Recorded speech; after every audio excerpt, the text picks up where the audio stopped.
discussions both with the Caribbean Development Bank and with the UK Foreign and Commonwealth Office, and we were able to secure grant funding for the Southern water project, which will have been the dual component of the UKSIF projects. What are the names of the delegation who traveled to CDB? No one traveled to CDB. The CDB visited Grenada as part of its normal engagements with the Ministry of Finance and other stakeholders. Are there any changes to the plans and designs of the project? No. And so the other question becomes redundant because there are no changes.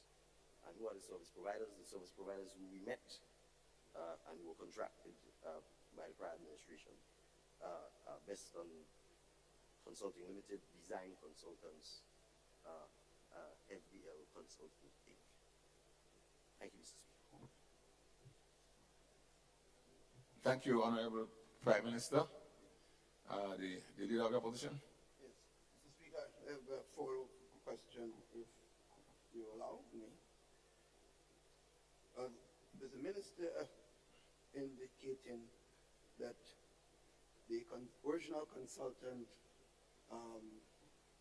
for the project, Beston, from information that I have, was sent a terminated letter by the present government. The minister aware of this, and subsequently I also understand that that termination letter was then cancelled later on, causing delays, from what I understand, information that I have. That's a follow-up question, if the minister could read the answer. Sorry, it's information he has, it's not information that I have. Okay. It tells you perhaps someone obviously needs to supply the information that is not able to supply the actual minister. All right, thank you, Honorable Prime Minister. Leader of the opposition. Second question, Mr. Speaker, is what is it the concern that one is close to my heart? It concerns the Molyneux land slip. And it says, what is the time frame for the completion of this project now? Who are the current consultants? And who are the current service providers? Have new surveys been conducted? Are there any changes to the plans and designs of the project?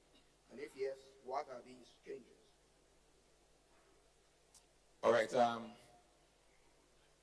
Honorable Prime Minister,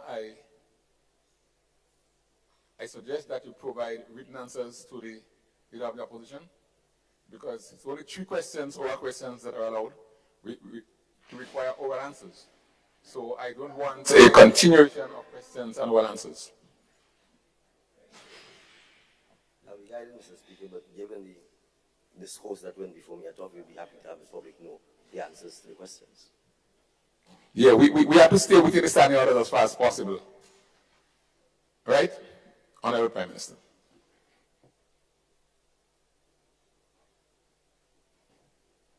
So I think we can move on. Questions? Questions are over.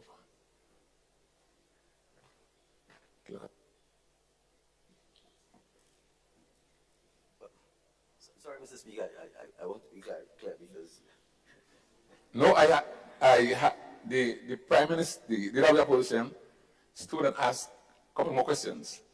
And I asked the Prime Minister to provide written answers, because more than 3 questions will be actually contravening what is in the standing orders, requiring an oral answer. Mr. Speaker, I just want to be clear. Yes. There's Western Main Road Project, Molyneux Landslip, St. John's River Project, and each of these have sub-questions. The question I'm trying to get clarified is, are these in fact 2 questions, Molyneux, St. John's, and Western Main Road, or are you treating the sub-questions in them as individualized questions? Because therefore, if that's the case, then it means for both Molyneux and St. John's River Project, you're asking me to provide all of them as responses. Am I correct? Yes, every question, every bullet is a question. That's why I read it. Every following question under the Molyneux Landslip, the St. John's River Project. Yes. I'm asking you asked me to provide them the responses in writing. Yes, yes. And all other questions pertaining to your ministry. Very well. Yes. Yes, leader of His Majesty Opposition. Yes, Mr. Speaker, and therefore that brings me to an important point. These answers been presented before, whether it's written, oral, that does not matter to me. Then I would have been able to assess them. And then follow-up questions accordingly, if they are allowed, to their conditions to this. So that is the more reason that I've been stating over and over. These answers must be provided before. Because then to give me and time and here to say written, and I have not even seen it, then clearly it's not going to do justice to the present parliament session. But I do want to correct one thing. The Minister of Infrastructure is not accurate when he says the Wellness Slip and the Western Main Road 1 project. There were 2 projects. Western Main Road project was given and supported by the British grant. After that, we had the problem of the Wellness Slip. The government then decided to fund that portion with local funds. So it's a separate question completely. And I'm not blaming the Foreign Minister for not being aware of this, but that piece was factual information. Because I was involved deeply with the Ministers of Infrastructures at the time. So there were really two questions. But written answers would have been useful if I had them. All right, Honorable Leader of the Opposition, thank you for your clarification. We should proceed. Mr. Speaker, just for the record, I'm not so sure where I said Molineux and the Western Main Road are one and the same. I am not sure either. We can't go to the answer now. Well, I'm absolutely clear I did not. You did not. Right? I'm talking about the questions, not the project. I said there are 3 headings, questions here on the other paper. Western Main Road, Molineux, and the St. John's River. Correct. I think those are the main, for want of a better word, topics, and you have sub-questions beneath them.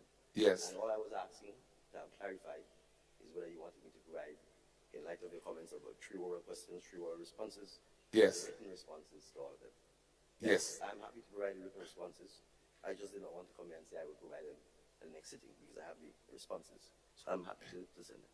Okay, thank you. So Honorable Leader of the Opposition, I don't want a back and forth. I'm going to the next question. Okay. Please do. Honorable Leader of the Opposition. Just a point that sub-question means something. Mr. Speaker, the third question is, what is the completion date of the project? What changes have been made to the project? What are the plans and replacement for the Humpback Bridge, that is the St. John's River? That is St. John's River project now. And are there any cost overruns? And if yes, what are the levels of the cost overrun?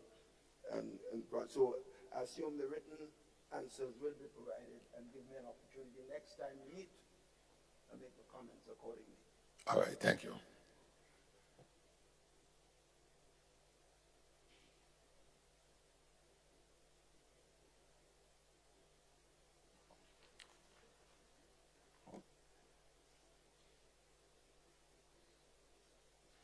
Honorable Leader of the Opposition, your mic is not on, so I can't call you to stand. Okay. You have another question? Okay. Yeah. Please proceed. Please proceed. One question. Please proceed. This question, Mr. Speaker, was unanswered, as you point out here, on the 18th of April, 20th of June. That question is to the leader of government business. It asks about what is the criteria and processes employed in selecting the former labor commissioner, and what is the qualification and background that landed her that job, and what is the reason for her dismissal. I'm Leader of Government Business. Thank you, Mr. Speaker. Mr. Speaker, via a Public Service Commission's circular dated the 14th, dated the 30th, of August 2022, Circular 14, 2022, invited suitably qualified persons to fill the vacant post of Labor Commissioner. Mr. Speaker, the circular outlined the qualifications and experience required for such appointment and detailed the core functions, duties, and responsibilities of the Labor Commission.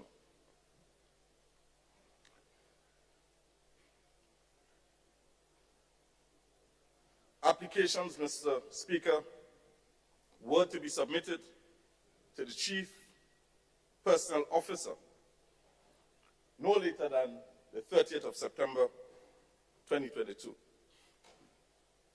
The PSC, Mr. Speaker, in keeping with its constitutional mandate,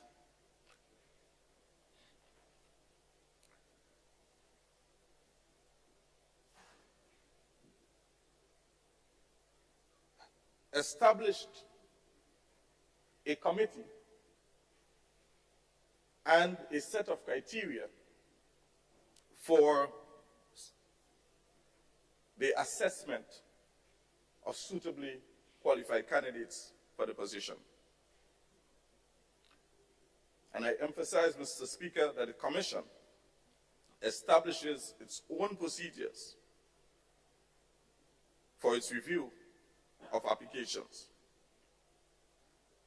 And in its own deliberate judgment, Mr. Speaker, made an appointment of one Valerie Thomas for the position. Mr. Speaker, as per the background, qualification, and experience, Ms. Valerie Thomas is a graduate of the Cipriani College of Trinidad and Tobago in the field of labor and corporate studies, specialized in labor studies with an emphasis on labor administration, dispute management, and tripartite dialogue.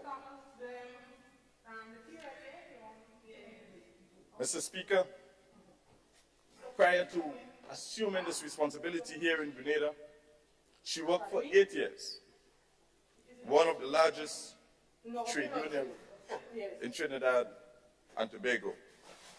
And prior to that, Mr. Speaker, she was employed within the public service in Grenada. And at one time, she actually worked in the cabinet office. As per the termination, Mr. Speaker, and in seeking a response, in accordance with Section 84(3),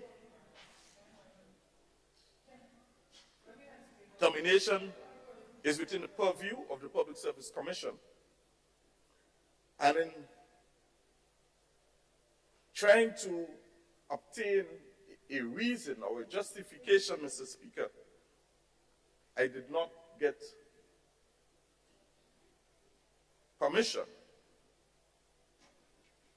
or a reason from the Public Service Commission.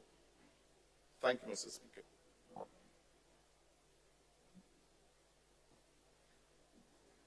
Honorable Leader of His Majesty Opposition. Yes, Mr. Speaker. You see, same point. I reiterate this point. If I had received the answer, written or otherwise, before,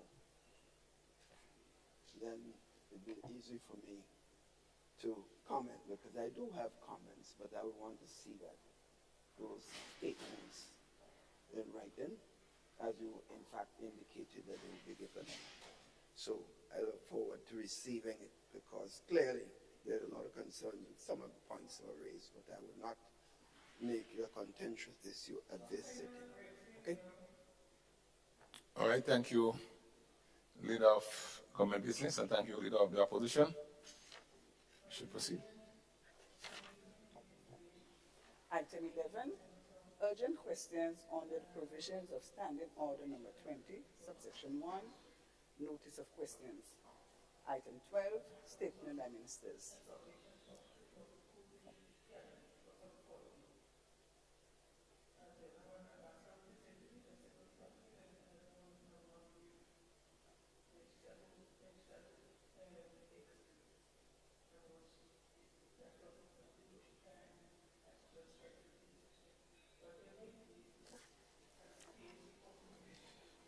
Item 13, personal explanations.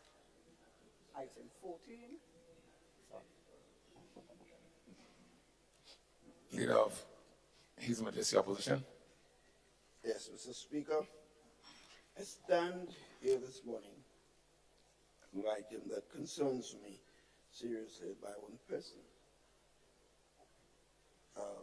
And it's related to the whole issue of the serious upsurge in criminal activities in our country. An incident occurred few days ago in my home village, which I traverse regularly, and I happened to just pass just before, where there were serious confrontation with guns between the police and some citizens. Well, I shouldn't say citizens because we don't know who they are. Sure, some individuals. And literally gunshots in the village, in the streets, between the police and those individuals. It's quite serious, Mr. Speaker. I got calls, people were frightened and were asking me what's going on. And I realized I wasn't there. I was there not long before. I believe that this brings to light, Mr. Speaker, this serious issue that faces our nation at this point in time. And therefore, it gives me the opportunity to comment a little further because that one involves me. I'm sure there are other issues involving other citizens in this country. And any one of us will go down because of what is taking place. The increasing murders, suicides, violent actions that engulf in this country is one that should occupy all our minds, because this is not about government or about opposition or about any other group. It's about something that confronts every single one of us, must be concerned about the safety. And especially in light, Mr. Speaker, that we're facing a national celebration where we'll have thousands of visitors. And of course, persons in our country will be feeling free to enjoy themselves at this particular time. It should therefore be even more concern given what is ahead of us in terms of the national celebrations. There were 3 other incidents, or major incidents in the constituency, and of course other members may wish later on to talk about other incidents that occurred in their own individual areas. My suggestion, therefore, is, Mr. Speaker, this we cannot say that is, but I believe the Ministry of National Security has a fundamental and basic responsibility to lead in this exercise. But this cannot be an issue for the Ministry of Finance by itself. I think something that should involve the churches, government opposition, the private sector, and our concern, Mr. Speaker, because it can have serious economic impact on this country. So as I said, I'm bringing this up because I was personally, I felt personally could have been personally injured, and therefore to me it's serious for me. But it just brings to light the seriousness of what we're facing. And I would just ask for national consensus as much as is possible going forward. On the adjournment, Mr. Speaker, that no other members will be raising issues, and I may wish to comment further on this, but I just wanted to raise that personal issue, more than anything else, to explain what could easily happen to a member or members. Thank you, Leader of His Majesty Opposition.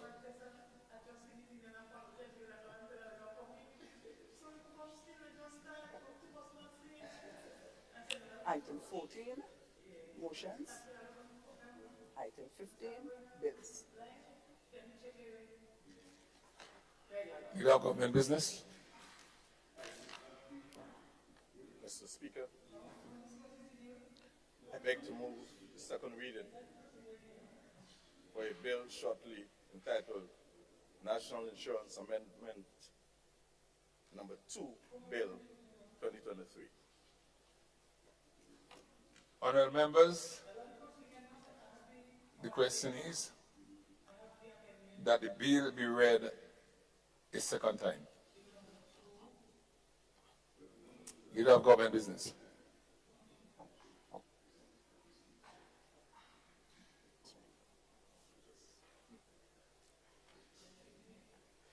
Thank you, Mr. Speaker. Mr. Speaker, this bill contains 6 clauses and 1 schedule. Clause 1, Mr. Speaker, provides for the short title and commencement date of January 1st, 2024. Accordingly, this bill would not affect any individual who attained age 60 on or before the 31st day of December 2023. Clause 2, Mr. Speaker, seeks to amend Section 2 of the Principal Act to insert a new definition for the term pensionable age, which is defined in accordance with the timetable for the incremental increase set out in the new 3rd schedule to the Principal Act, the new schedule, which is the 3rd schedule. Mr. Speaker, Clause 3 and 4 seeks to amend Section 24 and 25 of the Principal Act respectively to replace the reference to age 60 in the Principal Act with reference to the pensionable age. Clause 5, Mr. Speaker, seeks to insert the 3rd schedule to the Principal Act. This schedule sets out a timetable for the incremental increase from age 60, which is currently existing at this time, to age 61, beginning in 2024, progressively until we get to age 65 in the year 2028. Clause 6, Mr. Speaker, and the schedule to this bill seek to set out the consequential amendments to other legislations that reference age 60. This legislation includes regulations already made under the Principal Act, namely the National Insurance Collections of Contributions Regulations, the National Insurance Contributions Regulations, the National Insurance Voluntary Contribution Regulations, the National Insurance Employment Injury Benefit.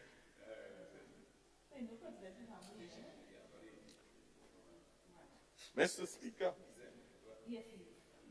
this particular bill is extremely important for the survival of the NIS as we know it.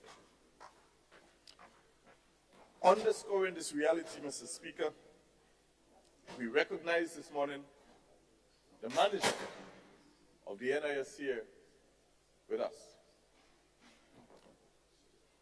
I'm not sure if I'm seeing any board members, but I recognize their presence here. This underscores, Mr. Speaker, the essence and the importance of this particular bill. Mr. Speaker, reference to retirement age of 60 is referenced in the Employment Act Cap 89 and the Employment Act 2016 and would be replaced with the phrase pensionable age for the purpose of the National Insurance Act, Chapter 205. The Employment Act Cap 89 is currently in force in Grenada, while the Employment Act 2016 was enacted in 2016, but is not yet in force. Let us, for a moment, Mr. Speaker, have a look at some additional legislations that this will affect. In addition to the provisions that are set out in this bill, Mr. Speaker, the legislative reform for increasing pensionable age includes the following additional legislative amendments to existing regulations made under the Principal Act.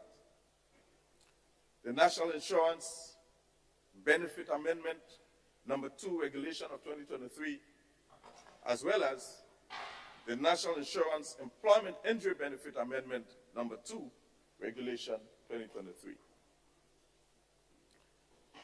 So you recognize, Mr. Speaker, this particular bill spans a number of other regulations and legislations, and that is why this is so critical. The additional legislation provides primarily for an individual to opt to retire at age 60 and immediately receive a pension benefit under the National Insurance Act. And this is referenced as what we call now early age pension. Early age pension. So that is now permitted under the NIS. However, Mr. Speaker, the early age pension is reduced pension benefit, and the sum forfeited would depend on how early the person actually retires.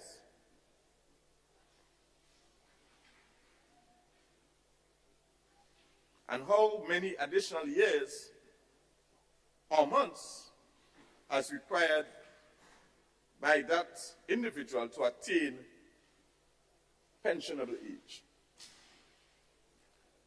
This may vary, Mr. Speaker, during the transitional period because The interval between age 60 and the relevant pensionable age would increase incrementally until the pensionable age becomes 65 in 2028. Further, Mr. Speaker, the additional legislation also increases the weekly rate for minimum pension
Morning, members.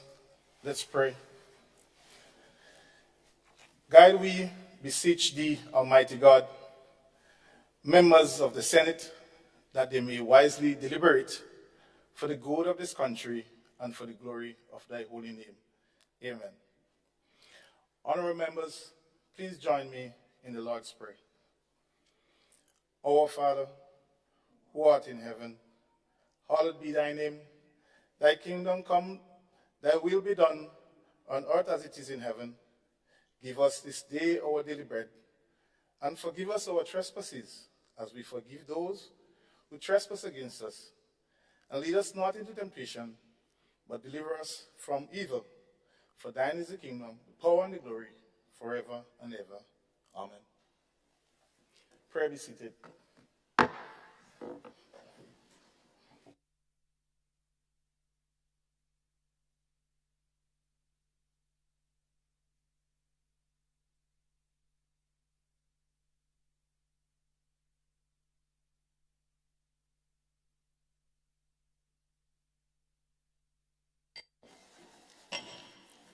Item number 3, oath of allegiance or affirmation for new senator. Item 4, confirmation of minutes.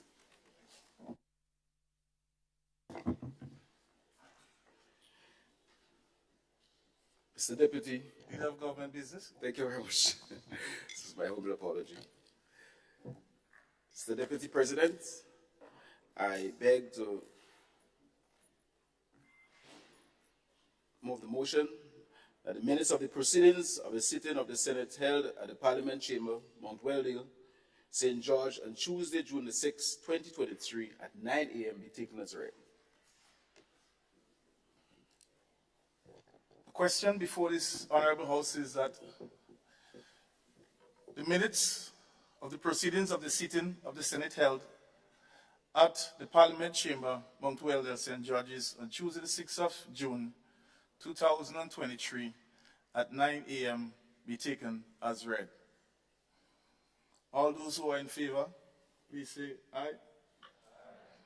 All those who are against, nay. I think the ayes have it. The ayes have it.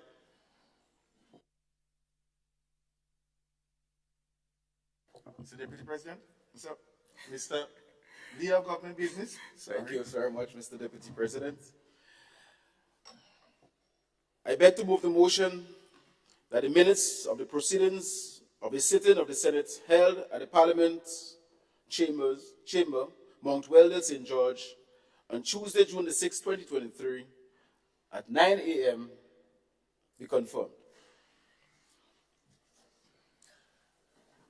And the question before this Honorable House is that the minutes of the proceedings of the Senate, the sitting of the Senate held at the Parliament Chamber, Mount Weldale, St. George's, on Tuesday, the 6th of June, 2023, at 9 a.m. be now confirmed. All those who are in favor, please say aye. All those who are against, please say nay.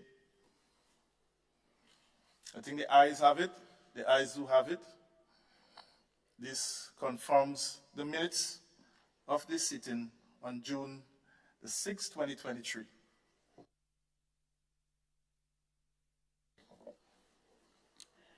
Item 5, messages from the Governor General.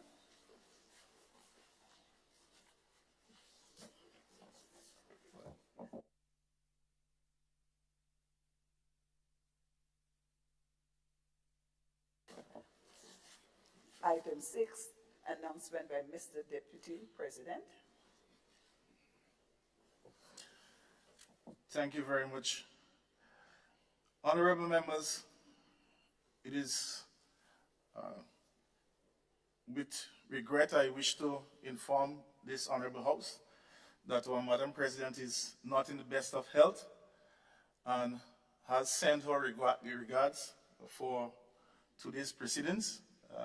And I, on behalf of members, have conveyed in regards for her to get well as soon as possible so that she can be back to join us in this honorable chamber. She is doing well, but she is resting on the orders of her doctor. So we wish the President speedy recovery so that she can join us going forward. Additionally, Honorable Katisha Douglas would not be joining us today. She has been out for quite some time, but she is on maternity leave, and we wish her and her new baby all the best as we welcome a new one into the family of Grenada. So we want to congratulate Honorable Katisha Douglas on her new baby and wish her speedy recovery. At this point in time, I want to make way for a request by Honorable Andre Lewis, member for Labour. Senator Lewis, you have the floor. Thank you very much, Mr. Deputy President, and thank you for the opportunity to use this platform for our highest institution, one of our highest institutions in the land, to make an announcement that is already known so that we can be officially associated with the fact that Grenada has lost a stalwart. Grenada has lost another patriot in the form of Comrade Sister Madonna Harford. Sister Harford has served Grenada and the region.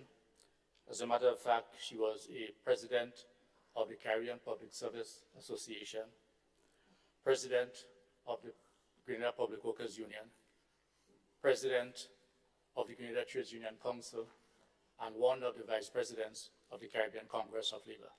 She also served on the Grenada Public Service Commission, and her contribution to Grenada has been invaluable, not just to the labor movement, but to the whole of Grenada. And therefore, I felt it was certain to bring to the attention of the Senate and to ask for the Senate to associate in recognizing the contribution that she has made and the lasting legacy that she has left. If we could stand for a moment of silence in honor of her respect and the contribution that she has made to Grenada. Thank you very much, Senator Lewis. Your request is so granted.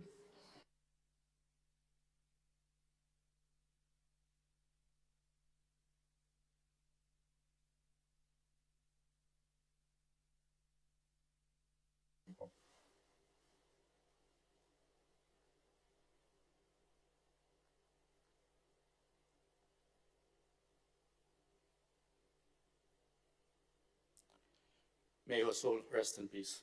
Thank you very much.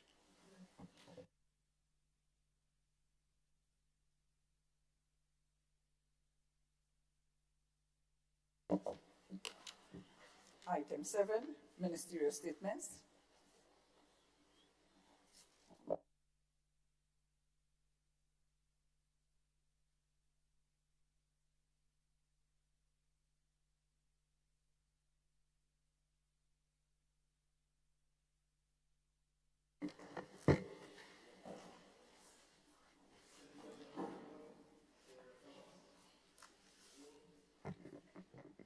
Senator Leonora Gloria Thomas, your floor is yours.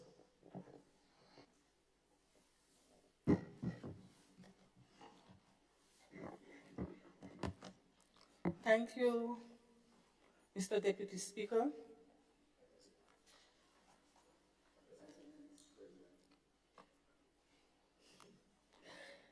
Thank you, Mr. Deputy President.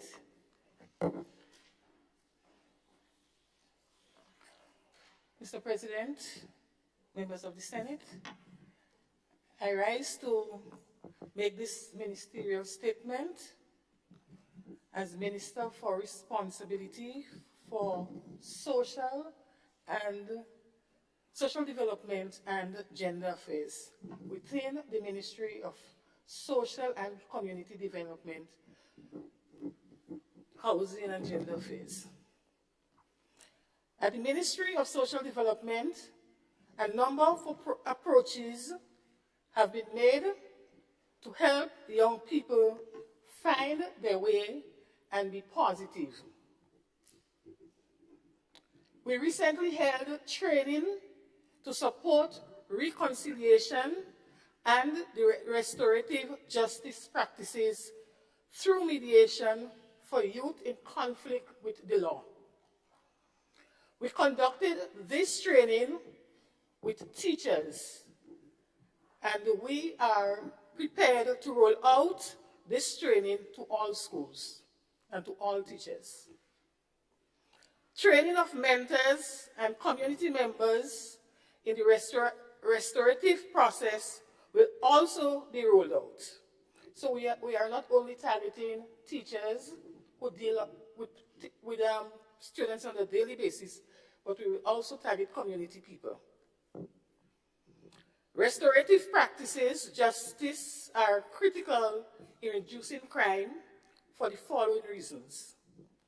It helps to reduce violence and bullying, improve human behavior, strengthen civil society engagements, provide effective leadership, restore relationship, and repair harm. Mr. Deputy Speaker, we also have a program for youth, which is known as the OASIS program, Opportunities to Advance and Support Youth for Success. This program is a continuation of the groundbreaking efforts initiated by its precursor initiative, the Juvenile Justice Program. This program was implemented by the Organization of Eastern Caribbean States, OECS, and was supported by the United States Agency for International Development, USAID. OASIS seeks to transform the justice landscape for our youth and has different components. But the area that focuses on crime reduction is the area where skill development is emphasized to keep young people meaningfully engaged, as well as the provision of psychological support for young people at risk and who have problems with the law. OASIS seeks to transform the justice landscape for our youth. It aims to shift the focus from punitive measures to creating opportunities for diversion, rehabilitation, and successful reintegration into society. And we recently appointed a program coordinator to upscale the implementation in a more consultative way.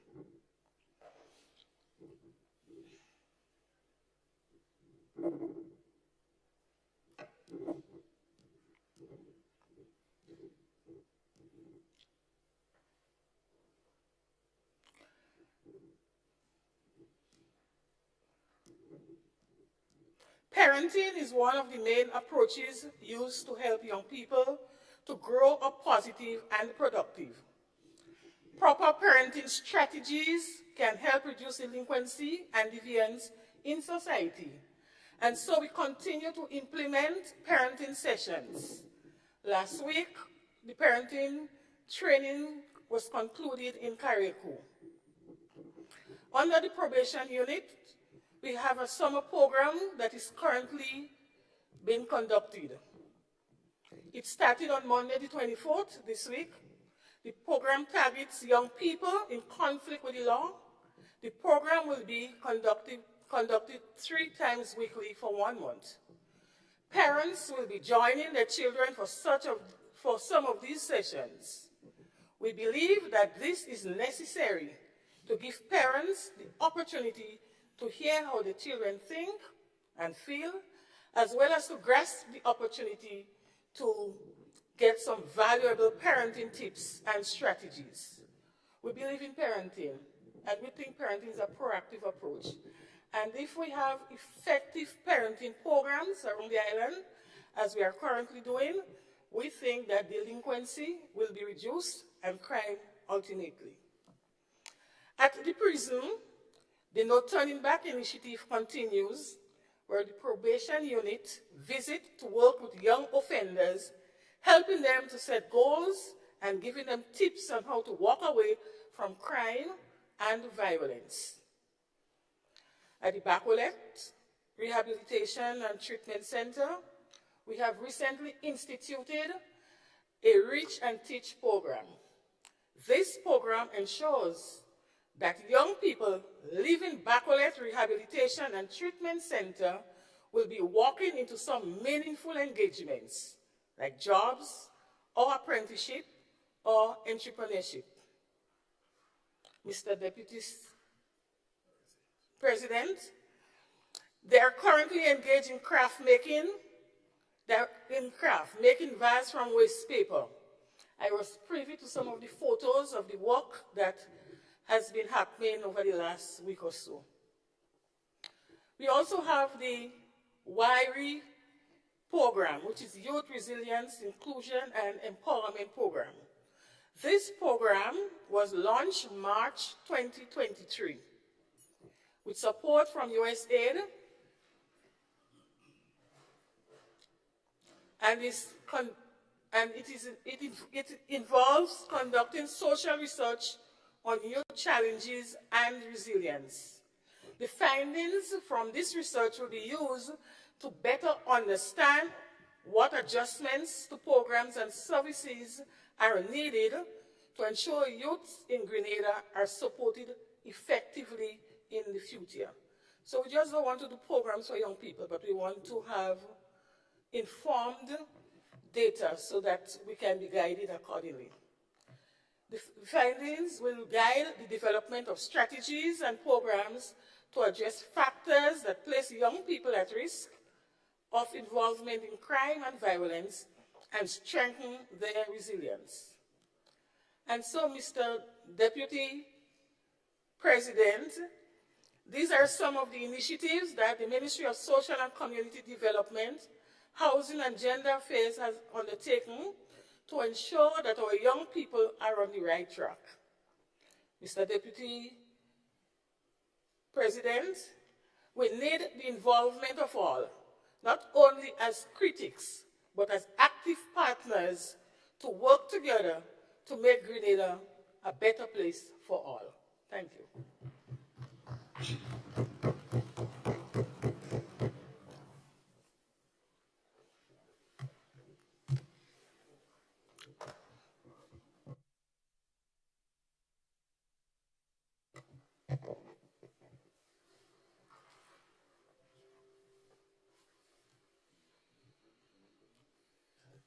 Senator, the Honorable Claudia Joseph, you have the floor.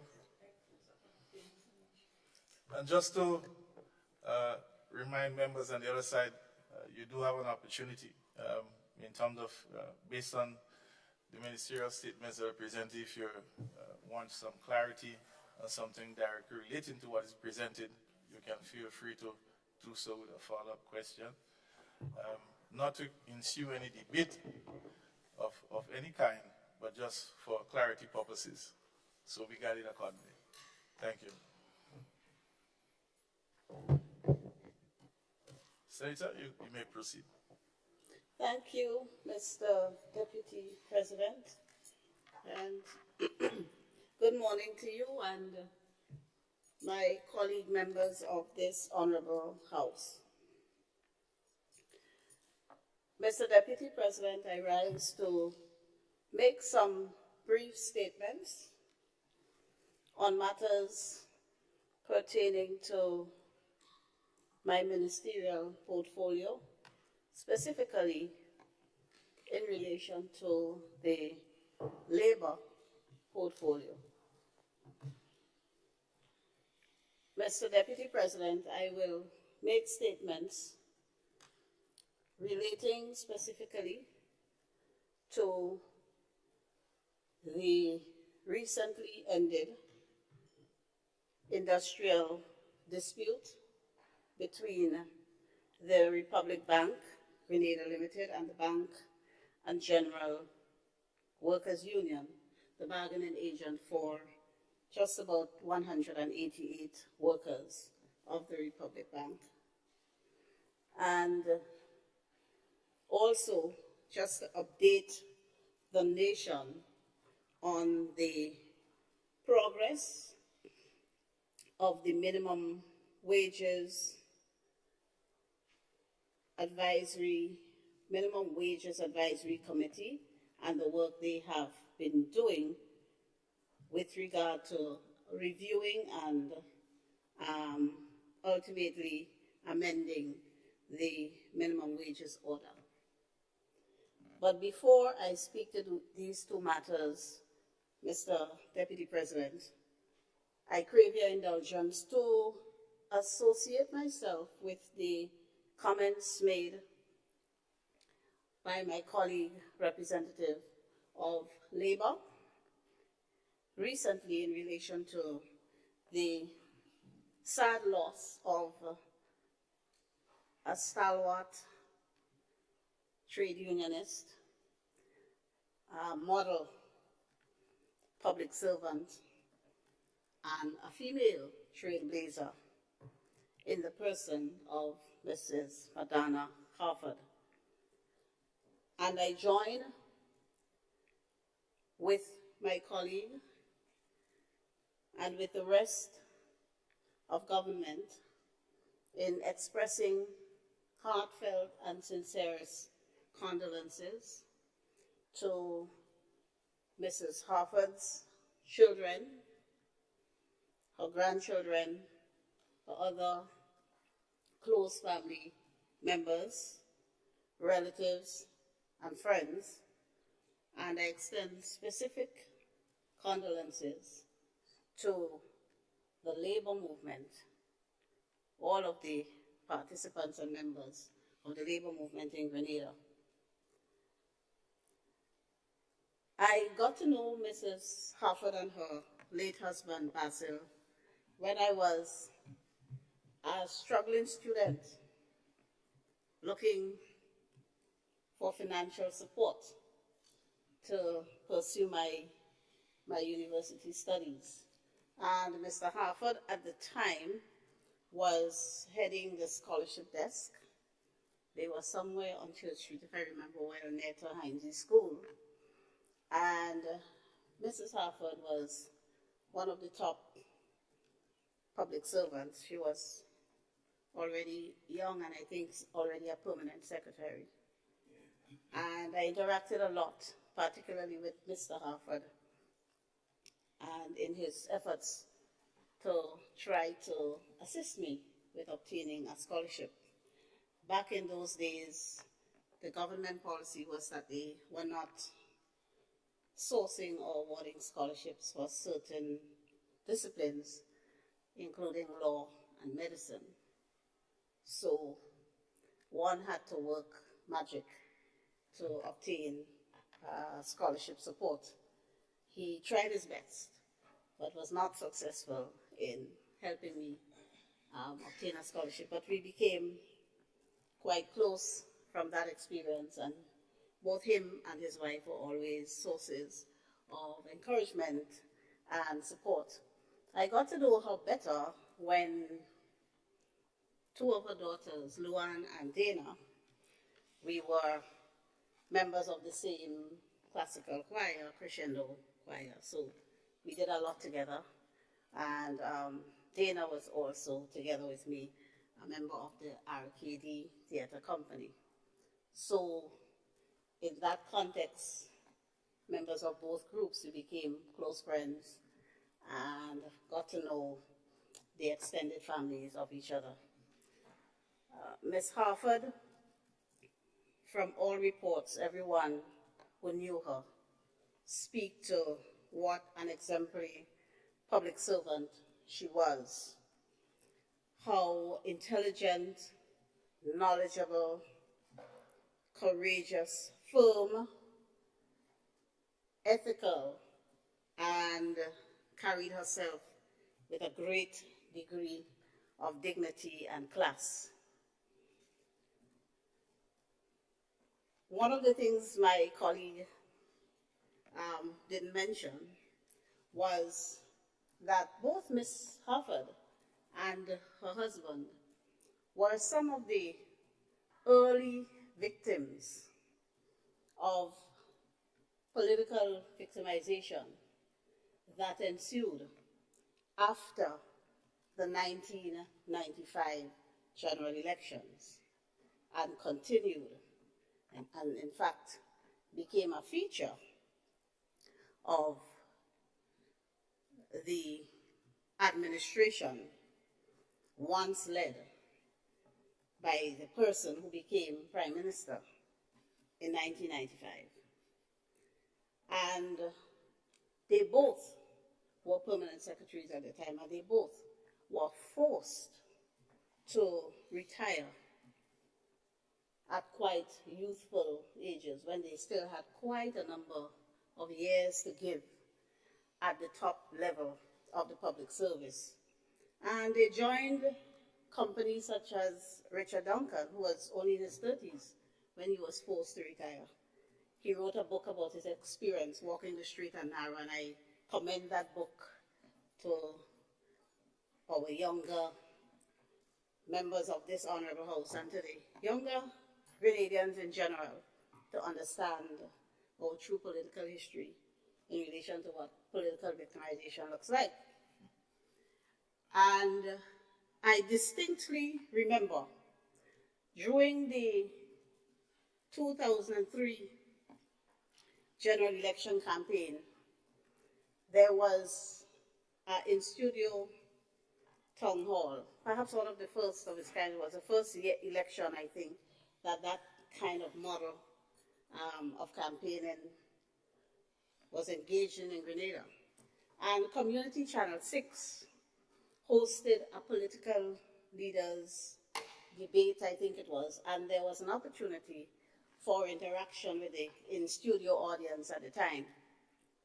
And Mr. Basil Harford, Mrs. Harford's husband, confronted the then Prime Minister and leader of the New National Party. And I always remember the exchange because Mr. Harford stood up and said, recounted what happened to him as a PS in 1995 who was given the axe. And he said to the face of the gentleman, Dr. Mitchell, he said to him that I did nothing. I was called and I was told, I have a feeling you don't support me. I lost my job because somebody had a feeling that I don't support them. And that stuck with me, that struck me, that power, constitutional power given, could be wielded against the citizen in such a way. I never forgot that. And both Madonna and Basil were put on the breadline when their children, their 4 children, were all still in primary school. And so Ms. Harford, I think her experience as well caused her to be an outstanding trade unionist, defending workers and workers' rights. And I can say to the nation that since becoming Minister for Labour, Ms. Harford was one of those persons I would call if I needed guidance on anything.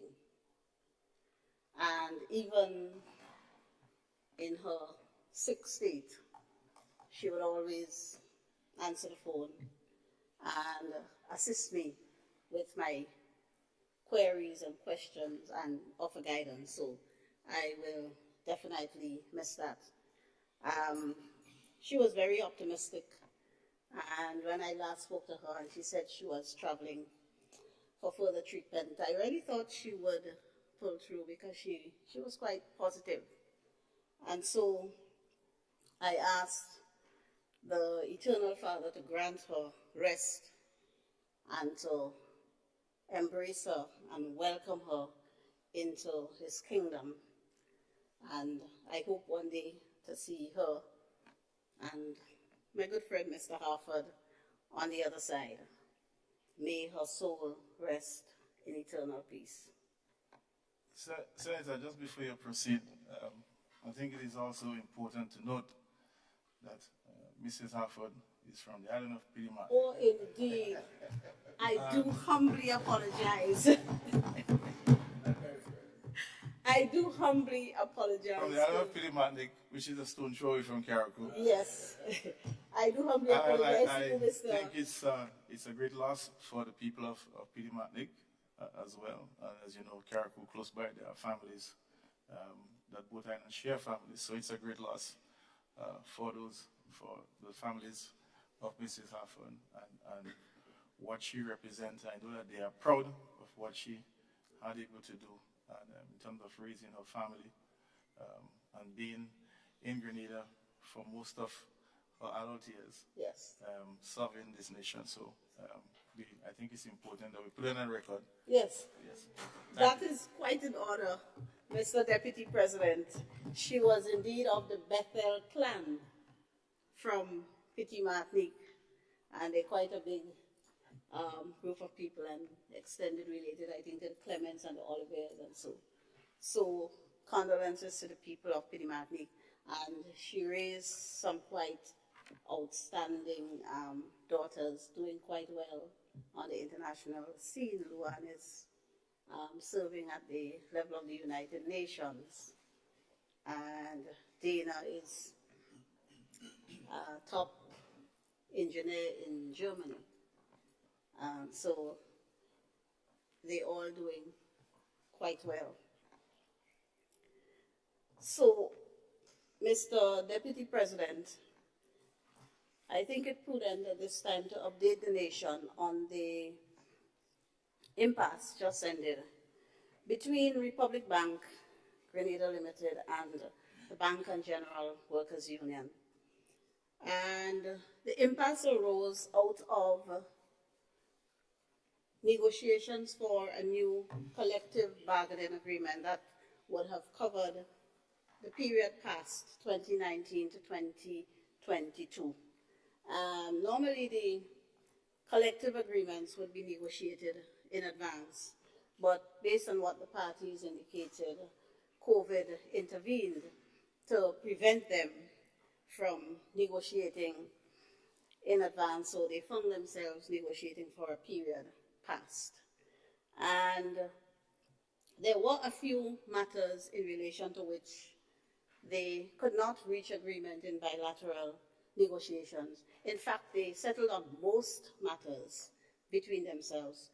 But as it relates to the salary increases that were to be paid to the workers for the period, and a few matters relating to benefits, fringe benefits, those matters were not resolved bilaterally, and so they invoked the dispute resolution mechanism offered by the Labor Relations Act, and over which the Ministry of Labor has oversight. And it came to a point where, as minister, I had to mediate the trade dispute and rendered recommendations. I did so orally on March 13th at the end of the mediations. And in May, early May, the union indicated that they were in agreement with the recommendations made, and the bank indicated that they were still thinking on them. It turns out the workers lost patience in that they thought that the bank was taking too long to either implement the recommendation made, particularly the recommendation in relation to the salary increases for the years. I did recommend a total of 12.25% over the 4-year period, because during the mediation exercise, the parties agreed, no, not the parties agreed, the bank recommended or proposed that we include the year 2023 since we were almost halfway in, and I thought that that made sense. So I recommended that the year 2023 be included into the bargaining period, and I suggested 12.25% increase spread over the 4-year period. The workers, having lost patience in waiting on the bank to indicate its position, took industrial action, and I think it was the same day when the industrial action started, or the day following, the bank then wrote to say that they needed the recommendations in writing to properly consider them. And a few days later, I think I got the request for the written recommendation on June 29th, and on July 3rd, I supplied the recommendations in writing together with the reasons. The bank then took another, well, just about a week, a little over a week. They took just a little over a week to come back on the 12th to say that they did not agree with the recommendations and that they wanted to go back to bilateral with the union.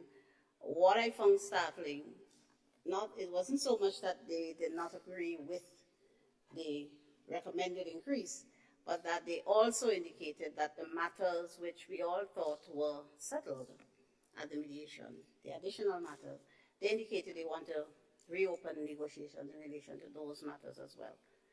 And so the parties re-entered bilaterals while the industrial action ensued, and thankfully, ultimately, they came to agreement, and the agreement included that the salary increases will be paid in the percentage of 10.25% over 4 years, and that the salaries of the workers that were docked while they were protesting, because the salaries were docked, those salaries were going to be repaid, are going to be repaid, save for 3 days. So the strike action went on for 15 days, and the salaries, docked salaries, will be paid up to 12 days. In addition to that, all of the fringe benefits and so that I recommended, the recommendations will be implemented. The bank has assured that it will put measures in place and take all necessary steps to work to reintegrate the workers with management, because as we all know, things got very tense between management and workers during the industrial action. So the bank has assured that they will do all in their power to reintegrate staff and management and also rebuild relationships. So we wish both parties well going forward, and we look forward to signing the the agreement negotiated. And Mr. President, this underscores the need, this brought into sharp focus for us at the Ministry of Labor, the need to critically analyze our current labor laws, which the advisory board is currently doing, and to make some substantial changes to the dispute resolution mechanism under the law that will protect workers and safeguard the employer's interests, in as much as some of them don't see it like that, but ultimately it will be in the best interest of the employers as well, and the preservation of a peaceful and harmonious industrial relations climate, and setting the stage for a healthy economic space and for growth and prosperity in our community. Because when workers take industrial action, the economy suffers, especially when you're dealing with sectors such as banking and so. Senator, Yes? I So- don't mean to stop you in your flight, but just to draw to your attention, we did give you a little leeway in terms of making some remarks. Yes, I'm As, wrapping up. as regards to the procedure, you only allowed 15 minutes for ministerial statements, and Okay. we have gone past that, so just be guided by that so you can Right, wrap up. I was just wrapping up. Okay, thank you. Yes. So I would like to thank the parties in that dispute for all of the efforts they put into resolving the matter and for, in large measure, working together to resolve it. Just one or two sentences on the minimum wages. We have wrapped up the consultations. They were quite extensive. In terms of the public consultations and the consultations with stakeholder bodies.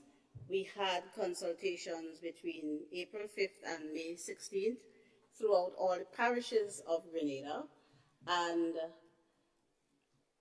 a draft report has been submitted, which we are currently reviewing, and therefore we are on track to have the new minimum wages take effect come 1st January 2024. And based on the recommendations of the advisory committee, I think workers and employers alike will be happy with what will come out of this review, and the economy overall will be better for it. As we are reviewing the report still, I would not make specific comments on the recommendations made. Just suffice to say that I know workers will be quite pleased with the outcome of this review. Thank you for your indulgence, Mr. Deputy.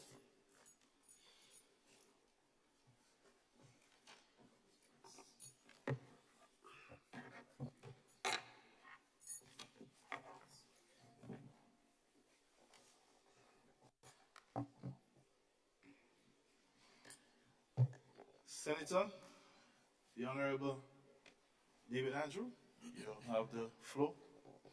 Thank you very much, Mr. Deputy President, and good morning to colleagues in this House and persons following our broadcast both at home and abroad. Let me join in congratulating our Senator and colleague, Sister Katisha Douglas, on the birth of her baby. We wish her well, as a baby being born is always something that brings joy and pride, and so we wish her well. As I don't know if it's her first, but if it is, it's probably more joyful than anything else for her, so we wish her well. And I want to join in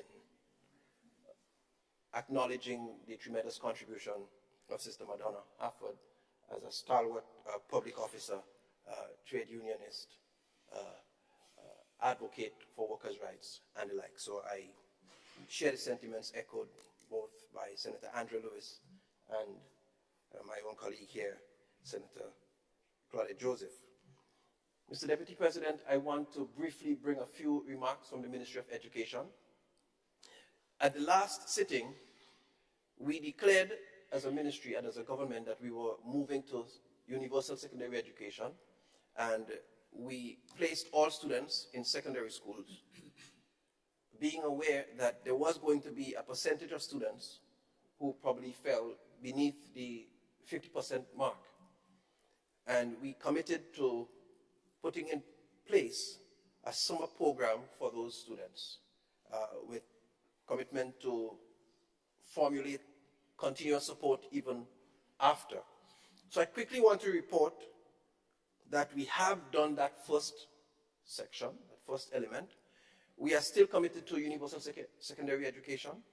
We still hold dear to the value of equitable access, equal and fair access to education for all. But we are aware. So out of that desire to see all students placed and support those who, the 70 or so students, because let me report to the House, it was only about 70 of the almost 2,000 students who wrote the exam it was just about 70 students that performed beneath the 50% that was acceptable to move on. And so we put the program together and titled it Pathway to Success, Secondary School Readiness Program. And I want to bring a brief report on that. So it was conducted, and we had over 168 students attending those programs across centers across the island.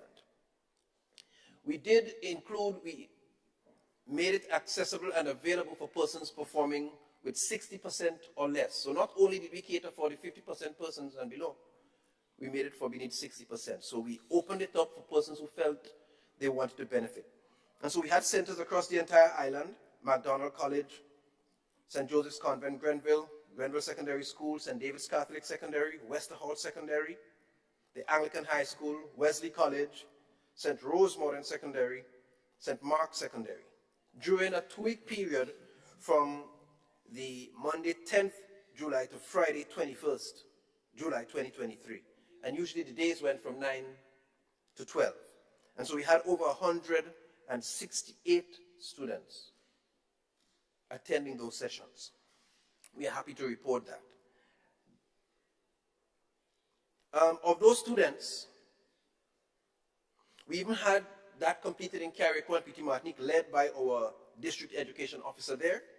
So Carriacou and Petite Martinique was not left out. And of the 168 students who participated, 124 were males and 44 were females. Just wanted to report that. In the centers across the period, we had numbers as low as 13 in one center to numbers as high as 28 in other centers. So that's the span of numbers attending the remedial sessions in those centers. Of course, the objectives were to familiarize students with secondary school environment so that they got a preview. That's why they were all staged in secondary schools. To boost self-confidence, to strengthen communication and teamwork skills, to strengthen literacy skills, to bolster competency in numeracy, and to develop effective study habits, right? These sessions were conducted by specialists in literacy, in numeracy, psychologists and counselors. So we had a spread of competent professionals serving over the period. It was felt that the program was indeed beneficial and greatly needed, and that it will aid these students, the participants, in transitioning into secondary school, and it will make their transition a lot smoother. Of noteworthy interest is the fact that there was quite a lot of community support for that program, to the extent, Mr. Deputy President, that one villager in one location served the students at a center with cake and ice cream on the final day. There was a pastor who voluntarily spoke to another group of students. There was a police officer who shared his life stories and the stories of delinquent youth in one of the centers. There was an African couple who engaged the students, the husband in that couple being a psychologist. And he shared his life story. This just underscores how supported this idea was, that the wider community felt the need to chip in and to support this initiative. We appreciate it at the Ministry of Education. We commend it, and we recommend that more of that happens, because indeed, the ministry alone cannot raise the kind of effective citizens that we want. And so when we see other agencies, other agents, and other members of our society chipping in to help in whatever form, we are happy, we welcome it. And so we thank them for that, and we put our appreciation on record for our society's members. Mr. Deputy President, we are aware that there are challenges, and we are committed to continuing to work with those students going forward. We are committed to continuing to training our teachers so that better strategies in mixed modality teaching can be utilized to capture the various learning styles and learning modalities of different students, differentiated instruction. In fact, that was part of the training in the recent summer institute that we had, so that our teachers are better prepared to deal with students at varying levels of intelligence as they present in our schools. So I'm just happy to report that it went well, and we are going to continue to support those students going forward. While that is so, I want to put on record too my profound appreciation to the staff at the Ministry of Education. They led the charge in preparing and executing this program over the 2-week period. And in particular, the curriculum department, they were the ones sourcing the professionals, working hard, presenting it, and even doing the report from which I am sharing to this honorable house. So I put on record my profound thanks to the staff at the Ministry of Education, and in particular, the staff of the Curriculum Development Department. Mr. Deputy Speaker, the final thing I want to say today, Mr. Deputy President, sorry. We are on vacation, and it's a period where teachers, educators, and students alike need a much needed break. But this is a period where there are increased risks that face our nation's children. And so I'm making an appeal to parents, guardians, to pay particular attention to our nation's children while on vacation. Obviously, the energies that children possess can see them take on things that are a lot more risky, can see them wanting to freely go where they want. And in this festive season, there are indeed increased risks that our children face. There are predators out there. There are risks just from over-engaging. And so I appeal to parents, I appeal to guardians and well-wishers. Pay extra attention to your children's safety, to your ward's safety. Structure is very important. All of humanity needs structure. Children more so. And so I encourage you to make structure, ensure that there is supervision, make sure you feel satisfied that they are being overlooked and supervised by persons you trust and who you are aware and feel confident care about your family. Because at the end of the day, we are looking forward to receiving our nation's children, your children, safe and sound in one piece in September 2023. Thank you very much, Mr. Deputy President. Thank you very much, Senator Andrew.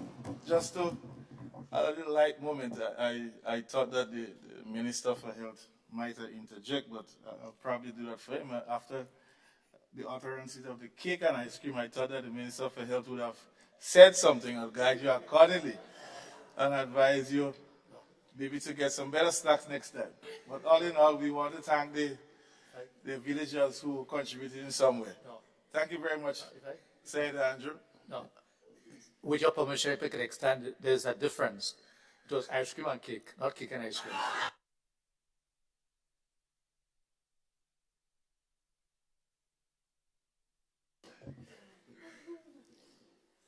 Leader of Government Business, you have the floor. Thank you very much, Mr. Deputy President. It's a very good note for I to start on. But before I start this morning, I want to join with my colleagues in expressing my condolences and sympathy to the family and friends of Sister Madonna Haffon, a stalwart, a true leader, true mother, good parent. I had the privilege, Mr. Deputy President, of sitting on the executive of the Public Workers Union under the stewardship of Sister Madonna Haffon. And as a young public servant, I paid quite an interest in the affairs of workers. I was a teacher, and I sat in GUT meetings and I listened cautiously. But when I left teaching and I went into the public service, I sat with Sister Clarkson as the president, and we had a good working relationship. But when I sat with Sister Madonna Harford, it was a mother and son relationship. The kind of advice she gave to me personally still creates impact in my life. And so when I heard of the passing of Sister Madonna Harford, I was shocked because I didn't know that she was sick. She's the individual that, from the time I retired from the public service many, many moons ago, she was the one that always used to call me and give me advice, because I left the public service to enter into politics. As a matter of fact, she discouraged me from doing that initially. But by the end of 2013 election, she thought that I made the right decision to try another pathway. And I will always remember Sister Madonna Harford forsaking workers' interests, not in the context of salary negotiation, but most of all, she always paid a lot of emphasis on fringe benefits, the welfare of workers. Because a lot of us could be working for a lot of money in this country, and we are not okay. And she was always concerned about that. And so, Mr. Deputy President, I really and truly want to express again my condolences, not only to her friends and family in close proximity of Petite Martinique, but throughout Grenada, Carriacou, and Petite Martinique, and in the wider Caribbean. She was well respected, and internationally, by the ILO. I remember when I became the Deputy Labor Commissioner, I went to Sister Harford before she came to me. And I said, I think I should resign from the executive. She said, why? I said, well, it's quite possible that if the Labor Commissioner is not there, I might be the one sitting in the chair if we're trying to resolve an issue between two parties. And we left it there.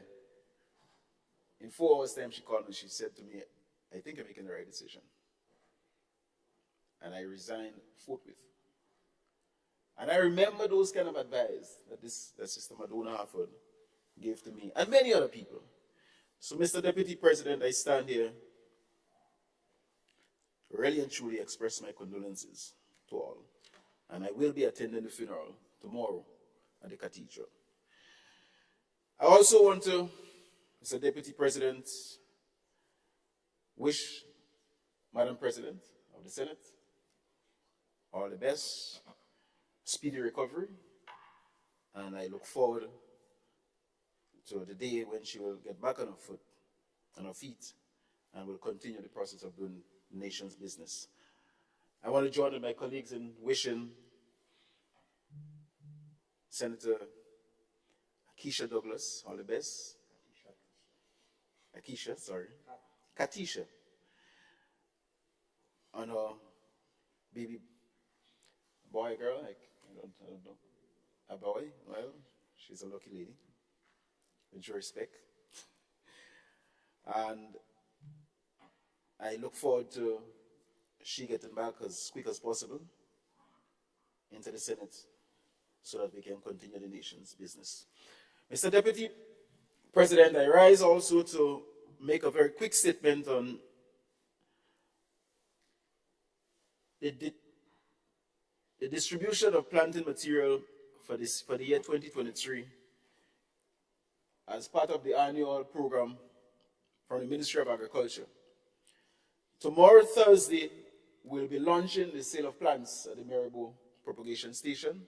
We usually have a short ceremony where we let the public know what is happening in regards to planting material. For the year 2023, we have propagated almost 100,000 planting material. By the end of December, we'll have 85,000 plants to distribute to the farming community throughout Grenada, Carriacou, and Petite Martinique. Madam President, Mr. Deputy President, I want to also say that high on our agenda is the replanting of spices in Grenada. And we have set a target as a medium-term plan to propagate over 100,000 plants. Today, spice plants will be available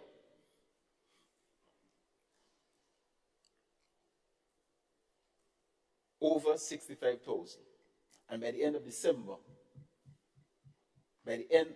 over 50,000. And by the end of December, we'll have 56,000 spice plants to distribute throughout Grenada, Carriacou, and Petite Martinique.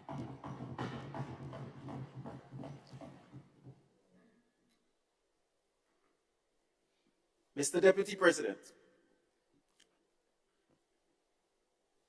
in support of this, 1,000 plants will be distributed free of cost to the citizens of this country, schools, hotels, families, who want to make a mark in having a spice plant as an ornamental plant, as a commercial plant, as a plant in the presence of their face every morning they wake up, free of cost. So if you live in Lansopine and you want to be identified as part of the spice planting project, or as a citizen of Grenada, the Isles of Spice, you can plant a boarding tree. You can plant a nutmeg tree, but it wouldn't be in Lansopine, with due respect, or in the lower lands, because the atmosphere is not ideal for that. Senator, not to stop in your flight, but I just want some clarification. So 1,000 will be available for distribution. For distribution free of cost. And the rest will be for sale, because whenever you say for sale at a very cheap cost. Whenever you say distribution of 100,000, I was getting some figures in my mind that I would be interested in, about a 5,000 or so. Well, we can negotiate that, because, Mr. Deputy President, I'm going to tell you, the cost of producing those plants is very significant. And it could range up as much as $30 to $40 per plant. But what the government has been doing over the years, past and present, because of the importance of agriculture, many of those plants are going for under $5.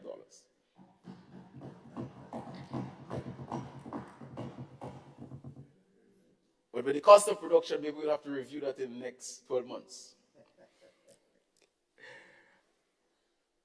I want to say that come on the 31st of July, although we're launching tomorrow, but plants will be available to the farmers from the 31st of July and up to the 4th of July on the propagation station. So we have a number of propagation stations in Grenada. We have Maribo, we have Monlong, we have Maran, we have Ashinden. So you can enter there and purchase your plants. Other than that, you will have to call, find out what plans they have, and maybe pay one of the revenue office so you could go to the receipts and collect your plans. So I just want to tell the general public that the plans will be available and the planting season, and I know farmers will respond accordingly. My good senator, we must be happy to hear those good news, and I know he'll mobilize his constituent to make sure that those plants are available to them. So I look forward to satisfying the needs of the farmers and encouraging the general public to be part and parcel of the planting season. I thank you. Thank you, Senator.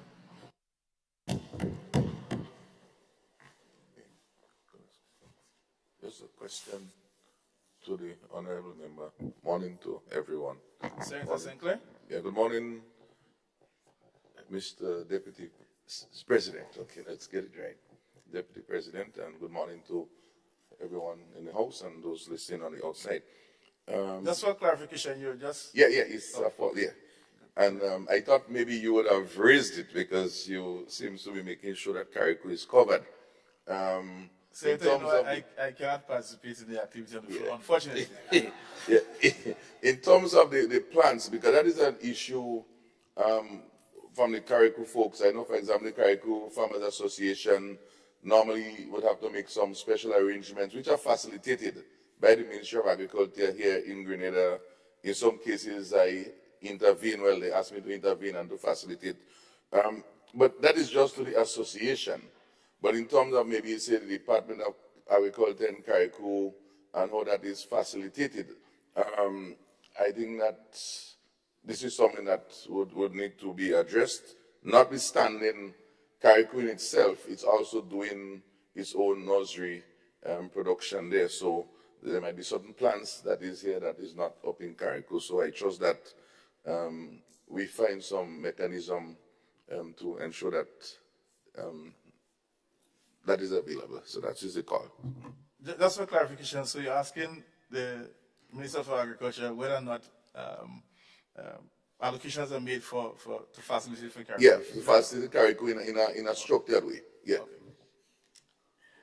Thank you very much for your question, Honorable Senator. But I must say that I did say Grenada, Carriacou, and Petit-Matic, and we will be making plans available for St. David, St. John, St. Mark, St. Patrick, St. George, Carriacou, Petit-Matic. And as a matter of fact, we have a propagation station in Petit-Matic, and they are doing a tremendous amount of work to make plants available for the farmers in Petit-Matic. Plants that we have in Grenada, they don't have in Petit-Matic, we will be making them available through the Ministry of Agriculture as one entity. Thank you. Senator, the Honorable Jonathan Lacrette. Thank you, Mr. Deputy President. I'm fine, thanks. You asked the last question indirectly. Just one moment, I didn't saw Senator Rahman's light. I think we have a follow-up question for Minister of Agriculture. Yeah. Good morning, Mr. Deputy President and colleagues and the nation, and those who are listening. If you could clarify for us, for myself, and for other farmers with regard to payment for those plants. I know in the past it was at the Ministry of Finance, and that has been, over the years, a little challenge to pay in town and then collect in Maran or the appropriation station. So if you could clarify with regard to where payments can be made. Thank you.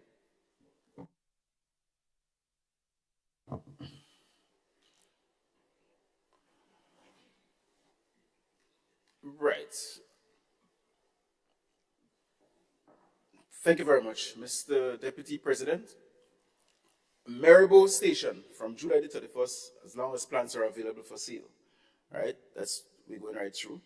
Ashinden from July the 31st of August, from 31st of July to the 4th of August, and after that, on Thursdays only, you can go to those stations and purchase a plant and pay. All right? Maran Station from the 31st of July to the 4th of August only. And Bolong, the 31st of July to the 4th of August only. Now, if you want plants in those stations thereafter, you will have to pay you can pay in any one of the revenue office, throughout Grenada, Carriacou, and Petit-Matic, and you can go walk with your receipts and present it at the station, and you will get your plants. The challenge with that is that you must call the station to find out if the plants are available, what is the cost, so you could be very specific in terms of your payments. And you can pay $200 and go to the station and take what you want. The value of $200. You know, I mean, that we could also work that, and if there's any change, the consolidated fund will welcome such. Thank you. Senator Lacrette, my apologies, you now have the floor. That's quite fine. Thank you, Mr. Deputy President. Mr. President, healthcare sectors is characterized by constant reforms aimed at the efficient delivery of safe, effective, and high-quality care for the citizens that they serve. My introductory remarks. I also want to register my condolences to the Harford family. Luan and I studied in China together, and Dana and I started our teaching career back in 2000. She at Anglican High School and I at Happy Hill Secondary. So I trust that the grace of God will continue to strengthen the family as they trust God for his best. And on a lighter note, I just wanted to find out whether or not my goodly agriculture senator was preparing to defend his dissertation, because since we came in, he has been writing. So, so Senator, congratulations, and I wish you well in defending your dissertation. Mr. Deputy President, November of 2022, I remember quite clearly that in the budget reading, we made mention of the fact that there were 21 mission-critical positions in the health sector that needed to be filled in order for us to be able to effectively operationalize the healthcare sector and the services that the sector provides for the citizens of the state of Grenada. To date, I am happy to report that 12 out of those 21 mission-critical positions have been filled, and the 13th position will be filled by August 1st, and that is a senior program officer who will also have responsibility for our diaspora or our donation desk. There is a donation policy in place. When we came in, it needs to be refined somewhat based on the kind and type of donations that we are receiving now, both from organizations as well as Grenadians in the diaspora who wish to donate, whether it's one wheelchair, etc. So we have fine-tuned the donation policy thus far. I believe that we will start to use it soon as the human resource personnel is installed at the Ministry of Health. And Grenadians in the diaspora, as well as organizations who desire to donate medical as well as non-medical materials or resources to the country, will definitely have a channeled pathway and a policy that will guide them. The list of resources that we constantly use on a daily basis or quarterly basis that we need to replenish so often will be posted on our website as well as our Facebook page, so that citizens in the diaspora will know that these are the things that we are in need of very often, and we will guide them accordingly as to whether or not we have too much in stock, or we will take that stock in December or January of next year, etc., etc. As it relates to community and hospital services, very early in August, we are going to have the services of the McKinney Foundation. Government has signed a memorandum of understanding with the McKinney Foundation to provide, it's a women's health clinic, to provide healthcare services to women in the areas of gynecology and obstetrics. And it's going to be free. And very soon, the women of this nation will be given the requisite information that they need as it relates to opening and closing hours and the other types of services that are going to be provided under the two categorical banners that I just mentioned.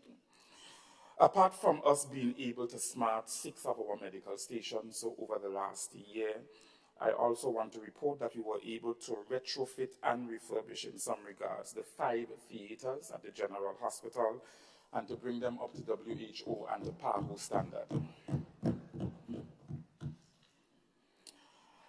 I believe last Senate sitting or the one before last, I did mention that we will be moving to establishing district wellness councils and primary healthcare teams in the various constituencies or parishes. To date, as of April 2023, we did launch the District Wellness Council and Primary Healthcare Team in St. Mark and St. John. We amalgamated the 2 parishes because they are close in proximity, and because of the non-communicable disease challenge that we have in these 2 parishes, we thought it best to ensure, and the establishment of the polyclinic, we thought it best to ensure that we label St. Mark and St. John District 1, and that team is comprised of a number of professionals, not only clinical, but other professionals like environmental officers and mental health officer, or a registered nurse, doctor, medical doctor, etc., social worker, the principal of a school, so that you have a robust look at the challenges that these parishes and the various communities that comprise the parishes are having, and you deal with the challenges in an integrated way. So we are extremely pleased that we were able to start the first District Wellness Council and the primary healthcare team. I believe after the carnival season, they will be going out into the communities in the two parishes to assess the needs from a clinical perspective and otherwise of these two parishes in the various communities. To date, we have started on the 28th or 29th of May. We started 24-hour cashing service up at the General Hospital, and I think that that's a milestone that we really wanted to achieve, simply because we have been losing revenue in many respects. Yes.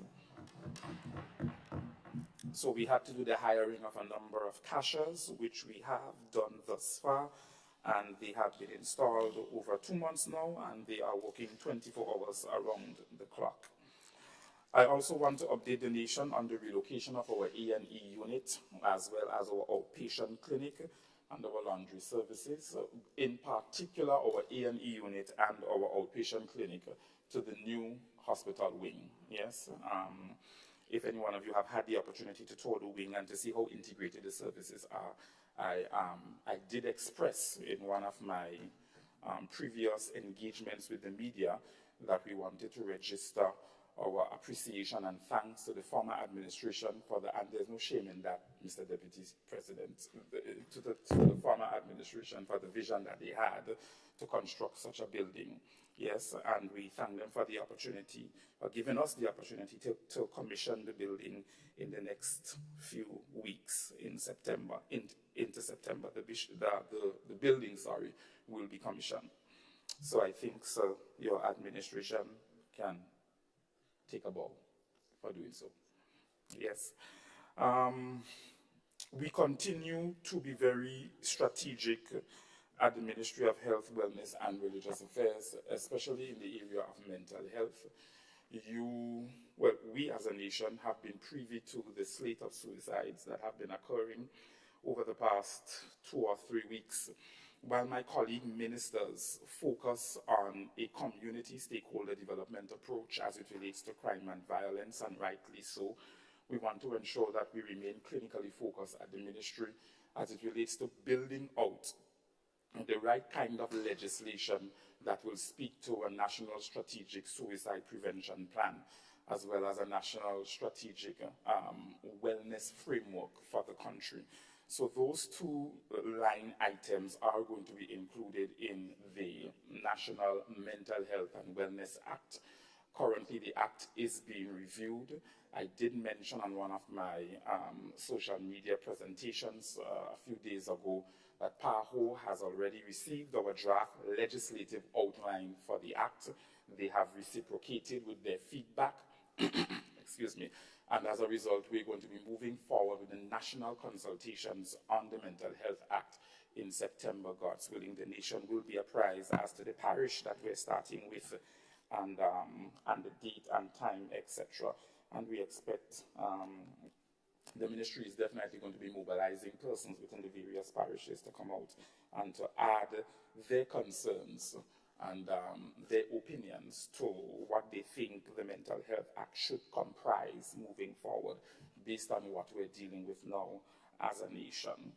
Recently, we just hired a director of mental health and wellness and substance abuse, because we thought it prudent to not just have the permanent secretary who sits over that category or that aspect of the Ministry of Health, Wellness and Religious Affairs to be the champion for such an area that is so clinical. And as a result, we made that move, and the gentleman has been installed in the person of Mr. Josh Hector, who is going to be the Director for Mental Health and Wellness and Substance Abuse, and he's going to be the focal point between Grenada and PAHO as it relates to the national consultations that we're going to have, and also the reformative measures of the Mental Health Act. Additionally, we continue with our national wellness project called Grenada Shifts. It has been bearing much fruit, and we are particularly pleased that there are a number of citizens, based on the testimonies that we are receiving at the Ministry of Health, Wellness and Religious Affairs, as it relates to persons going back to their personal exercise regime and taking their health seriously. So this Thursday, the 27th of July, we are going to be in the parish of St. Mark, and we are going to be starting from Samaritan by the police station area, I believe, and heading down to the Alston George playing field, lower St. Mark. So we wanted the nation, those of you who will be able to come out and support, come out and do that, and take your health into deep consideration. Currently and finally, we have placed our contingency plan in motion for the carnival season. Members of my medical as well as my administrative team was on GIS on Monday, and they briefed the nation as it relates to the operational plan that we have in place for the carnival season. Traditionally, around that season, we do know that we have an increase in a number of shoppings or behaviors that escalate around that particular period of time that we don't really want to deal with as a society. And we want to be able to prepare for that as a ministry, as a sector, and also specifically from an accident and emergency perspective. So we have our contingency and operational plan in place for that. We also briefed the nation as it relates to the professionalism that we have to outsource just for that carnival weekend that we may not necessarily have on deck or on staff. So we looked to the private sector, offered contracts to various persons so that we may have more persons dealing with the accident and emergency area for the carnival weekend than just our in-house doctors and nurses. So we wanted to make the team more robust. Yes, we also have placed our contingency plan in motion for the hurricane season. All our major hospitals have received their hurricane contingency package, and we are trusting God that we have no major hurricanes or storms this hurricane season, and that all will go well and we don't really have to execute these contingency plans. Nevertheless, God's divine providence prevails. So thank you very much, Mr. Deputy President, for the opportunity to share with this honorable House.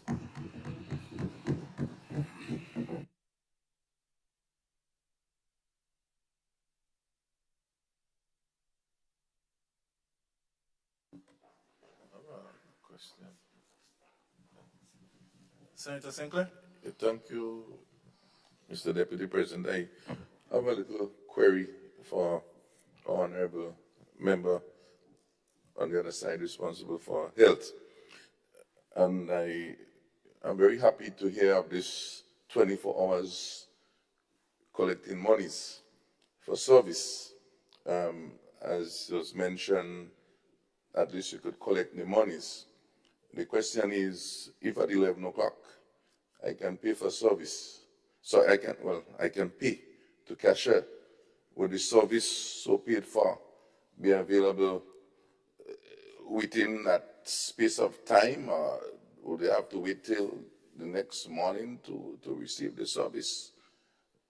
So I'm trying to understand that if there is a connection with paying at 11 o'clock and getting my blood test done sometime at 12, 1 in the night, or whether I still have to wait 8 o'clock the next morning, or if it's a Friday night, I have to wait for the results of the test to be done Monday morning at 9 o'clock. Thank you, Senator Sinclair. Senator Lockhart, you have the floor. Mr. Deputy President, I believe that I was clear when I said it's a 24-hour cashing service, and that if the goodly senator has a medical issue at 11 o'clock in the night and goes to the general hospital, he will meet a cashier there.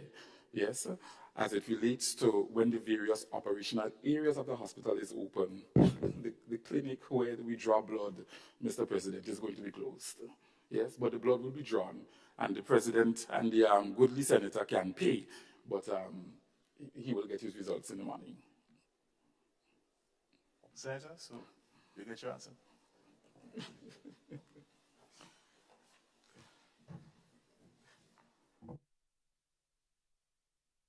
Mr. President, if you would indulge me just one more minute, please. Thank you. Sure, go ahead. I forgot to mention that maybe about a month ago, there was a hullabaloo about the absence of pharmaceuticals at the General Hospital, and I must address it, sorry, because it is a sore point, I know, for Grenadians, especially if you fall sick. You want to ensure that when you are rushed to the General Hospital, the necessary medication that you need is there, and that the hospital is not deficient of the pharmaceutical remedies that must be present in order to be able to remedy your ailment or your sickness. I'm not going to go through the 9 yards of cloth as it relates to what OECS countries face with our regional pharmaceutical procurement agency, OECS PPS. I believe that it's going to take too much time to explain the process and what happens when you don't have the bulk procurement taking place. Sometimes it's a Peter pay for Paul and Paul pay for all situation where OECS PPS is concerned. They are working diligently from an OECS level to ensure that that is rectified, so that even if, as a sovereign state, you've paid all of your invoices, that you are able to receive your quota of requests. Because sometimes, for example, Mr. Deputy President, since February of this year, 2023, we placed a bulk procurement order to OECS PPS. We just received it end of June, early July. And that is simply because we paid all our invoices. I made that quite clear last Senate sitting. But because other countries were not paying into the procurement pool, the OECS PPS was not able to make the bulk procurement for all 11 OECS countries at a particular point in time because the finance was not there. And as a result, as a prudent ministry or prudent administrators and policymakers at the ministry, we decided to engage our local pharmaceutical distributors here on island so that we can acquire buffers from them in order to be able to stabilize the pharmaceutical shortage that we were having at that particular point in time. I did mention last Senate sitting, however, that we did receive some orders of pharmaceutical. It wasn't a shipment that came in. It was the orders that we made from our local pharmaceutical distributors here on island, and as a result, they were happy to do so. And I can report now that the OECS PPS shipment is on island about 2.5 weeks ago. So we cleared it, ensured that the pharmaceuticals were distributed to our various medical stations, as well as our 4 major hospitals. And also the back orders before February 2023, we have also been receiving those. So we will be fully stocked for the carnival season and beyond. Additionally, we have 5 containers currently on port with non-medical stuff that Grenadians in the diaspora, so from beds to wheelchairs, I mean, you just name it, nebulizers, etc., that Grenadians in the diaspora have donated. The majority of them new, some are not so new, and that's why we need a donation policy. So we're extremely pleased to report to the nation that we will be fully stocked for the carnival season and beyond, and we have put a contingency plan in place as it relates to the procurement of pharmaceutical, a plan B and a plan C, just in case we run into the same problem again with OECS PPS and the request for procurement. Thank you, sir.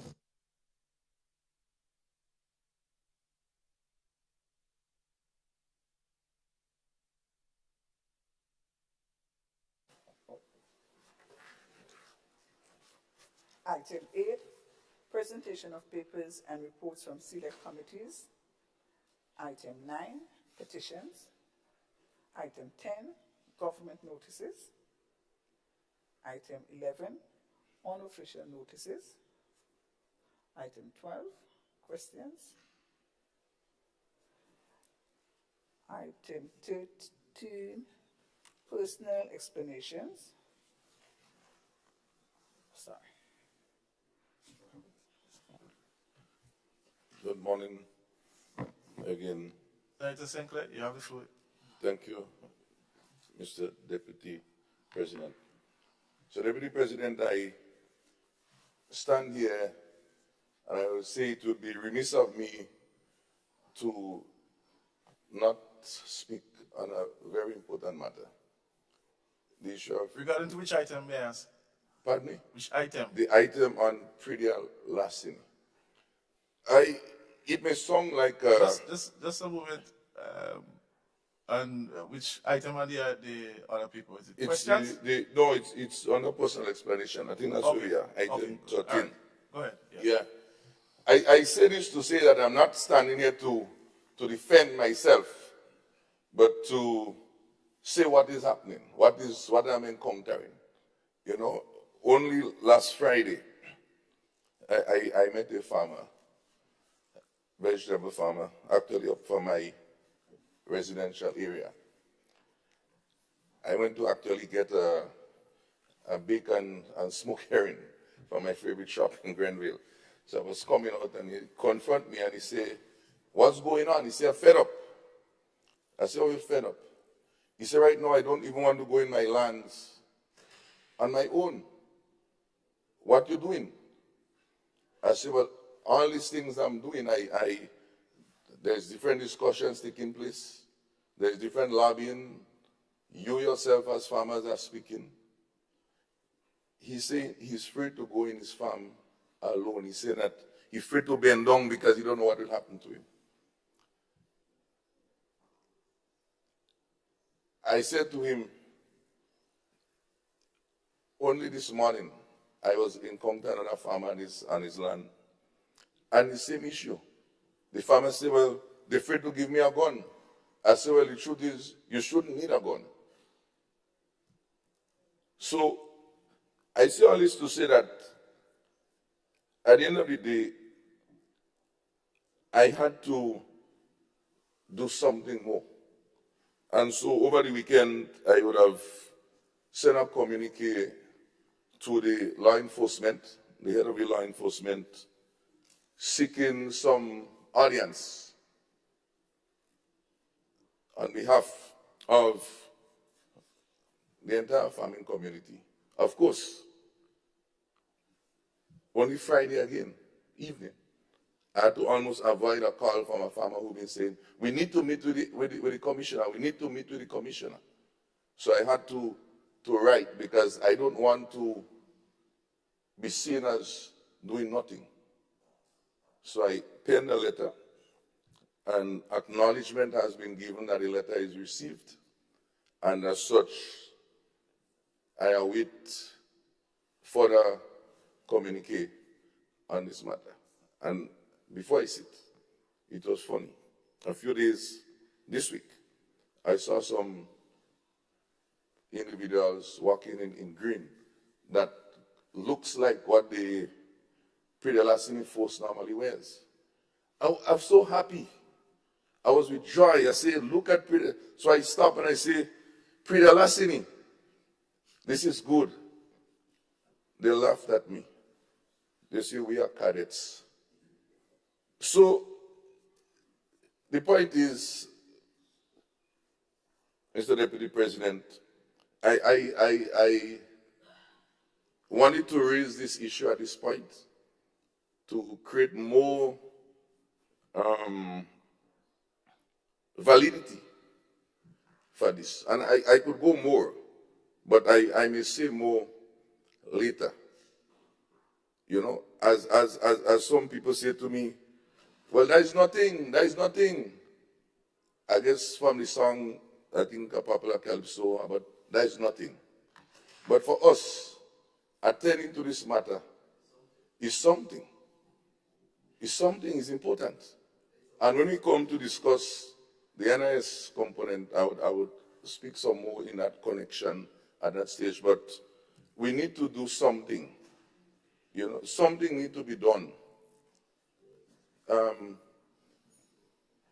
I spoke on the adjournment the last time, and I spoke about this matter in Paradise with a young fella, and of course, I see some warnings came there within days. Then I see we upgrade to a small traffic light. So I still have hope that the new commissioner will do something. And this is how I want to end this presentation. Thank you.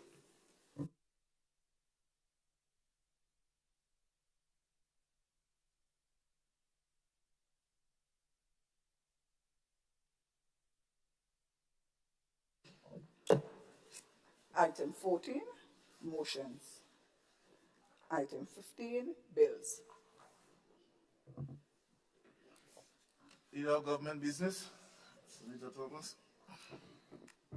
Thank you very much, Mr. Deputy President.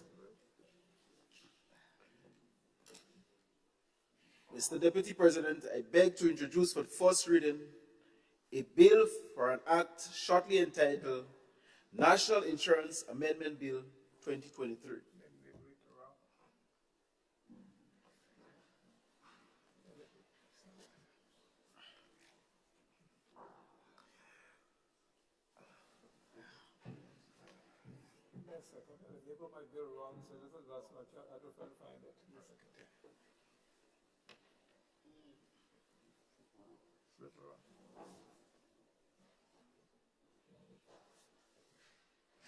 Labeled the bill wrong. The bill is I labeled the bill and it's other people. You have a paper copy? Okay, so I'll just read it a bill for an shortly entitled.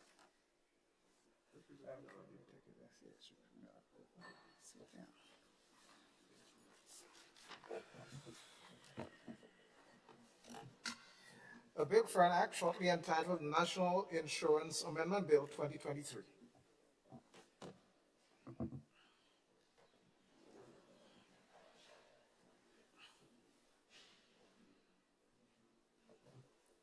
Senator? Mr. Deputy President, I beg to move that the relevant standing orders of the Senate be suspended to enable the bill to be taken through all its stages at this sitting.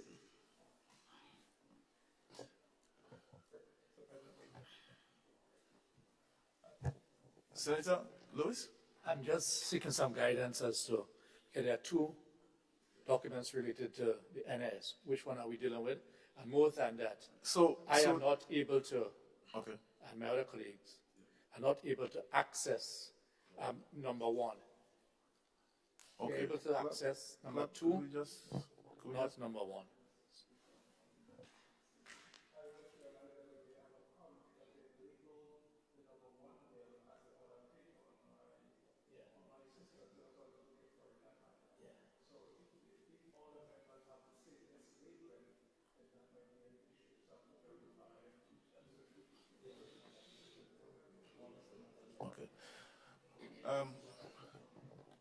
My apologies. There seems to be some error, so we'll take a quick recess over 5 minutes so that the clerk can get it and send it to the person. If other members have the bills in correct order, they can probably share it with the other colleague on the other side so we can get back in order. So just a quick recess.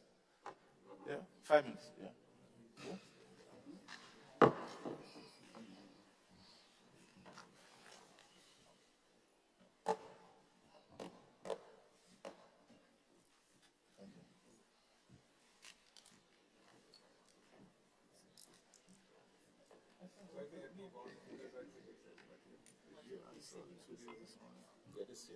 You don't have it? Oh, we have electronic copy. Do you want?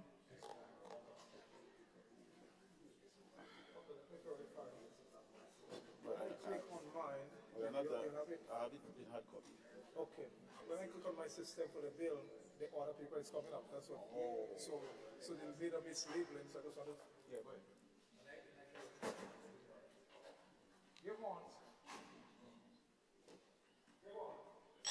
When I click on the bill, the order paper is coming up. So that bill number 1 might be mislabeled. When I click on the bill, what I have coming up is the order paper. So if that's what goes up, then all the members have to wrong. They don't have the number 1. Because it's serious.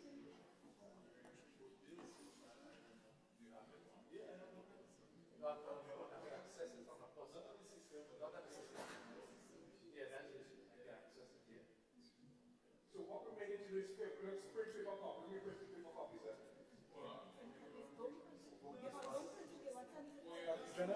Print paper copies of that bill number 1. The order paper that comes from the number 1. Bill number 1. The order paper. So that could be paper copies. This is the position of the bill number 1.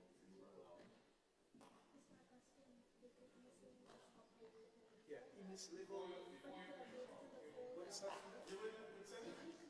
Oh, you.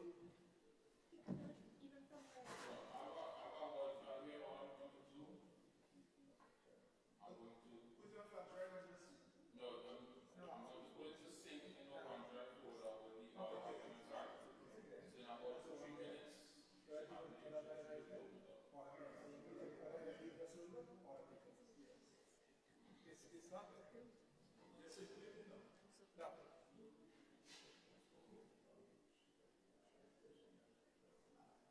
What he said to me again is labeled, but it's the order paper again. So there is a mislabeling that happened with the bill. Yeah.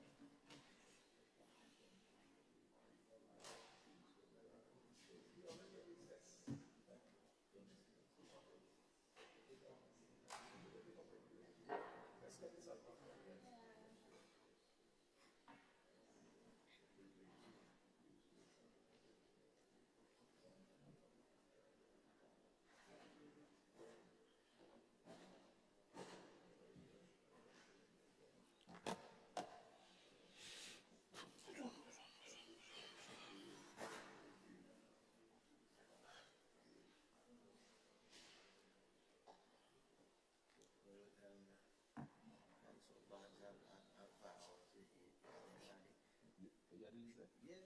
I didn't see it. Yes, please. No, they were good one. Yeah, I want you to. Yeah.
So the session now resumes. Senator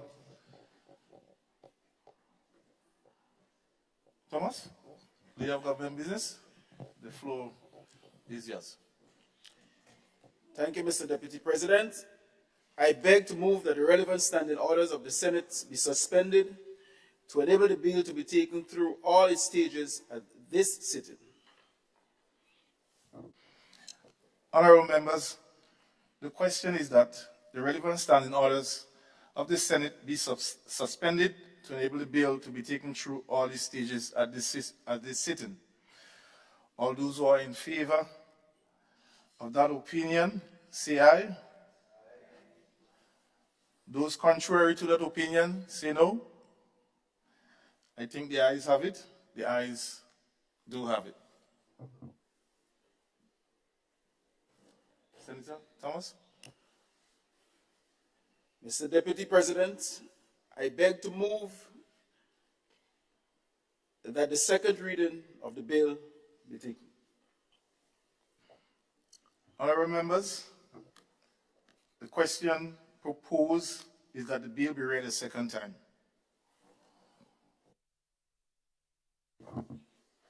Leader of Government Business? Mr. Deputy President, I would like to bring to this House attention the whole issue of the problem that we face in this country. Our government is a very caring government. And once we have identified problems, we always try to solve the problems. Mr. Deputy President, we have identified that we have serious problem in our society whereby the definition of a child is not always applicable to the situations that we encounter. And so, when it comes to taking care of an individual, the National Insurance Company finds itself in a dilemma whereby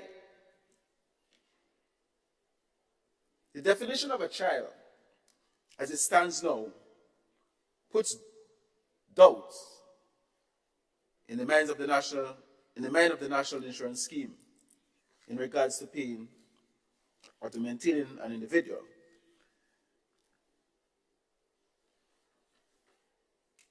And we cannot continue punishing a child because of the way other people look at the individual. In other words, the present legislation literally is saying to our society that if a child is not being taken care of by a father or a mother, and that individual was to pass away, the National Insurance Scheme will do likewise. We cannot continue going down that road. And therefore, on the heels of the famous law initiated by Dr. Francis Alexis, that a child is a child, our administration, in its endeavors to solve the problem, we have embarked on bringing this bill to the House. And so the National Insurance Amendment Bill 2023 seeks to amend the National Insurance Act, Chapter 205, which is the Principal Act.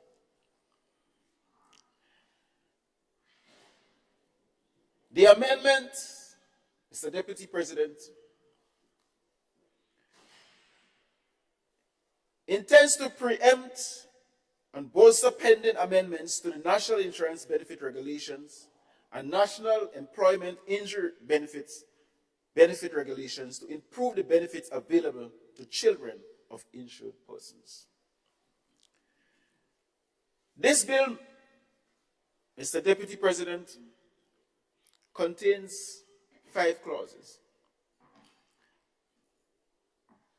Clause 1 deals with provides for the short title and commencement of the act for which this bill is.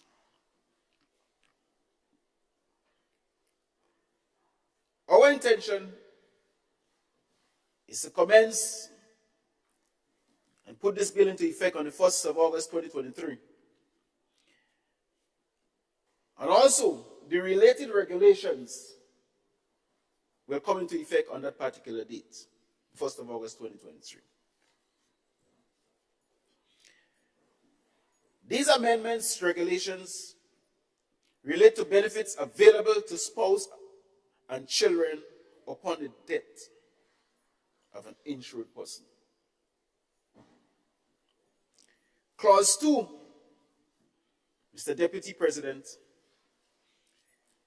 provides for amendment of Section 2 of the Principal Act, the interpretation section, to revise the term child. Presently, as I speak, Mr. Deputy President,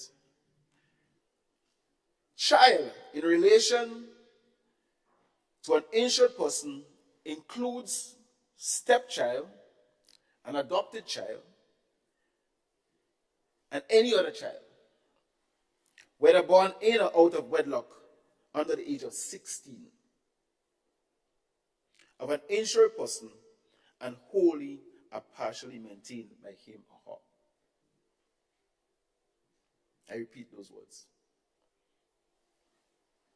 And wholly or partly maintained by him or her. This is the flaws, Mr. Deputy President. This is the flaw, and we need to fix that. The new definition that we are about to enact or to insert in the law has four major differences. One,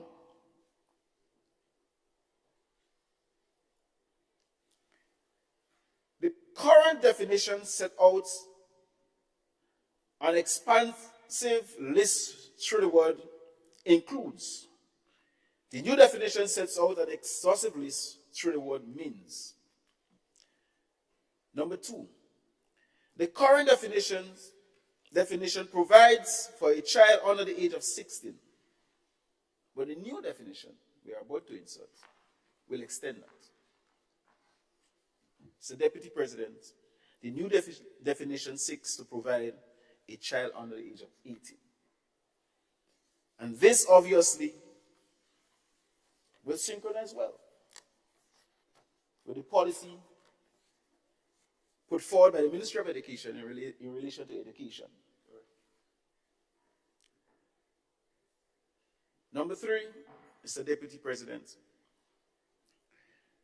the current definition requires that a child be maintained by the insured person to be considered his or her child. Imagine that. Current definition requires that a child be maintained by the insured person to be considered his or her child. In our society today,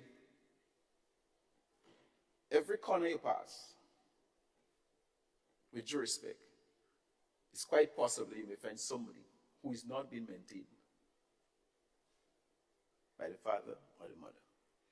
And therefore, in the Ministry of Social Development, you will find long lists of people seeking help and assistance.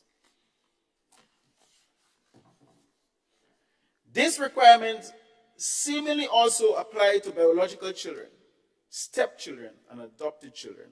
Otherwise, the children would not qualify for a benefit under the National Insurance Act and Regulation, as it stands.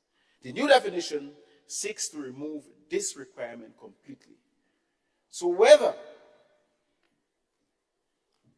this child is being taken care of by the insurer or not, the National Insurance Scheme, that's the direction we want to go, will acknowledge that this is a child of the family. This is a child of the individual. And this child should be taken care of. Fourthly, Under the current definition, the final and broader category for children is too broad because it contemplates minors who are partly dependent on the insured person without any indication of whether the insured person intended that the minor be acknowledged as their child. The new definition also seeks to provide the specificity of acknowledgement as a biological child or a stepchild due to a legal or common law union. So if you acknowledge a child and you passed away and you were taking care of the child, it will be too late to go and do a DNA test and see whether this child was not the insured individual. NIS, in going forward, will now acknowledge the child because the child was acknowledged as being part of the family, and the child will be taken care of. Clause 3 provides for an amendment of Section 56 of the Principal Act to increase the maximum penalty in many cases, Mr. Deputy President, where people are not adhering to the law. Section 56 of the Principal Act prohibits various types of conduct, including failing to pay at or within the time prescribed for the purpose, any contribution, interest, or surcharge which he or she is liable to pay pursuant to the Act, and knowingly makes a false statement or representation, or produces or furnishes a cause is unknowingly allows to be produced or furnished any document or information which he or she knows to be false in a material, particularly for the purpose of evading payments or obtaining benefits. Mr. Deputy President, the current maximum penalty in this law is $1,000 or 6 months imprisonment. This clause seeks to increase the maximum fine from $1,000 to $5,000 to deter attempts at abusing the social security mechanism.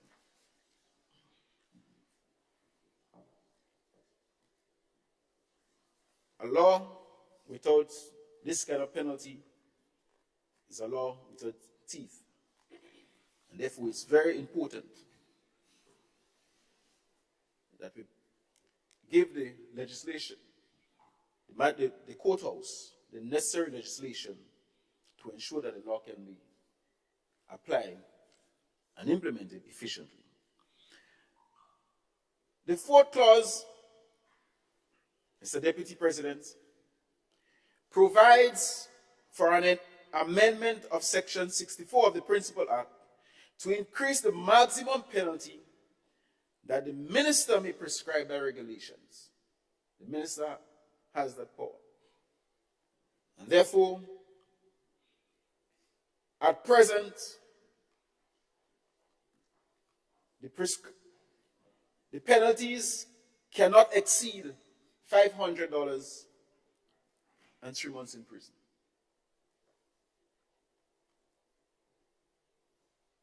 This clause, which we are hoping to insert in the law, seeks to increase the maximum fine that can be prescribed from $500 to $2,000 or 3 months in prison. Mr. Deputy President, our intention is to leave no one behind. Time and time again, our state, our taxpayers have to be increasing the budgetary allocation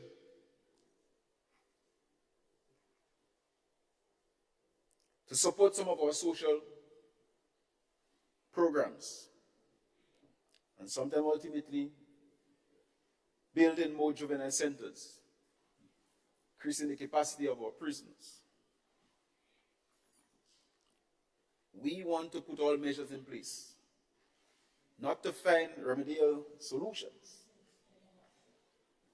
but to take preventative measures of situations that may possibly cause us to go in that direction.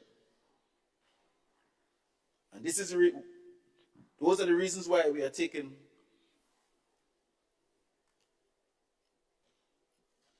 and putting these measures in place. Because we believe that we have a responsibility, and as a government, we must stand up to our responsibility.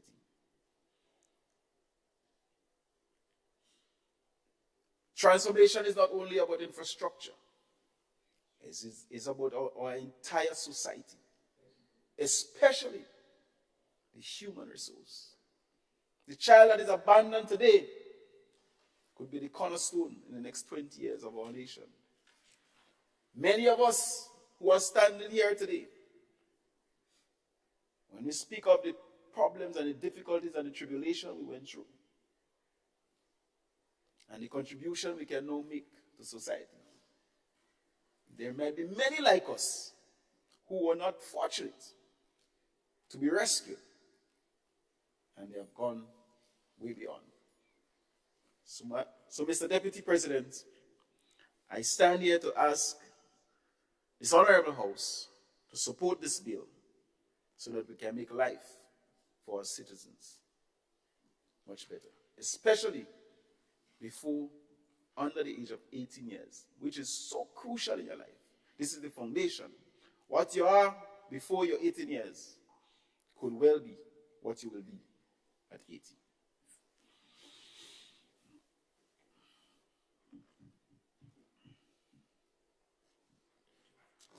Thank you.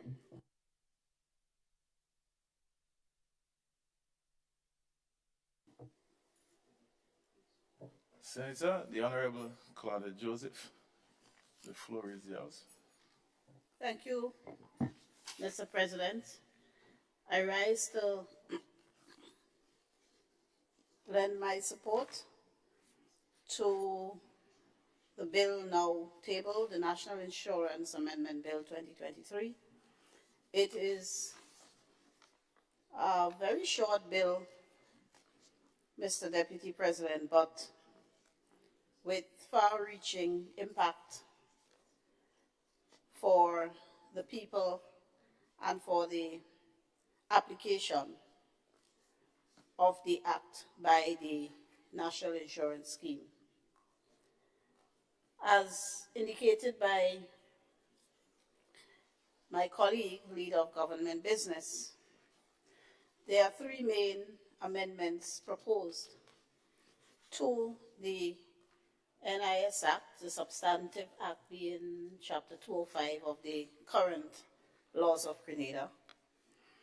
And the first one is, quite frankly, Mr. Deputy President, quite delayed. And it seeks to do two things.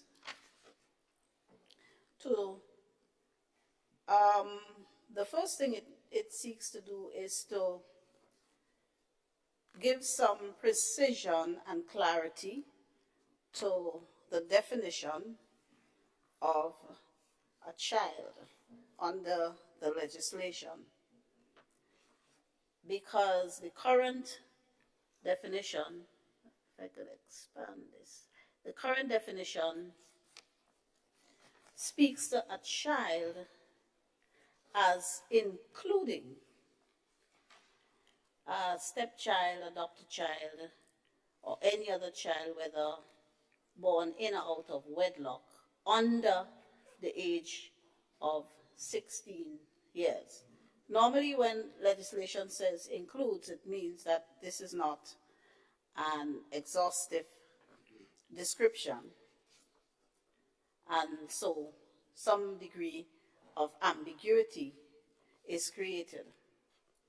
So this definition here, as proposed, will give clarity and remove the ambiguity that now exists, to say that child under legislation means a biological child or person declared or presumed to be a biological child, a stepchild, an adopted child, or a person expressly acknowledged by the insured person as a biological or stepchild, and under the age of 18 years. And the latter part, under the age of 18 years, Mr. Deputy President, is quite significant because since 2012,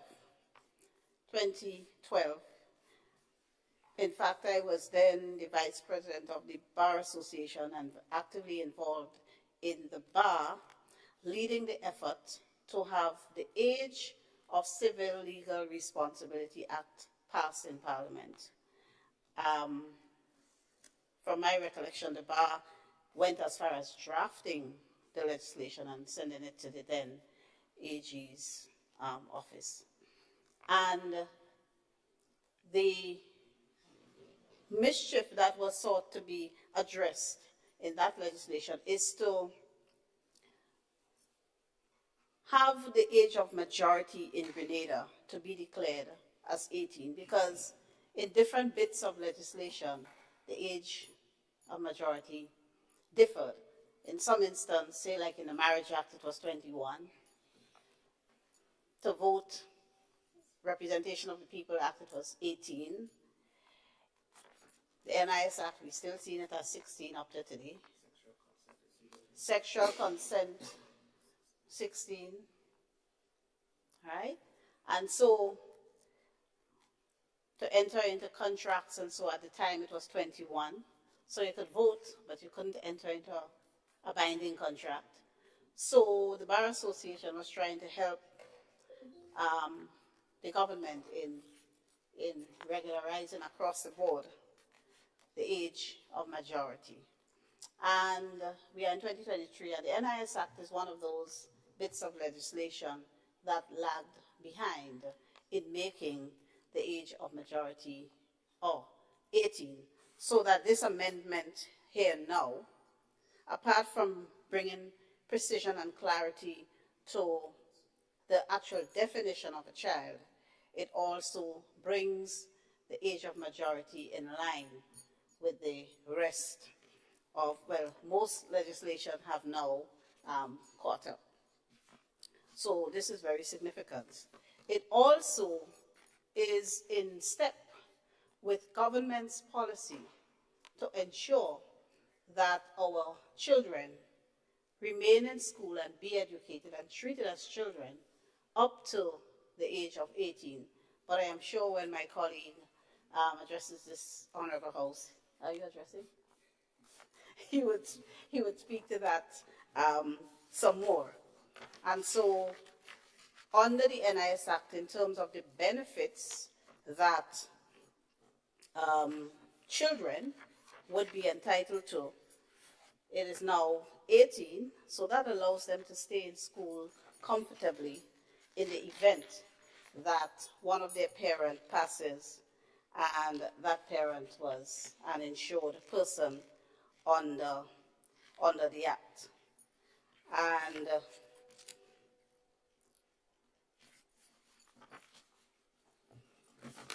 speaking of insured persons, I guess we will discuss it a little more in the second amendment that's being proposed today.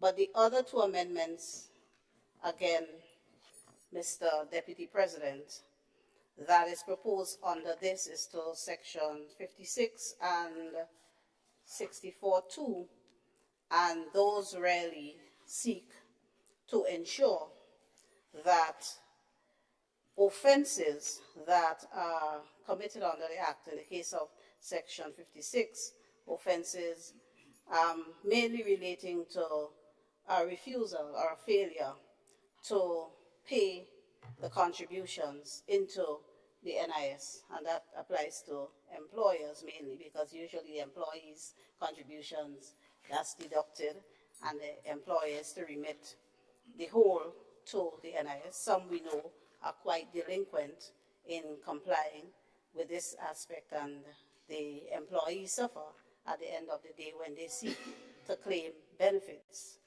So also making false declarations or falsifying books and records. And the current penalty for that is $1,000.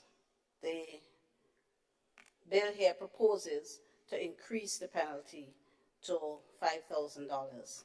The intention is to secure more compliance by employers so that employees are not shafted at the end of the day when their employers do not remit their contributions to the NIS. And the second amendment is to Section 64(2) of the Principal Act. Again, speaking to offenses, and that will allow a magistrate, that's a court of summary jurisdiction, a magistrate to impose a fine. Currently, it restricts the magistrate to $500. That doesn't really serve as a deterrent. It now will be increased to $2,000, and hopefully persons would find it better to comply with the legislation than to have to face the court and a fine, and there's leeway for imprisonment in there as well. But that aspect is not being adjusted. So, Mr. Deputy President, I support the amendment to the legislation, particularly as it relates to refining the definition of a child so that our children are offered greater protection under the Act. Children claim under the Act mainly under the funeral grant section of the Act. I think that's Section 20, and also under Section 39, which deals with survivors' benefits. So these provisions in the Act that allow for children of insured persons to benefit are very critical in that they allow for the children to benefit when they are at their most vulnerable, in that their parent, the insured parent, might have passed. So I'm happy to be part of a government that ensures that up to 18 our children of deceased insured under the NIS are protected and given some kind of financial relief through the funeral grant and the survivors benefits grant. So I commend the amendment to this honorable House. Thank you.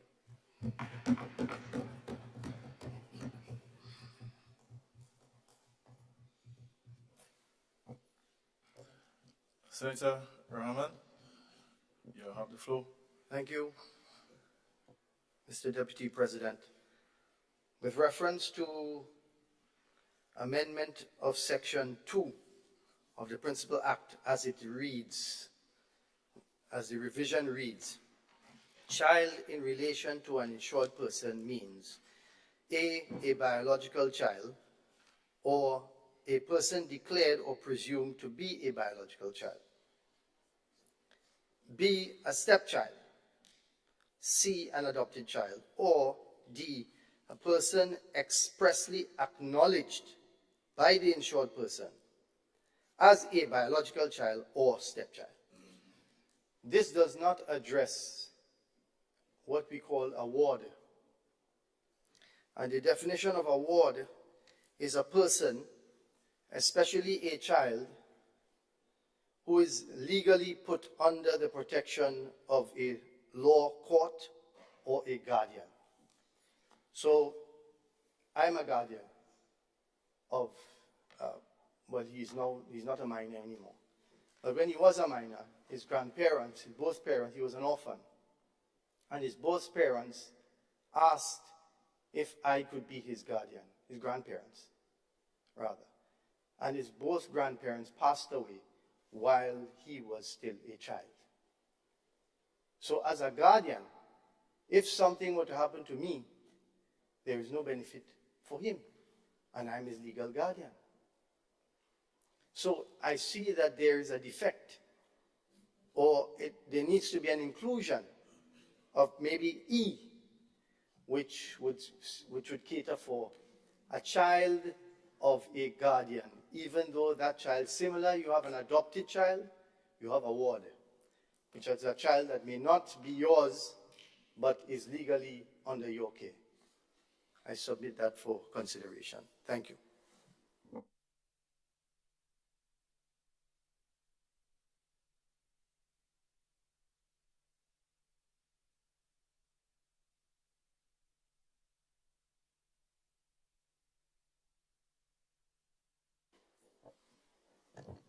Any other contributions?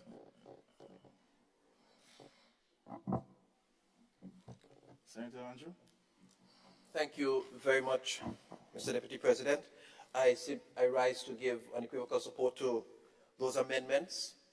I think it very critical that the divide between adult-child perspective, the ways in which we look at our children, that it has to be synchronized. So I'm very happy. For instance, the element of the amendment that deals with the age being brought to 18 rather than 16. Because if we treat them in one respect at 16 as a child, but we treat them in another respect as an adult, we confuse them. And we create a kind of hypocrisy with how we treat them and confusion for their seamless transition into adulthood. I mean, the AG mentioned the age of sexual consent being 16.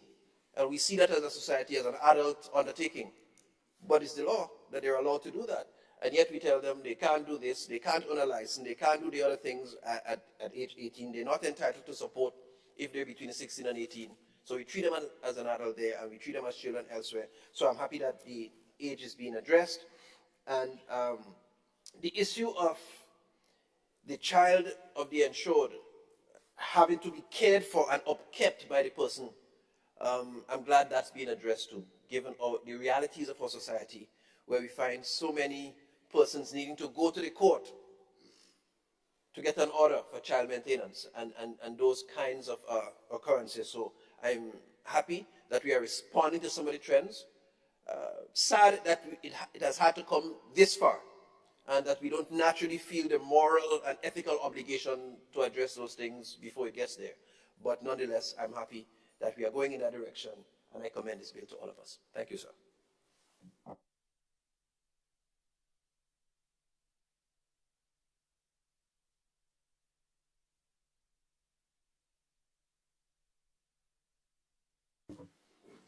Senator Sinclair? Thank you. The floor is yours. Thank you, Mr. Deputy President. Mr. Deputy President, I stand to make some contribution on this very important bill. It's a bill that affects and will affect everyone.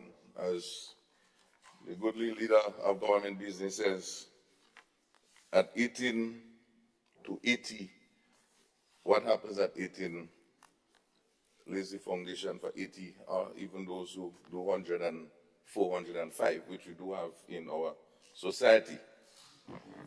I want to start, firstly, Mr. Deputy President, on this first concept of a child. I think that seems to be the first component, and I was so happy to hear the name of Dr. Alexis.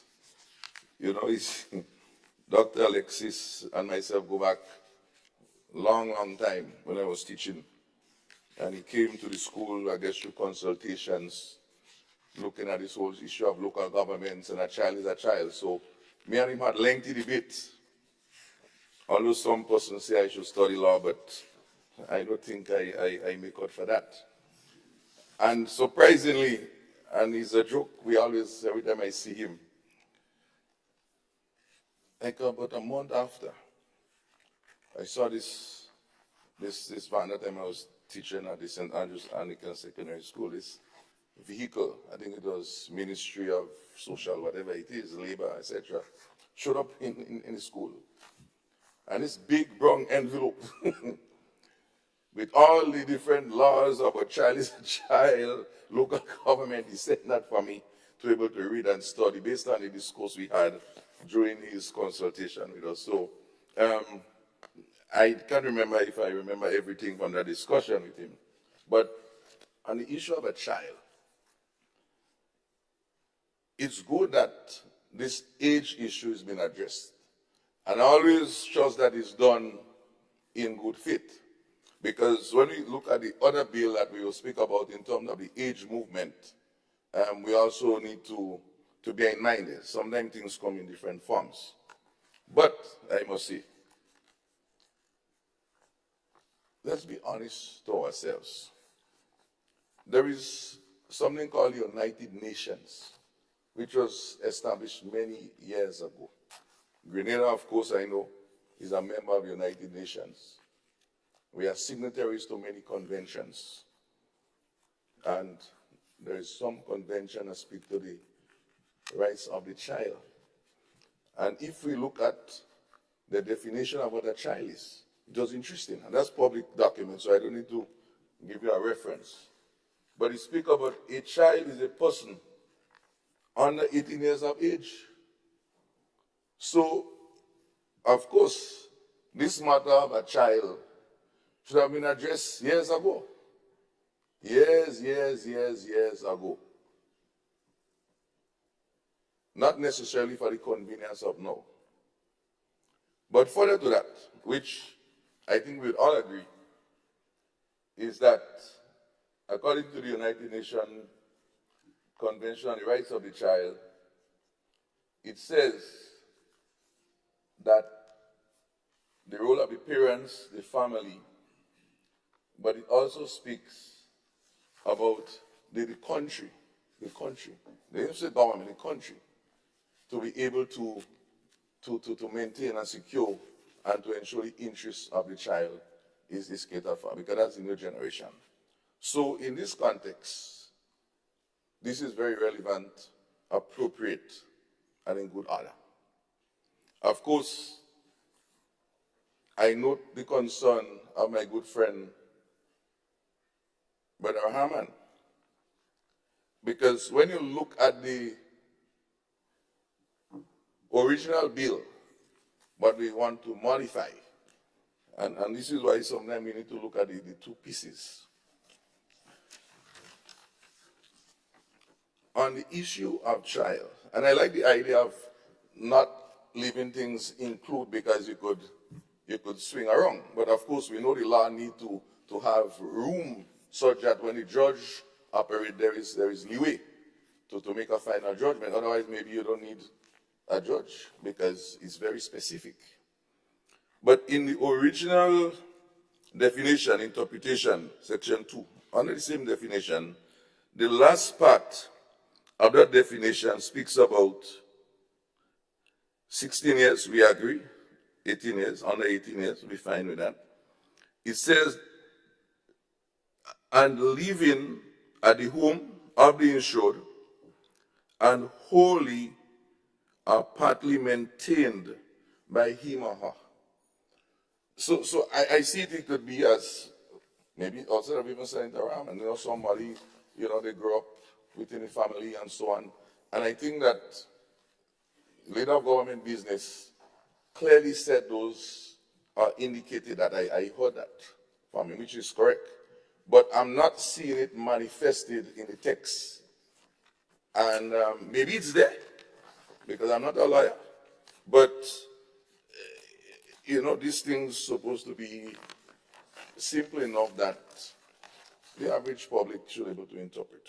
So I think we may have to do some work there on understanding maybe when we reach in the committee clarifications. On the two other issues, which has to do with section 56 and section 64. I'm trying to figure out how we get to only adjusting and increasing. I agree with the penalties issues. Increasing the funds. So for example, we speak about increasing the fees from $1,000 to $5,000. Normally, when you're having laws and regulations, you want to put those sort of prohibitive fees, or prohibitive, what I call consequences, subject to get compliance. But sometimes, if you be on the ground sufficiently, you would understand that it doesn't always work like that. In the sense that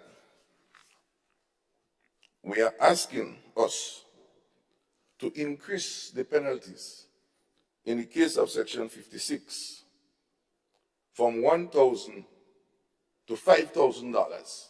Wow, that sounds nice. Maybe NIS, maybe the government collects that funds, NIS, of course, because we know they also need some money. Of course, though, we need persons to comply. But guess what? I'm not too sure if the prison is overloaded, and we don't want to send more persons up there. But in the original penalty, we speak of 6 months, I think it is. So $1,000 or 6 months in prisons. Let me make sure it's and. Wow, this situation changes immediately. So it moves from $1,000 and to imprisonment for 6 months. But you know, sometimes the judge may use some discretion. In this first recommendation, we speak about moving from $1,000 to $5,000. But the prison term still remains 6 months. I think there is a major typo in this part of the recommendation. Because, I mean, who does that? I think there is need for serious reconsideration to increase the months, maybe 2 years, because we want to make it prohibitive. Because it almost working out well. Maybe the judge may say 3 months and you'll take a jail and you'll come back.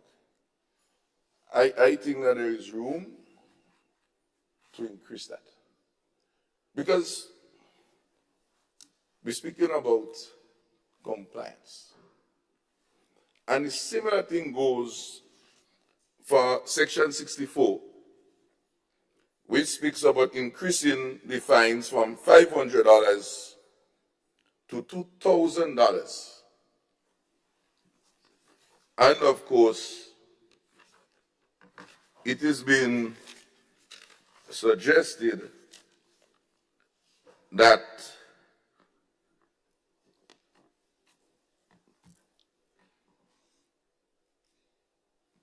well, this one reads a little bit different. Not exceeding $500, okay, which is now $2,000, or imprisonment not exceeding 3 months. So this one is a one, okay? But the issue is that those prison terms should also increase in some form, if not in the same ratio, but at least some form of increase. I think that is a oversight when I saw it, and I trust it's an oversight, Mr. Deputy President.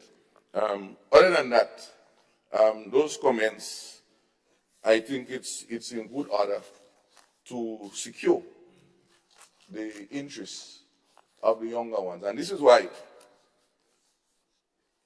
in several discussions I have with, particularly among my constituents and just general persons, privately employed, etc., try and join the NIS.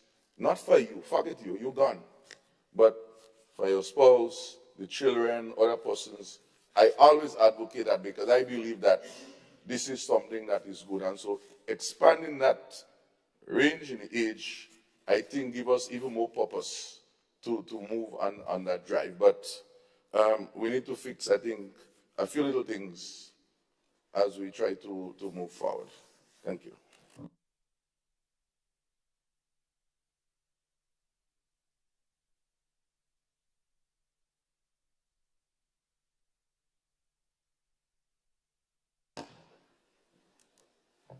Senator, the Honorable Neelan Franklin, you have the floor.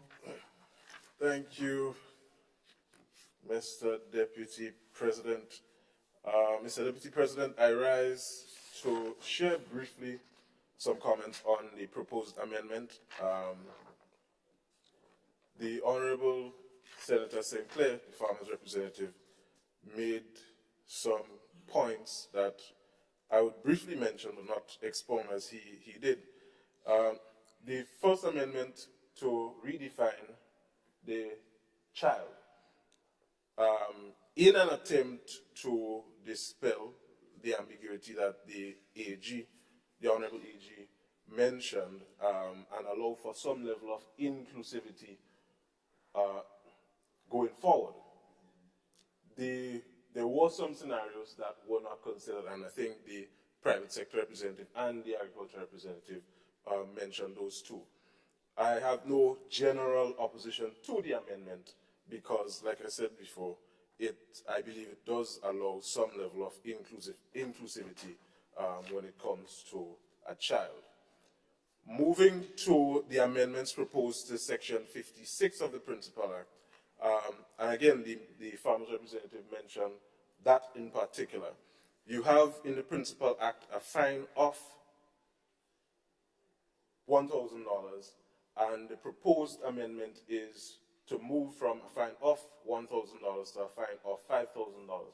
Normally, in circumstances such as these, when amendments are made to increase the penalties in a penal clause, you would want that to be a matter of a deterrent, to deter people from wanting to commit such offenses or allow for breaches of that particular piece of legislation. However, in this particular amendment, I view it differently. I don't see this as a deterrent, but as providing an option. And the farmers' representative made that point. There is a proposed increase in the penalty, the fine, but there is no proposed increase in the imprisonment time. One might decide 6 months to $5,000. I might as well lean on the compassion of the magistrate and allow for myself to be in prison for 6 months rather than pay that fine of $5,000.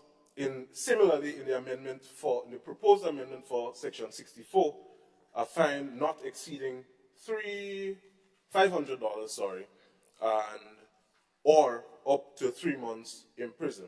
The proposed amendment for this is to move the fine to $2,000, and the initial imprisonment time in the Principal Act remains at up to three months in prison.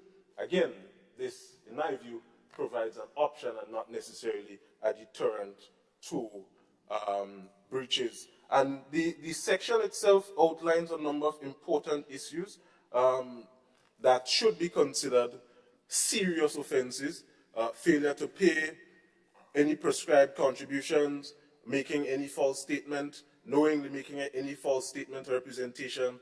It covers a range of different issues and offenses for the NIS, and I think the imprisonment time should be considered for an increase. I thank you, Mr. Deputy President.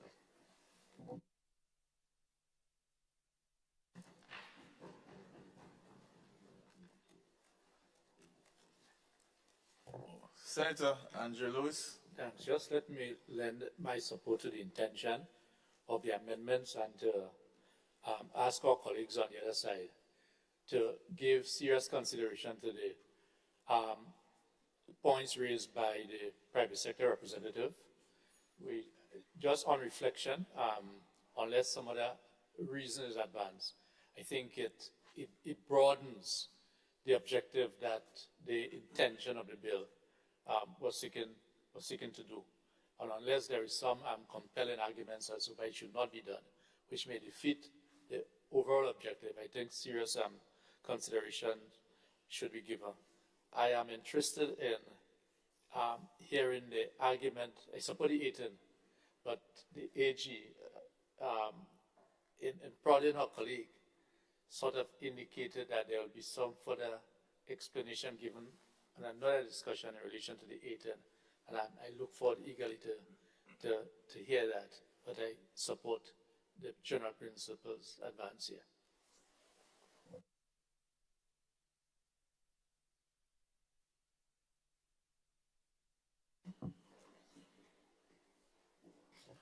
Leader of Government Business, seems like we have some good support from your side today.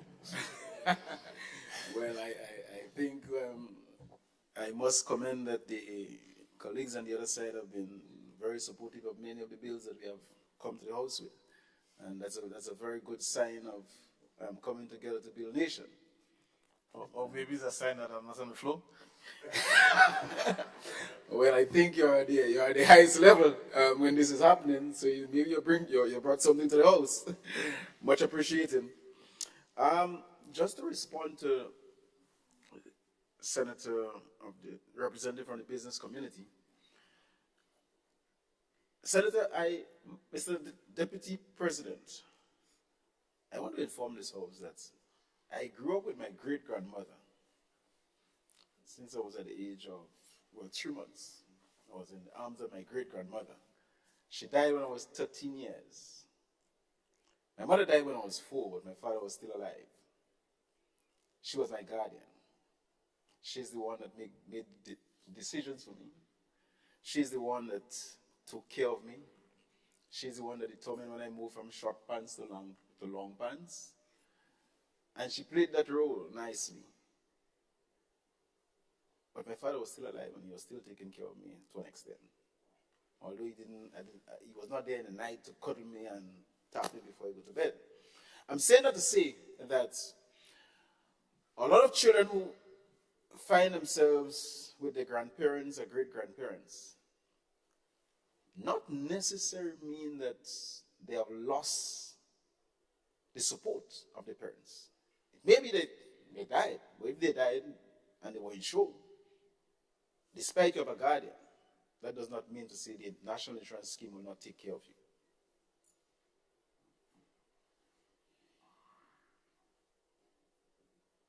Getting me? Mr. Deputy President, in situations like that, people don't end up with guardians just like that. It's either you're kind of brought to work, your parents not there, but there isn't an instance, or there may be. If you don't have parents, it's quite likely that your guardian could adopt you. And then, if there is, just to secure that assistance from the National Insurance Scheme, if the case is that your parents didn't leave anything behind for you, or your parents were not insured, then I think it's important that the citizens of the country be aware of that and do all the necessary work, or legislative work, to make sure that if you are the guardian, put systems in place. So you're moving from guardian now because there's no parents anymore, or the parents didn't leave anything. So you must put a structure in place because the law is there. The law doesn't entertain the question of guardian, and it entertains the question of adopted child. Then maybe you could move to that stage. And I think that is quite reasonable.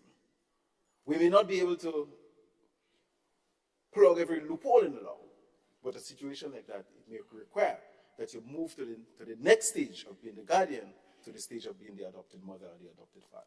And I think that could be taken care of quite easily. And the question of the penalties, well, remember, the term maximum penalty is being used here. And maximum penalty moving from 1,000 to 5,000, the judge still has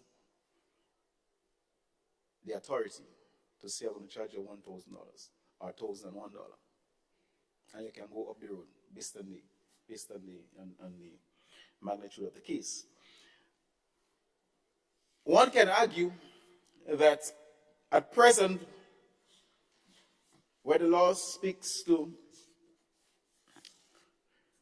$500 in clause 4, $500 or 3 months in prison, one may conclude that as it is now, it might be disproportionate. 3 months imprisonment today, $500 or 3 months imprisonment and 3 months imprisonment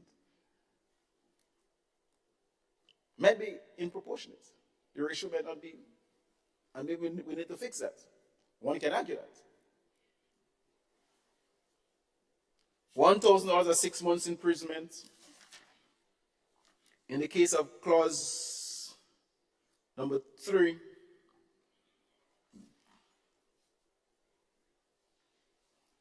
Six months imprisonment is a lot of time. And to increase that, I don't think it's necessary. Again, one may argue that at present it might be disproportionate. I mean, there are quite a few people here who have to spend 1 year in prison. There's a lot. And the value, when you look at the value of dollars and cents today, as compared to then, if you had $100 in your bank account when you were growing up as a young man, you were considered yourself a rich student in the savings union. Had a lot of money. Today, you give your son $100 for the week, and you're grossly underpaid a young man. Grossly underpaid to take care of his bus fees and lunch and so on. You have to put another one on top of that. So the value of money may move faster than in comparison to the time spent in prison. So we are not here really and truly to advocate long prison sentence. We do not want good citizens to remain. We want you to pay a fine, stay outside and work and build yourself, build your family, build your country. Prison may not be the best place for that. So pay your fine, understand your errors in life, make the adjustment, and let's move on. So I think as presented to the House, your concerns will be noted, but I think they can be taken care of. And so, Mr. Deputy President, I want to thank everybody for the contribution that they have made to this bill. And whatever concerns you have, whatever queries you have, I think our good lawyers in the Ministry of Legal Affairs, good counsel, they put a lot of thinking into the law, and I think what we are presenting here is in the best interest of the nation. Thank you. Honorable members, the question is that the bill be read a second time. All those who are of the opinion, say aye. Of the contrary opinion, say no. I think the ayes have it. The ayes do have it. The bill for an act shortly entitled National Insurance Amendment Bill 2023. Leader of Government Business. Mr. Deputy President, I beg to move that the Senate resolve itself into a committee of the whole Senate to consider the bill clause by clause. The question is that this Honorable House resolve itself into a committee of the whole Senate to consider the bill clause by clause. All those who are of the opinion say yea. Yea. Those contrary to the opinion say no. I think the ayes have it. The ayes do have it. Yes.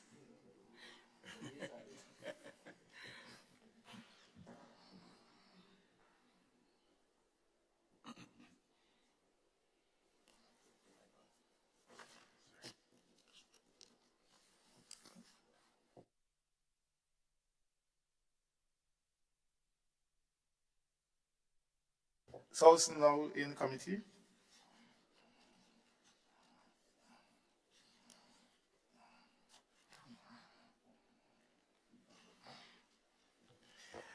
Clause 2, amendment of Section 2 of Principal Act.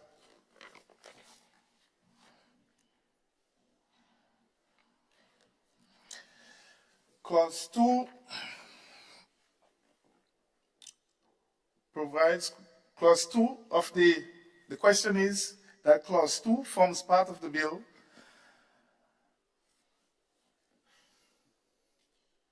all those who are of the opinion say yea. Those contrary to the opinion say no.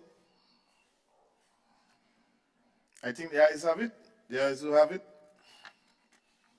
Clause 3, amendment of Section 56 of Principal Act. The question is that Clause 3 of the amendment, Clause 3 of the amendment, Section 56 of the Principal Act forms part of the bill. All those who of the opinion say yea. Those of the contrary opinion say no. I think the yeas have it. Senator Sinclair? Yes, Mr. Chairman. Whilst the years may have it, I want it to be recorded clearly that whilst the leader of government business says, well, you know, we don't want to send people to prison and all of those things, I still want it to be recorded that the months, the imprisonment time need to be relooked. I hope 2 years from now we'll have to come back and increase it. You know, that is my concern, because we may come to other regulations and other things down the road. We have other bills that would come to us. And I want to see how we will treat in terms of consistency of both fines and imprisonment. If we would leave those imprisonment terms to be the same, or whether we say, no, we need to really make it stronger. So we have to be careful with precedents that we set in terms of application. This made me very concerned. I just wanted to clear that for the both 2 and 3. 3 and 4. Thank you. Notice, Senator.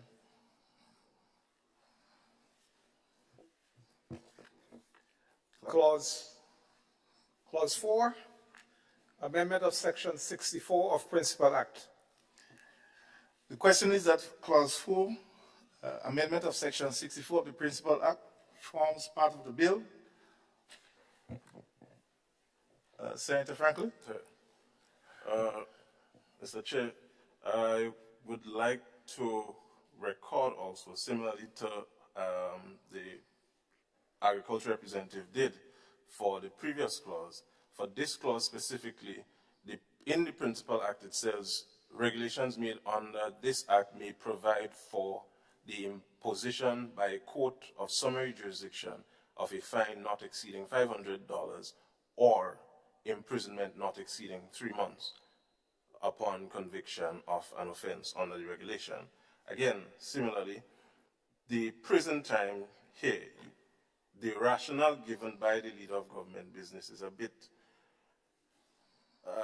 ticklish. I understand where he's coming from, but at the end of the day, why increase the fine from not exceeding $500 to not exceeding $2,000, understanding the severity of the infringements that can occur under this particular section, and not increase the prison time where it says or up to 3 months.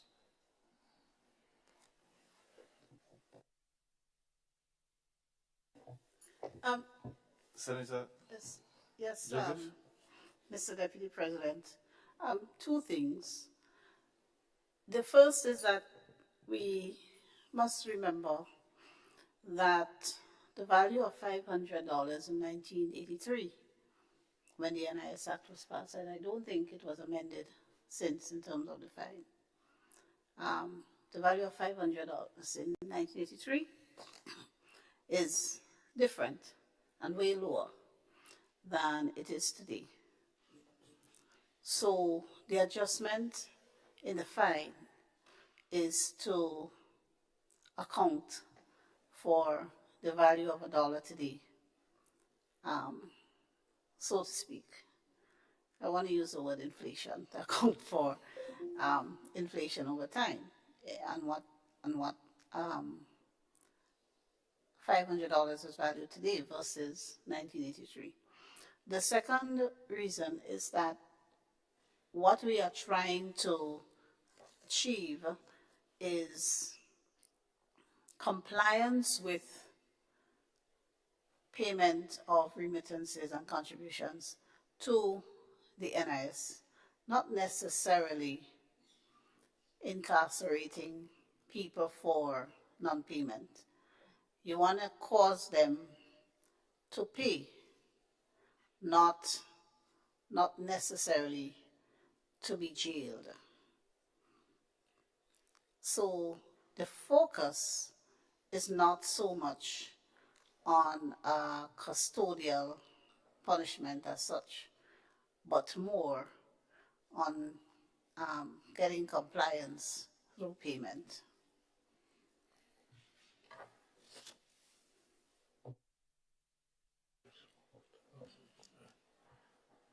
Senator Franklin, yes, go ahead. I'm just thinking out loud. If one has not been diligent in making their payments to the National Insurance Scheme, would you not think that at some point they will have that $2,000 to pay to the court and repeat the offenses as the time progresses, because it says not exceeding $2,000. You can't charge them more than $2,000. They can simply refuse to pay the remittances or the contributions, back to the NS, and then use that very said money to pay the fine and continue on their bad practice. Well, generally, the courts are not, they don't take kindly to people repeatedly flouting the laws. And it is not often in the case of offenses such as these that the defendant or the accused is imprisoned on the first offense. If there are repeat offenders, they would most likely find themselves facing prison. But the average person will, I assure you, prefer and find $2,000 to pay than to even spend 5 days or so in prison. Right? So, as I said, the object, the mischief is really to secure compliance rather than to punish by way of imprisonment. Senator Lewis, I see you. Yeah, thank you, Mr. Deputy President. Just a question before I make a comment. The 500 may have been around since 1983, yes?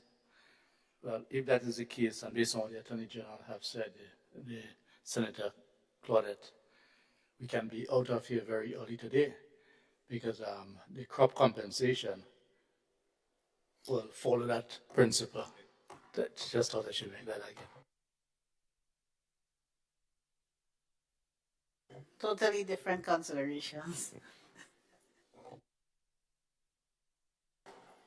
Not wanting to get involved in it. The farmers need to go to the lower house. We've had the conversation already. I'm just wanted to interject to indicate that we have one particular item that we should be concentrating on. I see that we're going to another item on the other paper. We're not quite there as yet. So just be mindful of that. But I just wanted to not to participate in the debate or so, but I think the whole object, I think from both sides, what is being trying to achieve is the whole issue of deterring. I think the whole concept of deterring persons. So I understand the recommendations in terms of increasing the sentence, and I understand from the government side why you don't want to do that. At the same time, you're looking at a wider span in terms of other persons who might be willing to pay. But I think the whole core issue of deterrent is something that one always have to to be mindful of when you have such laws in place. People always try to commit fraud or something. You know, I may pick up a child on the side of the road and try to come and make some claims. So you have to also take that into consideration. So I guess as much we appeal to the government to look at some of the recommendations, and they may have to address those going forward.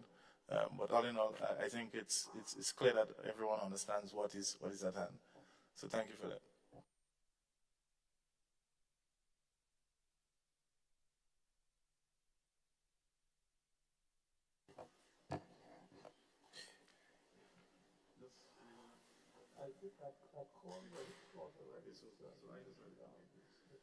So the question is that Clause 4, amendment to Section 64 of the Principal Act, forms part of the bill. All those who are of the opinions say aye. Those contrary to the opinion say no. I think the ayes have it. The ayes do have it. Clause 1, short title and commencement. And the question is that Clause 1, short title and commencement, form part of the bill. All those who are of that opinion say aye. Those contrary to that opinion say no. I think the ayes have it. The ayes have it.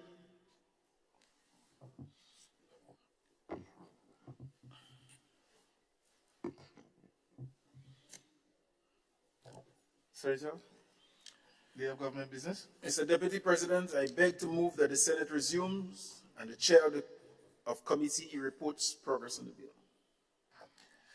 The question is that the Senate resumes and the chair of the committee reports progress on the bill. As many as of the opinion say aye.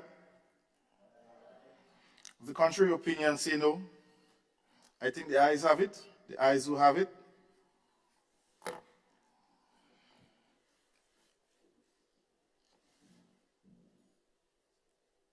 Honorable members, Senate now resumes. I have to report that the bill was considered by a committee of the whole Senate and passed without amendment.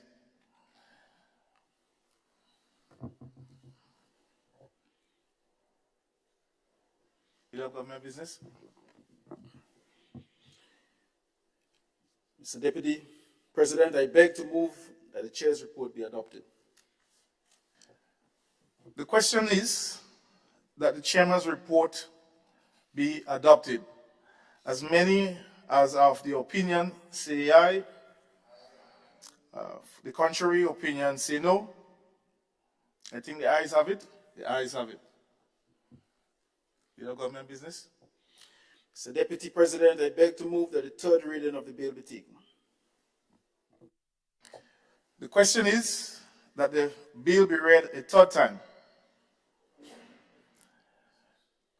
The question is that the bill be read a third time and pass. As many are of the opinion say aye. Of the contrary opinion say no. I think the ayes have it. The ayes have it. The bill for an act shortly entitled National Insurance Amendment Bill 2023.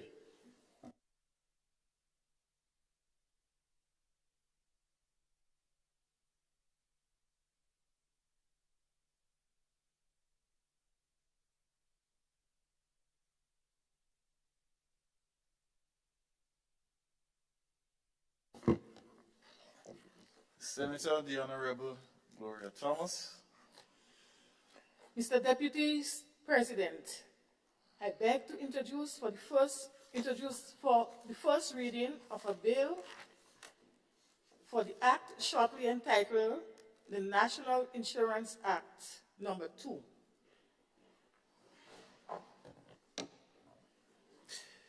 The bill which seeks to amend the National Insurance Act Cap 205 to increase the pensionable age with consequential amendments to related legislation shortly entitled National Insurance Amendment Number 2 Bill 2023. Senator Thomas. Mr. Deputy Speaker, Mr. Deputy President, I beg to move that the relevant standing orders of the Senate be suspended to enable the bill to be taken through all the stages at this sitting. Honourable members, the question is that the relevant standing orders of the Senate be suspended to enable the bill to be taken through all its stages at this sitting. All those who are of that opinion, say aye. Those of a contrary opinion, say no. Senator Thomas.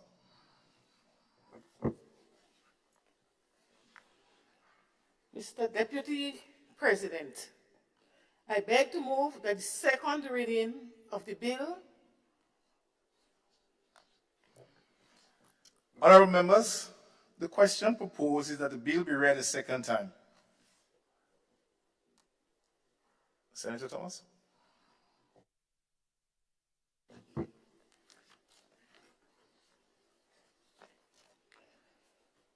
Mr. Deputy President, the bill seeks to amend the National Insurance Act, Cap 205, the Principal Act, to increase the pensionable age from age 60 to age 65, with consequential amendments to related legislation.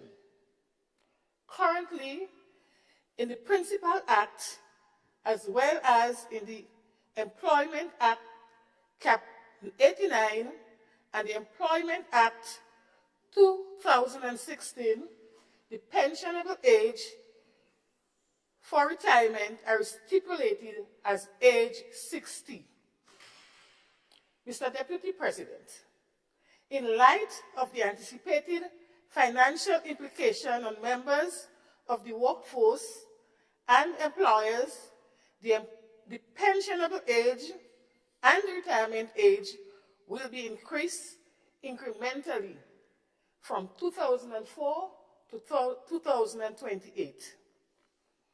In 2024, the pensionable age and retirement age will be 61, increasing by 1 year each year until the pensionable age is 65 in 2028. The timetable for this incremental increase of the pensionable age and retirement age will be set out as a new third schedule to the Principal Act and reference to age 60. In the affected legislation will be replaced by the term pensionable age, defined in accordance with the timetable. Mr. Deputy President, this bill contains 6 clauses and 1 schedule. Clause 1. Clause 1 provides for the short title and the commencement date of January 2024. Accordingly, the bill will not affect any individual who attain age 60 on or before the 31st of December 2023. Mr. Deputy President, Clause 2 seeks to amend Section 2 of the Principal Act to insert a new definition for the term pensionable age, which is defined in accordance with the timetable for the incremental increase set out in the new time schedule to the Principal Act. Clause 3 and 4 seeks to amend Section 24 and 25 of the Principal Act, respectively, to replace the reference to age 60 in the Principal Act with reference to the pensionable age. Mr. Deputy President, Clause 5 seeks to insert the third schedule to the Principal Principal Act. The schedule sets out in the timetable for the incremental increase from 60 in 2023 to 61 in 2024 until finally 65 in 2028. Mr. Deputy President, Clause 6 and the schedule to this bill seeks to set out the consequential amendments to other legislation with reference age 60. This legislation includes regulations already made under the Principal Act, namely the National Insurance Collection Contribution Regulations, 2, the National Insurance Contribution Regulations, 3, the National Insurance Voluntary Contribution Regulations, and 4, the National Insurance Employment Injury Benefit Regulations. Mr. Deputy President, additionally, reference to the retirement age of 60 is referenced in the Employment Act, Cap 89, and the Employment Act of 2016, and will be replaced with the phrase pensionable age for the purpose of the National Insurance Act, Chapter 205. The Employment Act, Cap 89, is currently in force in Grenada with the Employment Act 2016, which was enacted in 2016 but is not yet in force. Additional legislation. Mr. Deputy President, in addition to the provisions set out in the bill, the legislative reform for increasing the pensionable age includes the following additional legislation to amend existing regulations made under the Principal Act. 1, the National Insurance Benefit Amendment Number 2, Regulations of 2023. The National Insurance Employment Injury Benefit Amendment Number 2, Regulations of 2023. Mr. Deputy Speaker, the additional legislation provides primarily for an individual to opt to retire at age 60 and immediately receive a pension benefit under the National Insurance Act, referred to as early age pension. However, the early age pension is a reduced pension benefit, and the sum forfeited will depend on how many additional years or months are required by that individual to attain the pensionable age. This may vary during the transitional period because the interval between age 60 and the relevant pensionable age will increase incrementally until the pensionable age becomes 65 in 2028. Further, the additional legislation also increases the weekly rates for minimum pension from $46.40 to $58.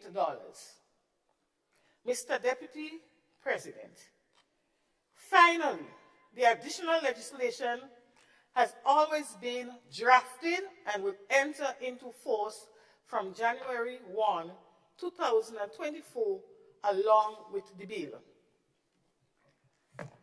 Mr. Deputy President, this National Insurance Scheme Amendment Bill 2023 is timely and relevant.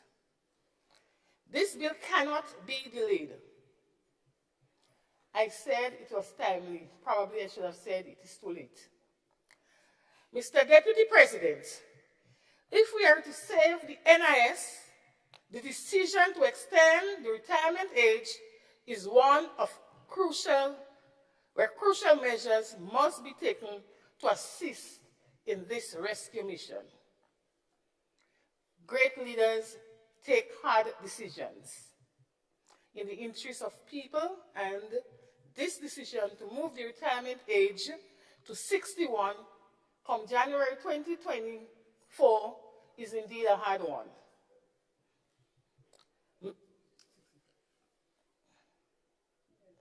Correct. Mr. Deputy President, the record shows that since 2002, recommendations were made to start increasing the pensionable age to keep the scheme viable, but the recommendations were ignored.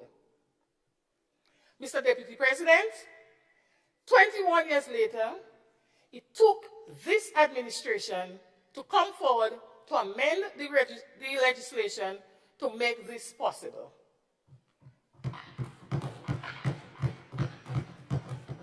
Many of our regional counterparts have gone ahead to increase their retirement age.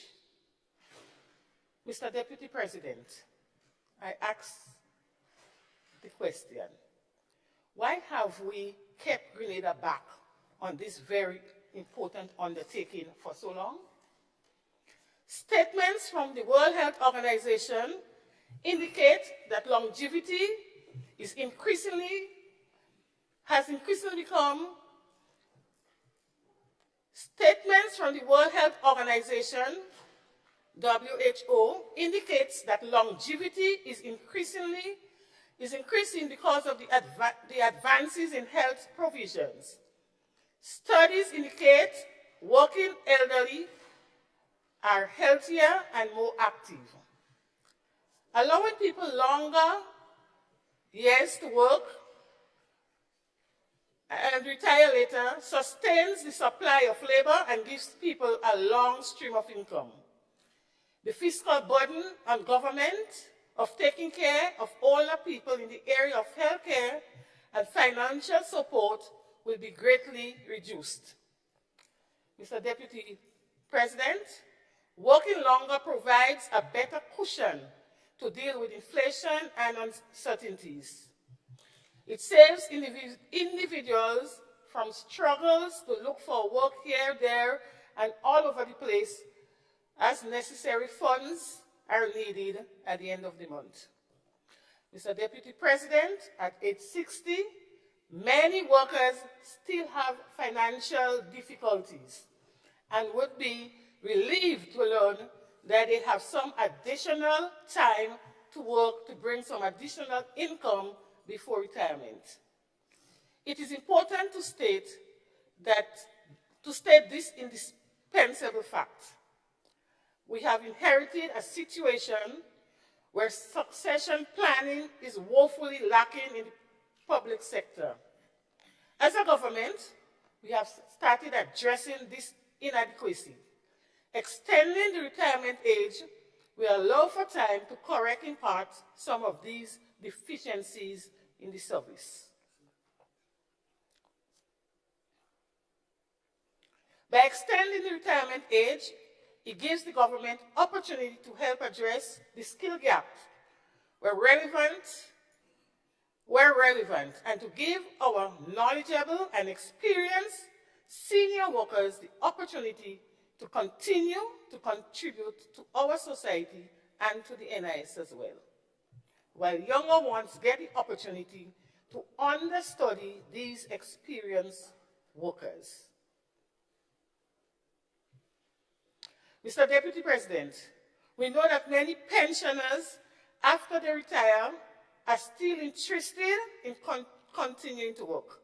By extending the retirement age or keeping people on the job longer does not only ensure an income stream for the National Insurance Scheme, but also benefits the workers, as it will certainly mitigate the impact of an aging society.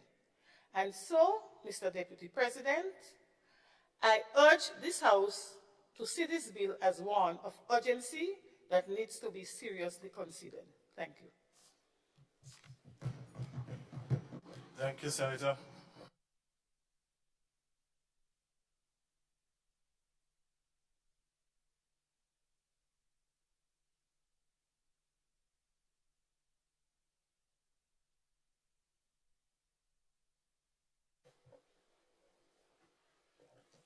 Senator the Honorable Andrew Lewis.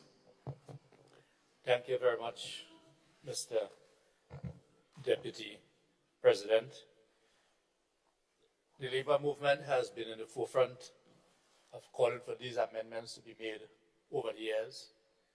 We know it is not an easy road, but it is something that, based on the science, that we are convinced is the right thing to do.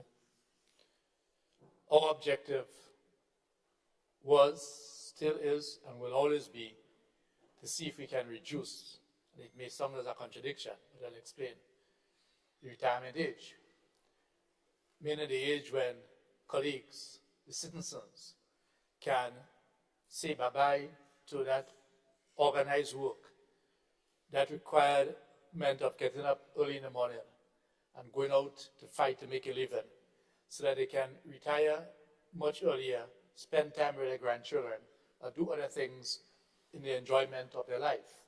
But we are not at that stage, and therefore it's a commitment that we as a society must work towards. We look at the Scandinavian countries, but we also recognize that the cost up front, we are not yet there. What you pay into the system and the outlook of the society. And this is something that we, in our society, who have committed ourselves to working class contributions, look forward to. But there's a reality check. And that reality check has shown us that in the region, not too far from us, the National Insurance Scheme, or the Insurance Board, as it has been called, have run into some difficulties where our workers are retiring and they are not able to reap the benefit from the board. And as pointed out by our colleague on the other side, these recommendations goes way back in the early 2000s. I recall the early debates, especially in 2006, 2007, and the need for these adjustments to have been made, which would have been less draconian than now. I want to repeat, which would have been less draconian than now. And up to last night, I was speaking to one of our colleagues, one of the leaders of the movement, because in preparation for this discussion, and I knew where we stood, where we stand. And in the recess of my mind, there's a hope which was saying that, look, could something different be done? And before leaving the office, I called and said, look, comrade, I know what our position is, but let me just get it from you again, that the age have to be, based on everything that is happening now, I want to situate that, based on everything that is happening now, be increased to 65.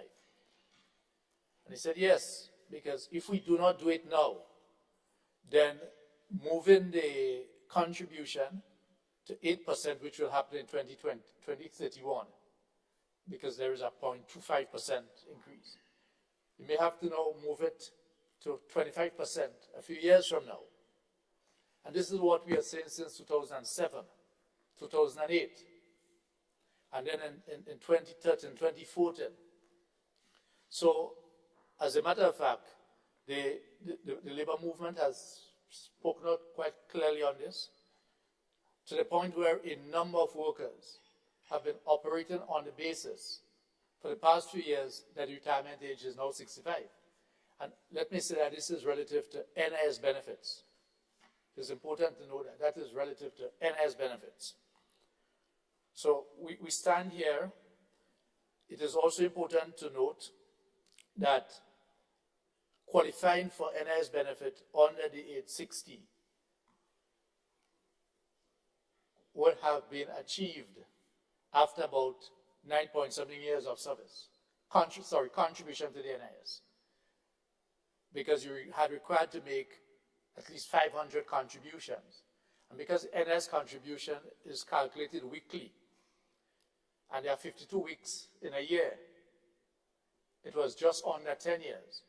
It is also important to know that now moving to age 65, when we reach to 65, it will require just over 700 contributions to qualify to start receiving NIS benefits.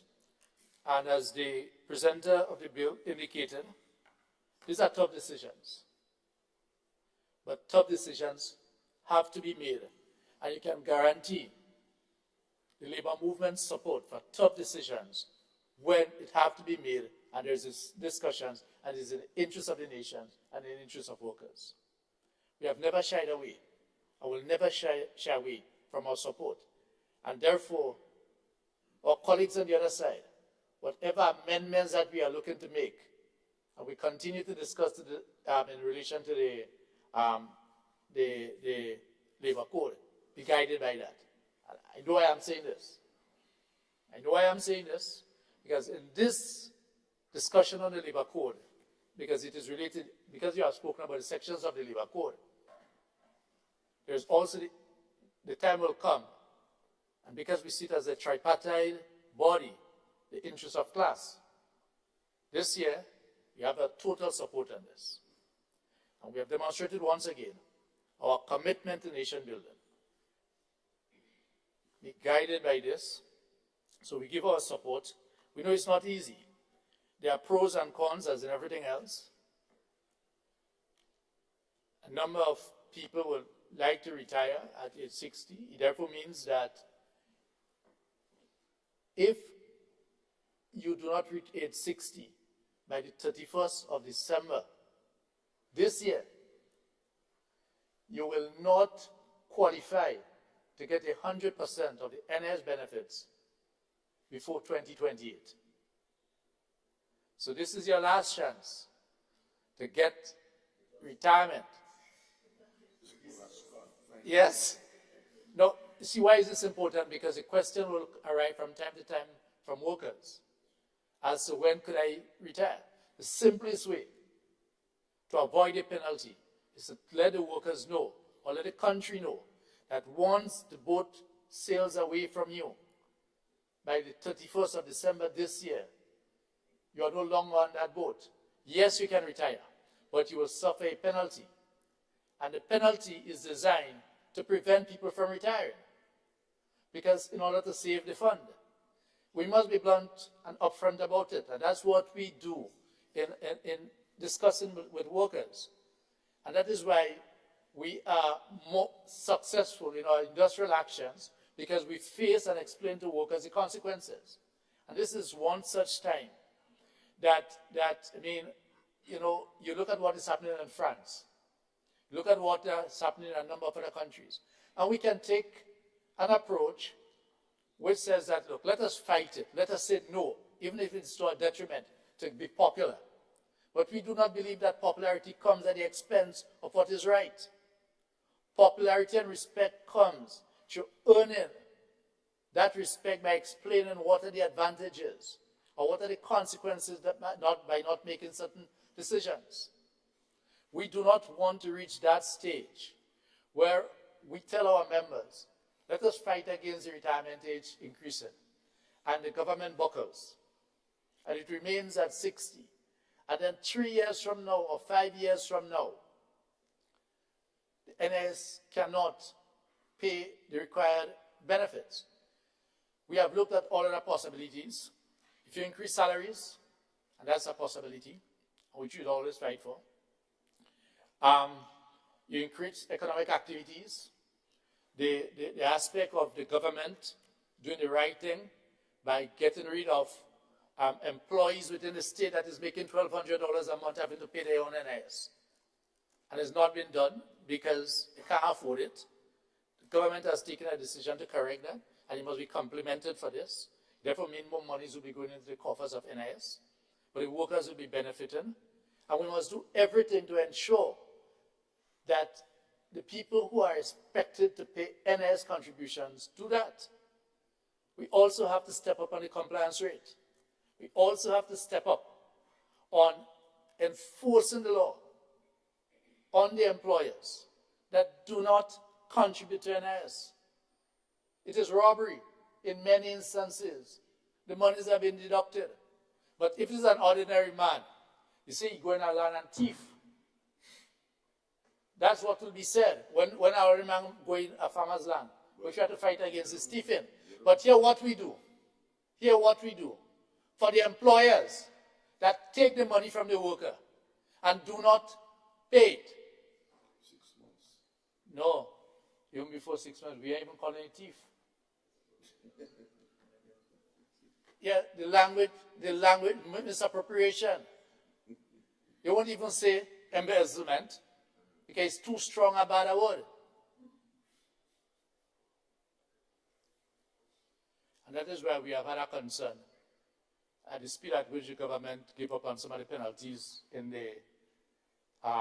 terms of taxes and other things that were deducted from workers, even in paying the income tax.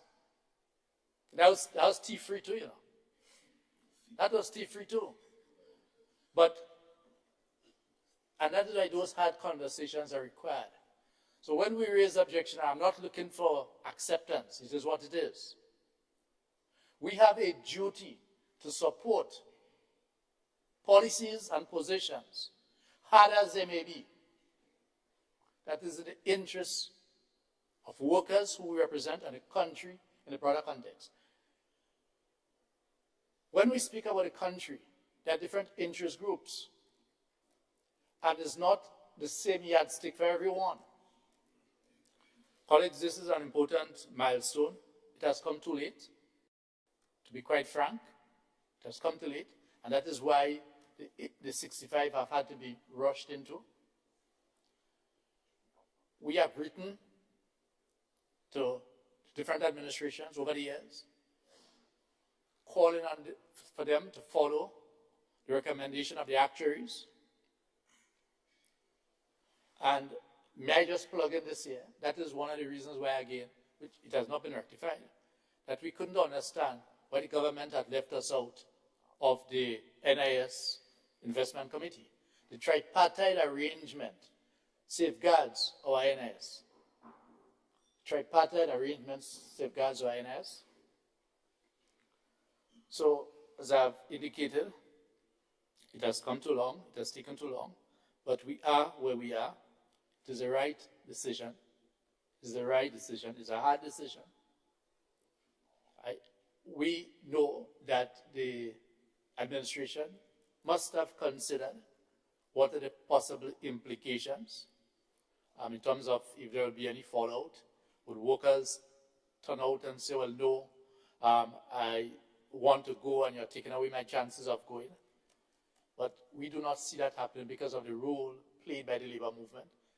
The importance of explaining to workers. Yes, colleagues would like to go early. I've gone to workplaces even as recent as last week, and that matter came up. But leadership requires you to look someone squarely in the face and say, look, this is why it is important to do it. And especially where, as I said, globally there are a number of fights against the increase of the age. And we could cover behind that. But we will not do that. We're asking workers is an opportunity. The employers, and if I may just make an appeal to my colleague here, I don't know where he's coming from, but I will just say, I know that there will be consideration because the longer you work, there is a possibility of health challenges. Let me make that point. And therefore, we need to step up. That's the correlation. We need to step up our healthcare systems. And employers must understand, even if the retirement age had remained at 60, that the older you get, there are some functions that you will not be able to do as efficiently and as quickly as in the past. I want to repeat that, because even with retirement age being at 60, we find that there are some employers and some approaches that want to discard workers after giving all their strong years of service. But this appeal is made for us to take that caring approach, retooling, retraining, because there are scientific ways and proven ways that we can do. We can use our institutional knowledge is important to train the new workforces. So it gives great opportunity to reduce our workers retiring into poverty, because many times workers retire at age 60, and 10 years after, you see them, they're still working, they went out looking to make a hustle, their mortgage is still there, they have children in school. So there are advantages to be had. Yes, there are disadvantages. And let us not run away from it. Let us not run away from it. But let us commit ourselves as a society to work towards creating the conditions that at some stage we can do a review based on economic conditions that will allow us to have a society where we do not necessarily have to work. In terms of tenured relationship and paid labor, up to retirement age, or it can be reduced, where we can, go on vacation, spend time with our families. That's the ultimate objective of a number of colleagues in the labor movement, and I dare say in the political arena. Let me just make that point. I'm convinced that colleagues and comrades in leadership positions want to see a better society, want to see a society that allows our people to live a more comfortable life. Yes, the system, capitalism, is based on profit before people. And Minister, said Minister, but my colleague, Attorney General and Minister for Labor, that was one of the central issues at the center of that important struggle that we had. After making $24-point-something million over a 3-year period, I find it difficult to give workers a mega increase. And bear that in mind as we seek discussions on the labor code which is mentioned in this document.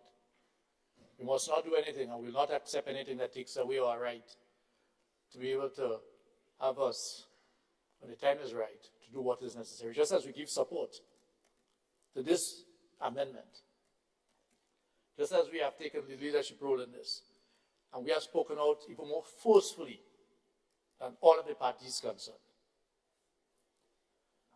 But we know it is the right thing to do, and we give our support to the crucial amendment of safeguarding the NIS, but at the same time, echoing a strong call for all of our colleagues, because we are part of this, for NIS to do what is required to ensure that it remains sustainable and not just depend on the contribution, the direct contribution from workers. And here is the important role of the investment committee and all of us as stakeholders to come up with suggestions and proposals that our representatives can make to ensure that this noble institution continues to play an important role. I end by repeating our support for amendments and changes that ought to have been made many years ago. But as we say, better late than never. Thank you very much.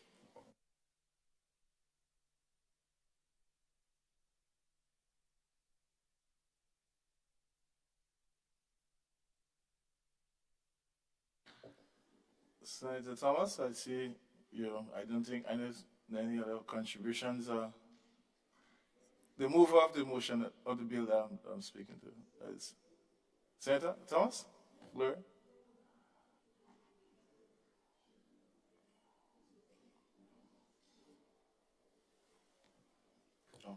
Oh, so we have a contribution from Senator the Honorable Claudette Joseph.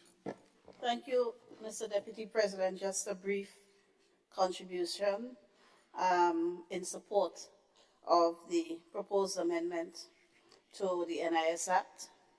As correctly indicated by my colleague, Senator Thomas, presenting the bill, and by the Labour representative.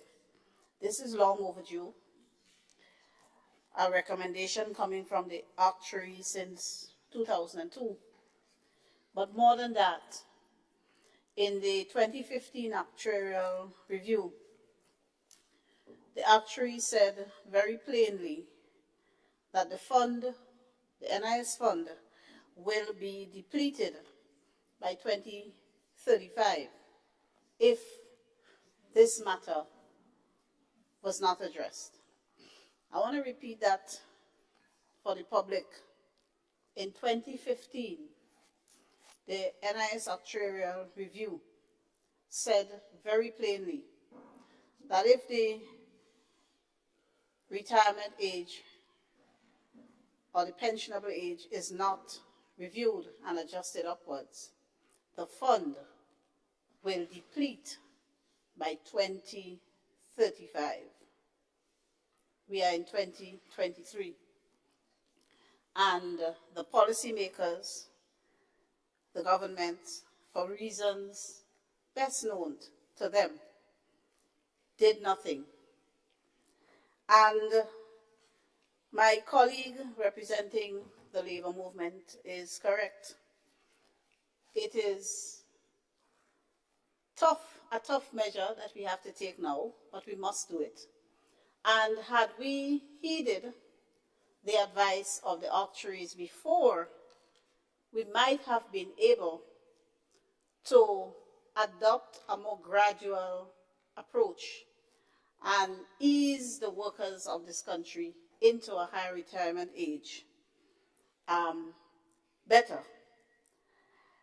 This was done in, for example, in Jamaica and Dominica, but they heeded the advice of the actuarial reports. Jamaica, I believe, did the adjustment as far back as 2009, thereabout, and Dominica in 2014. And so they were able to give 2-year spans, allowing the person turning retirement age every 2 years an opportunity to catch up. And they end up right where we are to end up, at the ultimate retirement age being reached in 2028. They adopted that approach and gradually worked up to 2028. We do not have that luxury. We practically have 4 years to get to 65 at 2028. And that is what makes it tough but necessary. We are a government, Mr. Deputy President, unafraid to take tough decisions that are in the best interest of all our people. We are not going to treat governance as a transaction where our only vision is what happens every 5 years at the ballot box, and where we trade what is best for our people for votes. We are not transacting in vote. We are not governing as though it were a transaction. We are governing and taking decisions, some tough, that are best for our people, trusting and believing and having confidence in the collective wisdom and perceptiveness of our people, knowing that we are doing for them what is right, and being confident that when next we face them and ask for another term, they will easily and gladly do so. Mr. Deputy President, just to put things in perspective for our listeners out there who may still be unsure about the correctness of this decision, looking at our CARICOM colleagues, our retirement age now is 60. Bahamas, 65. Barbados, 67. Jamaica, 65. Antigua and Barbuda, 63. St. Kitts and Nevis, 62. Dominica, 65. St. Lucia, 65. St. Vincent and the Grenadines, 65. Trinidad and Tobago, 65. The only remaining territory with a retirement age of 60 in the CARICOM, English-speaking CARICOM territories is Guyana at 60, and Guyana has the fastest growing GDP in the world. Guyana is enjoying a great windfall from their oil and gas reserves. So perhaps they may be able to work out a formula where for some time they can maintain the retirement age at 60. So we are in company only with Guyana. All of the other territories, some as far back as 2008 or 9, have made the adjustment as advised by the actuaries. And the reality is stark. If we don't do it, the NIS fund will deplete, they will crash, they will not be able to pay pensions to retired persons as they fall due. Antigua, for example, even after having taken the step they are at 63, they may have to review this because they are actually facing a situation now where some months they cannot pay their NIS pension. That's the reality in Antigua now. And what we are trying to do is to avoid Grenada falling into that bracket. And we are told that because the delay was so long before we adjust and balance ourselves when this new retirement age kicks in, there might be some difficulty in the not too distant future. And we are working and hoping that this doesn't play out. But this is the consequence of being afraid, being elected to govern, but being afraid to do so, and being afraid to take hard decisions that governance requires.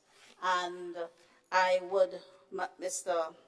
Deputy President, thank in particular the labor movement for supporting this decision of government and accepting and helping to educate its members on the correctness and the necessity for this amendment to the NIS Act. And we urge all stakeholders, employers, labor, the NIS itself, to assist government, and in the case of the NIS, to lead in the necessary public education that must ensue so that all of our people understand that these decisions, and you see a number of amendments coming fast and furious in relation to the NIS Act. Our people, we need your assistance in having our people understand that these decisions are made not to squeeze anybody or to be hard, but to save the fund. And there is a nostalgic aspect of it as well.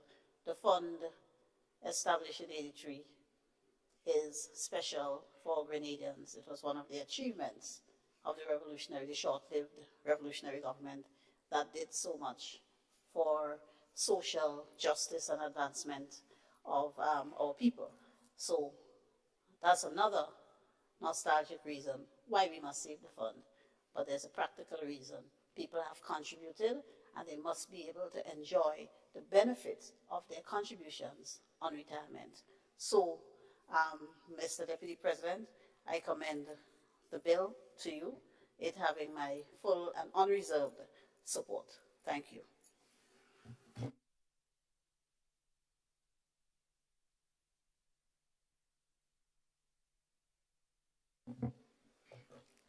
Senator Rahman, the floor is yours. Thank you, Deputy President. Some brief comments on the intended NIS increase in pensionable age. We all want our retirees to be able to benefit from their hard work after their years of service and contribution. We therefore require a strong, well-managed fund that will be of benefit to all of us when we retire. That is established and agreed upon. In order to preserve that intention, our total contribution has to climb from 9 to 12%. And now the increase in pensionable age from 60 to 65 implemented over a 5-year period is being tabled. Mr. Deputy President, it is true that these recommendations have been made over a decade ago, and repeatedly so. We can only kick the can so far down the road. At some point, we have to face the reality, and that point is obviously now before us. And so I support and we support what is needed. Initially, the thought of raising the pensionable age did not sit well with some. Still doesn't. Raising the contribution percentage was more acceptable because the value of money itself had changed over the last 5 years. To buy the same items cost a little more now than it did 5 years ago. I'm happy to see that at least the option to retire at 60 will still be there, albeit with less benefit, but that option will still be available as we understand it. Life expectancy, Mr. President, I hadn't heard anybody mention that. Life expectancy. This week I called the Ministry of Health to find out the life expectancy of males and females in Grenada. I was transferred to the statistical department, and I was told that it is 72 years of age for males and 71 for females. That gives you an idea of the impact of that change. I don't know how correct that is, but that's what I was told. I was on the understanding that women in Grenada live longer than men, as it is in most of the world. However, that's what I received. So the reality arising for this information is that raising the pensionable age from 60 to 65 means that some pensioners who expected to receive their pension will now have to wait longer. Even as that may be so for some, raising the pensionable age really means that the employed can continue to be gainfully employed for another 5 years, contributing their wealth of experience, institutional knowledge, and practice to our society for a further 5 years. Oftentimes we hear that seniors retire into poverty. These 5 extra years can allow Grenadians to better prepare for retirement and put less strain on families to care for their older loved ones, as income can be earned for a longer period. Recently, in another place, I heard the Honorable Leader of His Majesty's Opposition speak about some in the private sector, as did my colleague representing the labor sector, critical of businesses who are not paying forward the required contributions to NIS. And then I heard our Honorable Prime Minister say the same was true of the last administration, where some areas under government's responsibility was not paying their contributions either. So let's not pretend, therefore, that blame can be solely assigned to the business sector. The popular song comes to mind. If you're living in a glass house, don't throw stones. Right? So, I could try. So, especially since little has been done, little or nothing has been done over the years to bring the unofficial economy into the fold of responsible businesses. That is also a responsibility of government. Wastage or misuse. I had an employee, speaking from personal experience, who submitted a sick leave to our company, only to find out that that said employee was seen having a good time in Carriacou Carnival. What is the NIS doing to investigate fraud, abuse of the fund, where employees who want a vacation will just go to the doctor for a sick leave. What is being done about that? Nobody's speaking about that. Everybody's speaking about business. See? That's a real issue, abuse of the fund.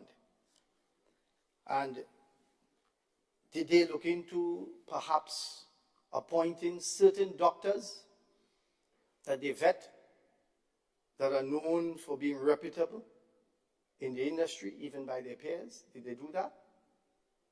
Or is it just open? You have a PhD, you have a degree, and you just go by the doctor, you go by any doctor, and you bring a sick leave. Unfit for work, medically unfit for work, the sick leave says. That means as much to me as it means to you, which means nothing to me, right? So there are, most cases, there are genuine cases where employees claim. I, in particular, have a lot of good employees, but there is fraud and abuse that needs to be looked into.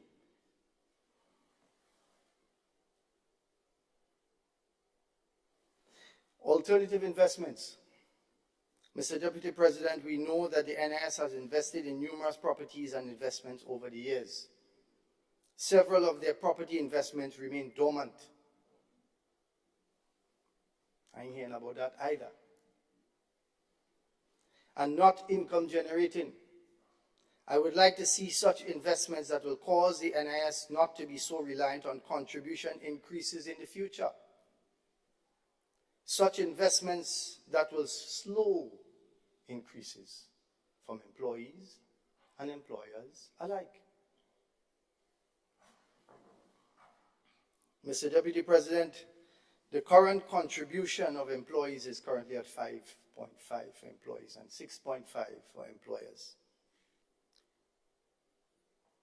As a comparison, as I understand it, the current employee contribution in Barbados stands at 11.1% for employees and 12.75% for employers. I can't help but think, Mr. President, about liquidity in the market. Using the example of Barbados, when 10% liquidity is taken out of the pockets of employees and businesses, it has a negative effect on personal disposable income. Lower disposable income leads to a poor diet. Poor diet leads to sickness. Sickness leads to more claims. And more claims leads to more increases in contribution. A cyclical negative impact on liquidity. Do you want to reach there? So it's not just about increases for NIS, which we all support. It is about accountability in other areas. A real suggestion, Mr. Deputy President. About 5 years ago, there was an accidental fire in GIDC, building number 10. I know because I've worked in that park for about 25 years. Since then, 5 years later and counting, that space is being used as a car park. Is that the best that we can do? Why couldn't the NIS fund this local project, knowing that there's significant demand for storage in the south of the island? Isn't that a good, safe, low-risk investment?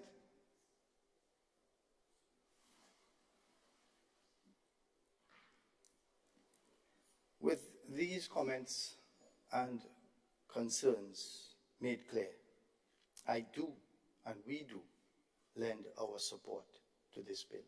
Thank you. Thank you, Senator. Senator, the Honorable Jonathan Lacrette, you do have the floor. Mr. Deputy President, you sound very tired. And I can imagine that maybe it's hunger that's setting in. So I will make this quick. As the Minister for Health, you should know. Yes, sir. I discern same. I just wanted to let the Honorable House know, Mr. Deputy President, that there are some economists, based on their research, who feel that increasing the pensionable age will directly affect economic growth in most countries in a very positive way. And based on my research, they are postulating that it's going to juxtapose itself to the increased life expectancy age that's apparently happening across many countries. I'll explain. There is one study that currently indicates that raising the retirement age will have a positive impact on the employment prospects of older workers, especially those in their 50s. Countries that have a retirement age of 60 at this particular point in time, for example, France and Belgium and Italy, the economic study shows that they suffer higher unemployment rates for older workers. Whereas, as it relates to, in contrast to those countries with later retirement dates, such as the United States of America, Canada, Japan, and the UK, they have lower unemployment amongst such workers, and we're talking about the category in their 50s heading towards 60 and 65. It's not this physiological age, but the social age that matters based on the economic research. And countries with early retirement hurt the chances of aspiring workers close to that age by the social expectation that they will soon retire. So I want to stand in solidarity with the rest of the members in the Senate and also put forward my commitment to the bill as well. Thank you, Senator.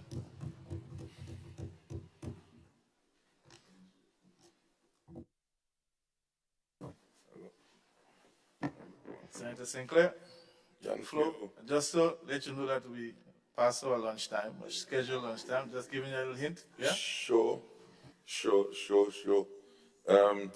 This is in preparation for 65. Yeah, we're preparing for 65. Yeah, we have a long journey, you know. Thank you, Mr. Deputy President.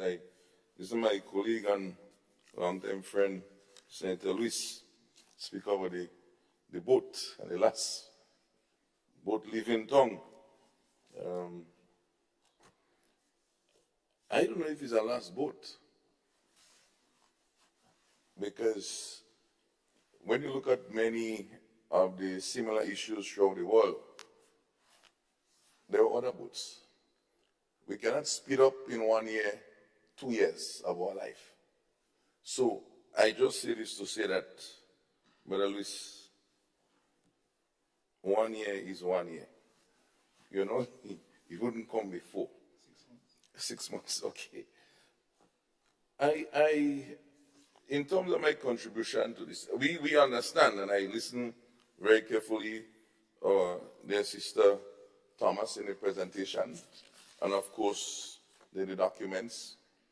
And we understand what I will call the emergency. Like an emergency bill is like something, there's a hurricane going to come next week and we need to pass some laws to address certain matters. We understand that. And we can go back too many years and say who is to blame. I don't think that is the tone of the discussion. But as our dear sister Attorney General, Senator, would have stated, the public need to understand. Because other persons, particularly maybe the unemployed, which we have significant numbers are existing in the country, care to hell whether there is NIS or there is no NIS, because they're not playing in that space. Particularly, well, if they're over 16, because they have no benefit to get from their dependents, their parents. So, yes, I agree that we are at the point where this must happen. Okay? This is fine.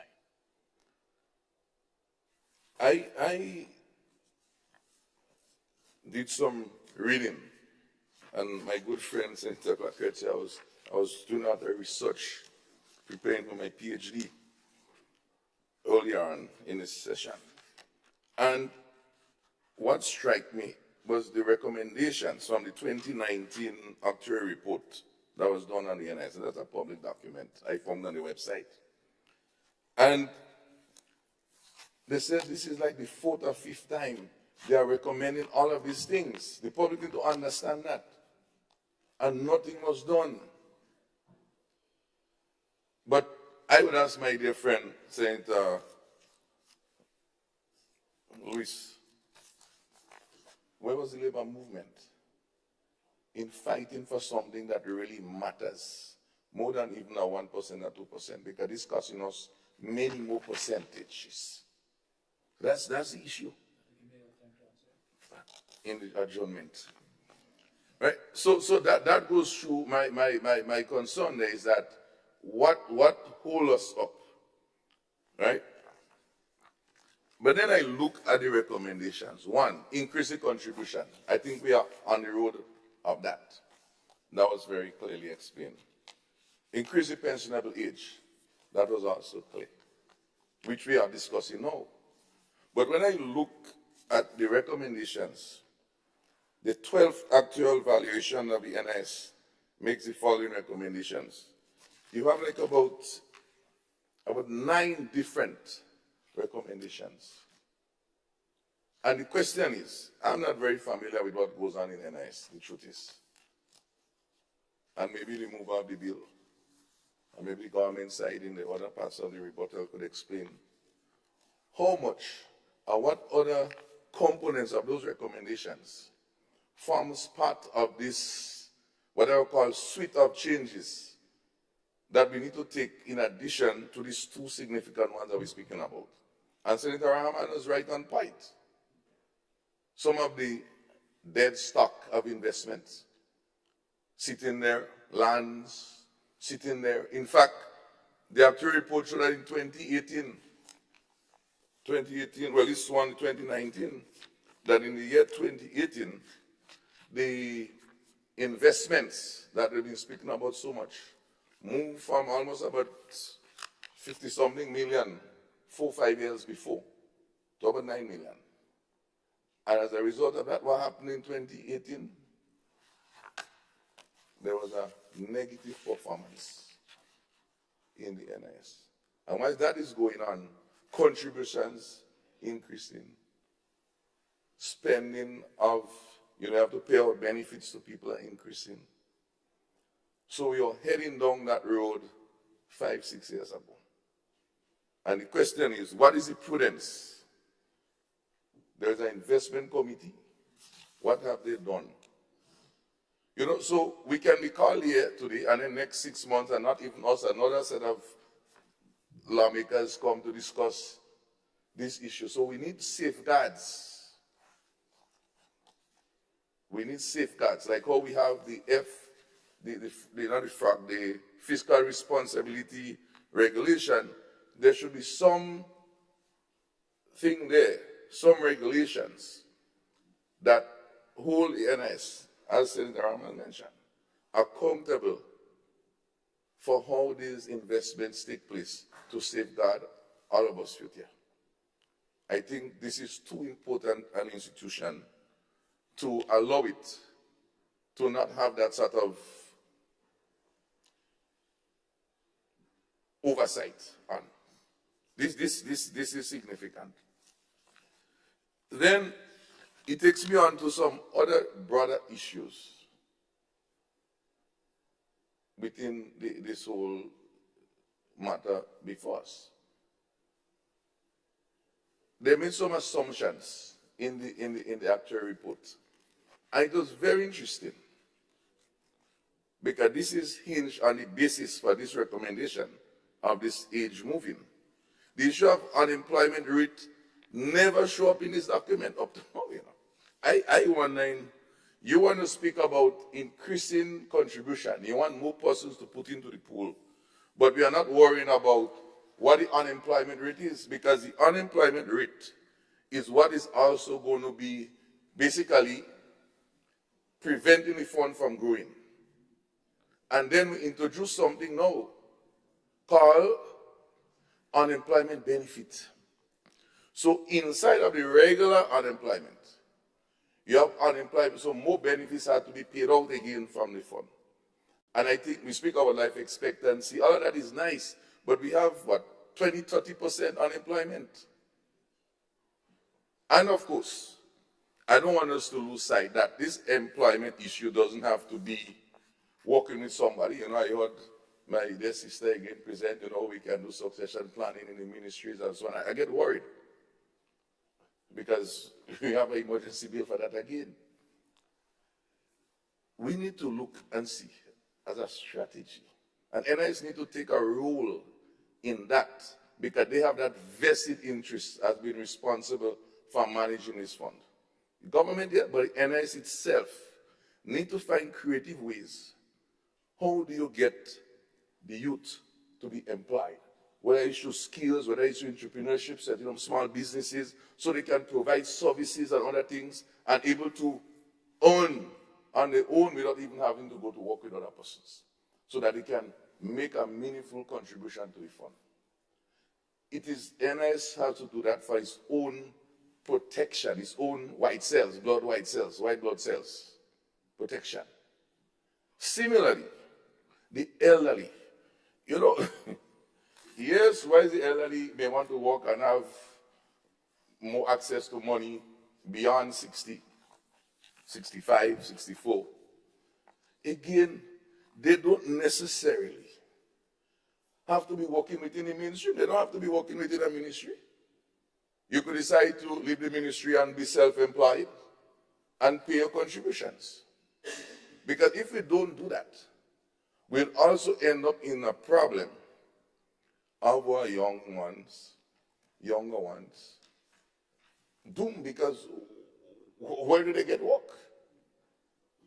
So the idea of creating opportunities, not fictitious framework and enabling environment. Sit down, as Brother Rahman speak about, this warehouse he speak about, might be able to be employed maybe 10 persons to work in that framework. So I am very concerned that we don't leave here today with a positive outcome and a bill. But what is in front of us is a big lake full of water that is waiting to come down on us because we fail to look at the lake of water, which is the danger we have on our hands. I'm concerned for the Mr. Deputy President, the issue of working after 55, 56, 57, 58, but Alacrity already have problems in the Ministry of Health and providing enough health care for our workers. At 70 and 80 is no sick leaves. You go to the hospital, you have to wait 2-3 hours, so you basically lose that whole day for yourself. And so without a proper health system in place, we have a problem. Yes, you want to build a new hospital, but that would be another 5, 6, 7 years.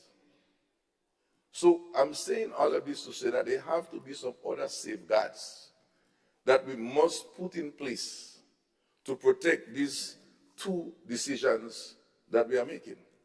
And then we bring it up to 18 years. So we need that 18 years for the young one, which we all agree with. But we need to have now more funds have to be paid from the fund. So the NIS must not see this, and I'll use our colloquial word, see this as a blight that they get through and they could sit down and feel that everything will be okay. So we will get the elderly to work them for the next 5, 6, 7 years, all of us in that same zone. And everything will be happy. It wouldn't be like that.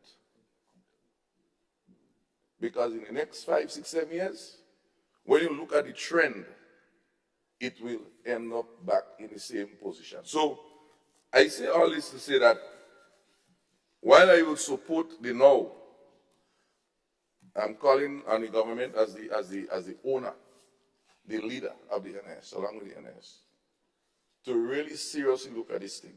Not just this little consultation going on talk there. Let us look at some hardcore issues, as Brother get the private sector, get the tourism involved, relook some of the investment that they have, some of the lands that they're renting out, how much money they really getting on that.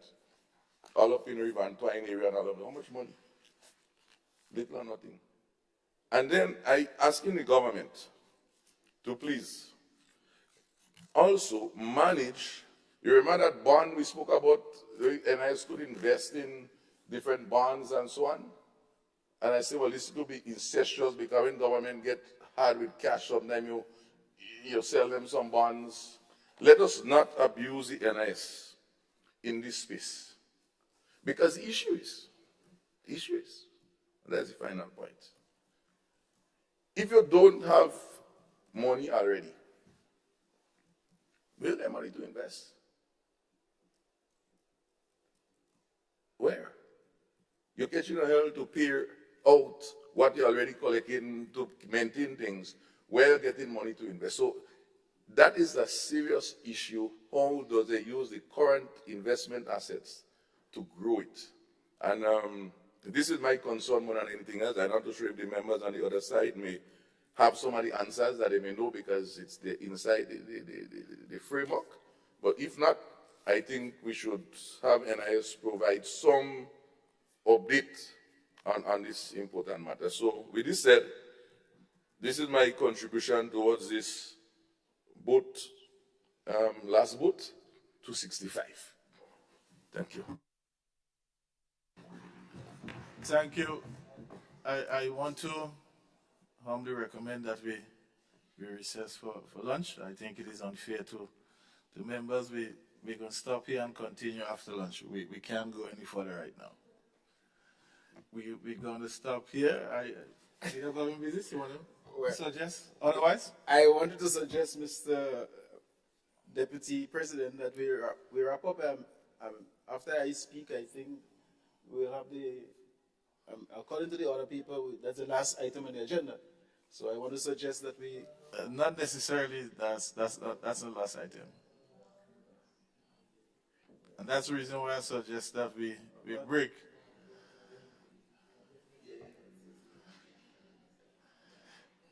We have the private members bill, I think? Yeah. Yeah?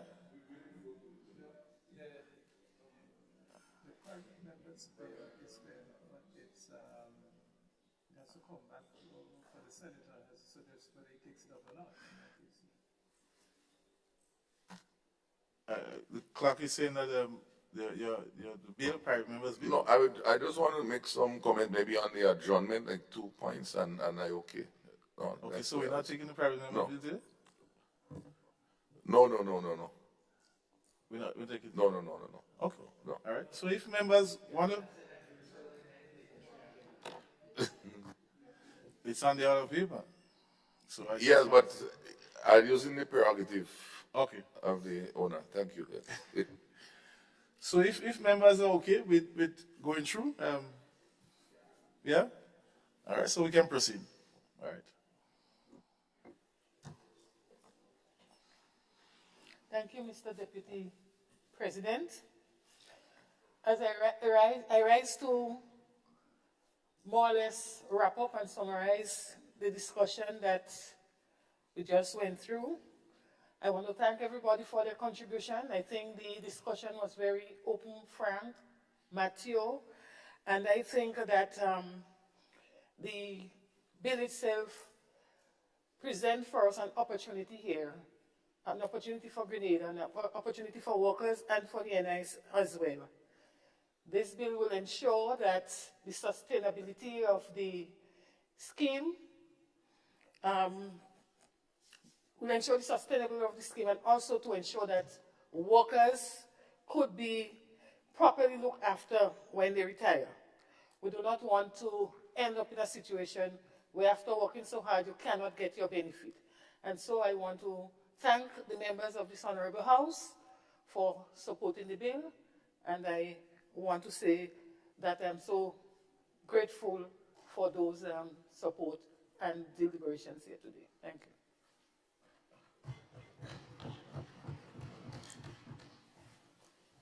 Honourable members, the question is that the bill be read a second time All those who are of that opinion say aye.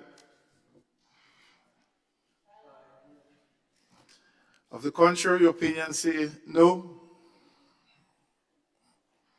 I think the ayes have it. The ayes have it. A bill for an act shortly entitled National Insurance Amendment Number 2, Bill 2023. Senator Thomas.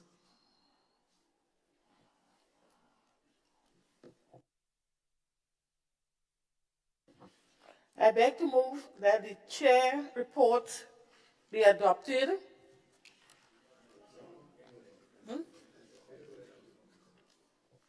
I'm not sure that's an indication that we're ready due for lunch, but I think you jump ahead there. Oh, okay. Mr. Deputy President, I beg to move that the Senate resumes and the chair of the committee reports progress on the bill. No, we have not gone into committee stage as yet. I think you're missing a step there. Yeah.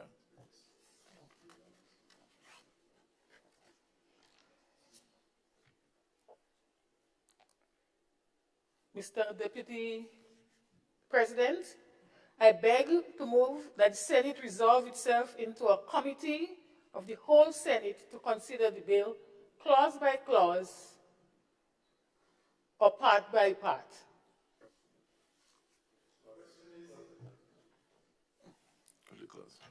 The question is that this Honorable House resolve itself into a committee of the whole Senate to consider the bill clause by clause.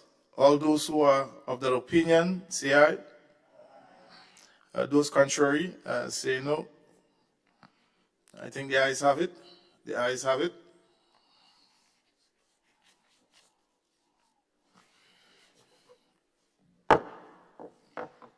This House now goes into committee stage.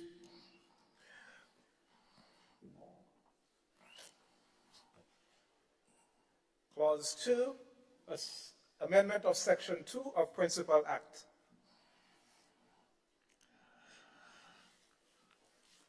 The question is that Clause 2, amendment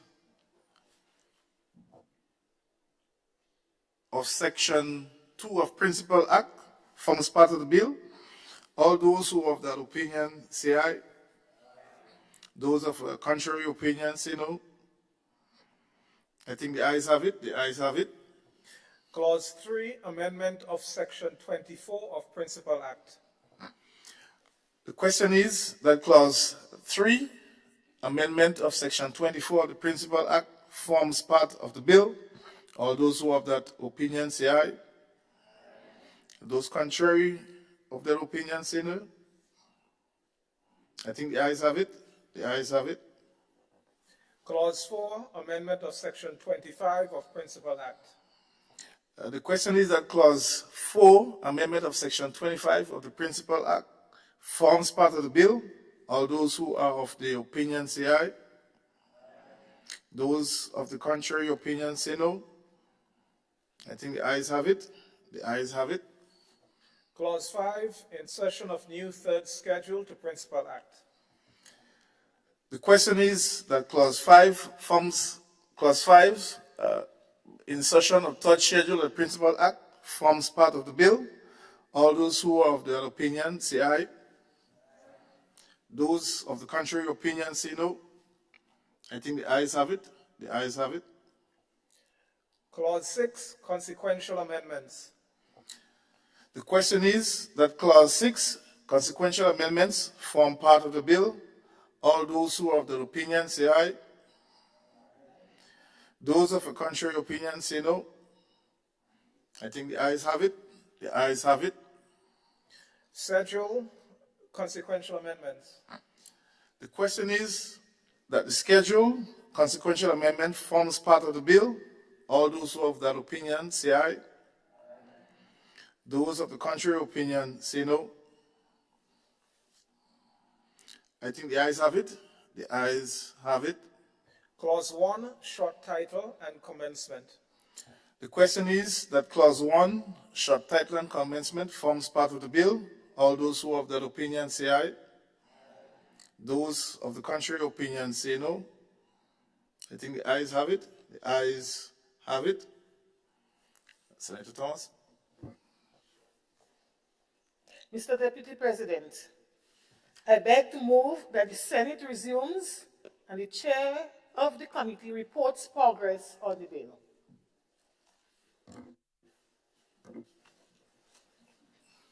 The question is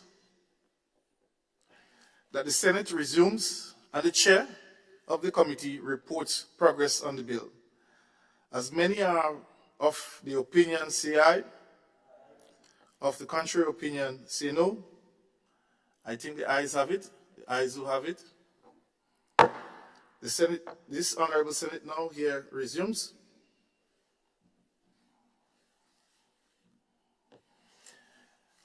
I have to report that the bill was considered by the committee of the whole Senate and passed without amendment. Senator Thomas. Mr. Deputy President, I beg to move that the chair's report be adopted. The question is that the chairman's report be adopted. As many as of the opinion say aye. Of the contrary opinion say no. I think the ayes have it. The ayes have it. Senator Thomas. Mr. Deputy President, I beg to move that the third reading of the bill, I beg to move a motion that the third reading of the bill be taken. The question is that the bill be read a third time. The question is that the bill be read a third time and pass. As many are of the opinion, say aye. Of the contrary, say no. I think the ayes have it. The ayes have it. A bill for an act shortly entitled National Insurance Amendment Number 2 Bill 2023.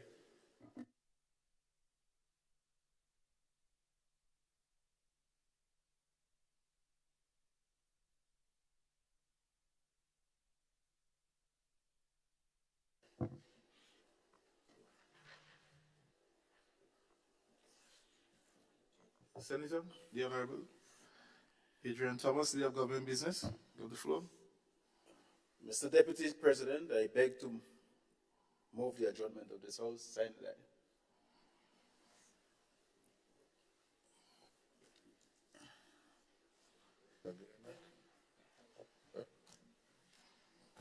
Senator Sinclair.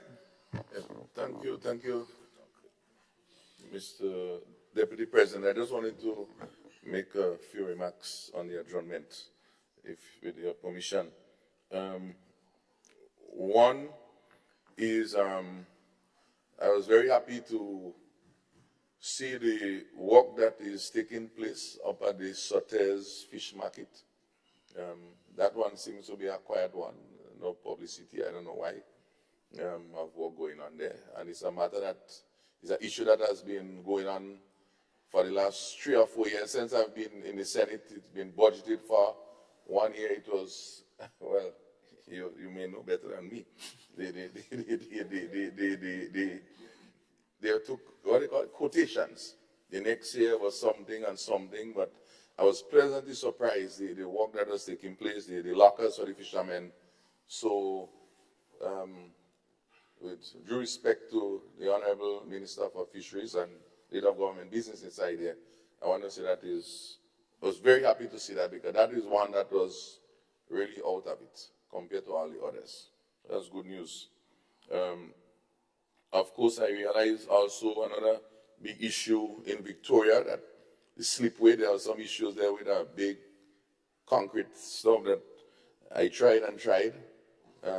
I give up and maybe praying and whatever forces would have taken place. That was addressed eventually. Yeah. That was been an issue that was called on by Tallboy and those guys there right on the bridge. So that was two good things for the fisher folks. I thought was good. Of course, though, we're still calling for the jetty. And so that is a discussion that needs to continue outside of a petition and debate that I presented previously in the last parliament. Is something that we need to look at in Victoria, and so I trust that my good friend on the other side, Brother Quince, I know he's on the ground doing some work on that, so I'm right on the side looking on and being involved in whatever we could be done. That is a big issue. I was up in Waltham in one of those fishermen body issues, and that came ringing in my ears over and over, but it's a matter that I'm very familiar with, for which most of the farmers would have signed a petition on a matter already. So that is the other issue. The other issue, it relates to labor. Labor in terms of farm labor, that is a big issue. Farmers are crying out in terms of not necessarily even the cost of the labor, which is a different discussion, but the availability. And so some farmers are calling me and saying, look, we need to see if we can have a similar program of how we have the labor program into Canada and so on, where we can have other regional persons, particularly in the spirit of CSME and the spirit of CARICOM. If we need labor, we should look at some way to facilitate that process. There are farmers here who have a large holding who are willing and prepared to have that sort of managed immigration, if you want to call it that. And all of this may even help with NIS and the contributions, heaven knows. So we need to look at that, and it's something I put in on the table for the government to look at, and of course I trust that it would go further. And just two last points is one, of course, the condolences to Ms. Stafford. I mean, I didn't know her like as a friend or so, but her husband and myself had a casual discussion. One of her sons happened to be involved in his IT business, so I would have worked along with him on some different projects. So I have some little ideas, but again, outside of that, a noticeable person involved in the contribution of this country in whatever way should have made different contributions. We have to recognize those as heroes, you know, and not run away from those facts. And of course, at the same time, when I'm at it, our media colleague, well, of course, I've been in the media for many years in the executive, Beverly Sinclair, not St. Clair, Sinclair, would have passed. You know, I want to, it would be remiss of me as a whole executive member to not recognize that on behalf of the fraternity. So I think this is what I want to say. I'm not too sure if we may be back here before Carnival, but I want to say out loudly to the public and to the nation that we need to ensure that we have a safe Carnival. It's very important that we do that. It's important for our own health, our own livelihood, and the continuance of good operations in this country. I want to say to our farmers and other food producers, fishermen, of course, this is a time when several persons will be coming into this country, and so we must be prepared to ensure that we have food to feed all those who are coming in, and of course that they can take back some of our spices and herbs and other things like that, chocolate, etc., and corned fish, etc., as they go back from their visit. So we should look and see how do we maximize that sort of what I call local export in that time. And of course, I don't know if he may get road match, but Robulos, I think, is the man that's defending the farmers, singing about bury them. And of course, notwithstanding his matter about take out some hand, it shows the Calypso, I mean, that's run away. And our good friend at the leader of government business knows that is an expression of the internal feelings of the community and so on. And so I was so happy when I heard that song. I said, at least not only I talking, not only persons calling the radio station, but it is in Calypso. And inside of that, and I can't remember the name exactly, there was a film that got some international award recently in Italy, I think it was. It's a locally produced film that was filmed right up in my area, Tivoli area. And I was amazed to realize what that film was about. And so I haven't seen it yet, but it was about Priya Lasini. So it shows that we have gone global. And so the question would be for us in the next 2, 3, 4 years, and I'm sure the film might have a version 2. Has there been any improvement? And Robulus may come with version 2 next year, that there has been improvement. So I await the jury out on that. With that, I say farewell to everyone. I'm not sure who will play Job, who will play Shotney. But by the time of the night of Carnival, before I will decide what I would play. Senator St. Clair, I just want to, I know that the whole issue of Priya Lasini is very passionate for your community, but I know at the same time you're just calling for peace and safe Carnival, but at the same time, the song that you're promoting does not do the same, so maybe probably look for a different choice of song next time, you know, because it speaks a little bit of violence too, so you can't contradict yourself, all right? No, I said a disclaimer, and I said notwithstanding that statement you make, which, I mean, of course, we don't support that. But the message on the other hand, but again, it shows the frustration, eh? And that's when someone backs against the wall. But next year, we will have nothing like that. I agree. Yes. Senator Lewis? Yeah. Thank you very much, Mr. Deputy President. Just quickly,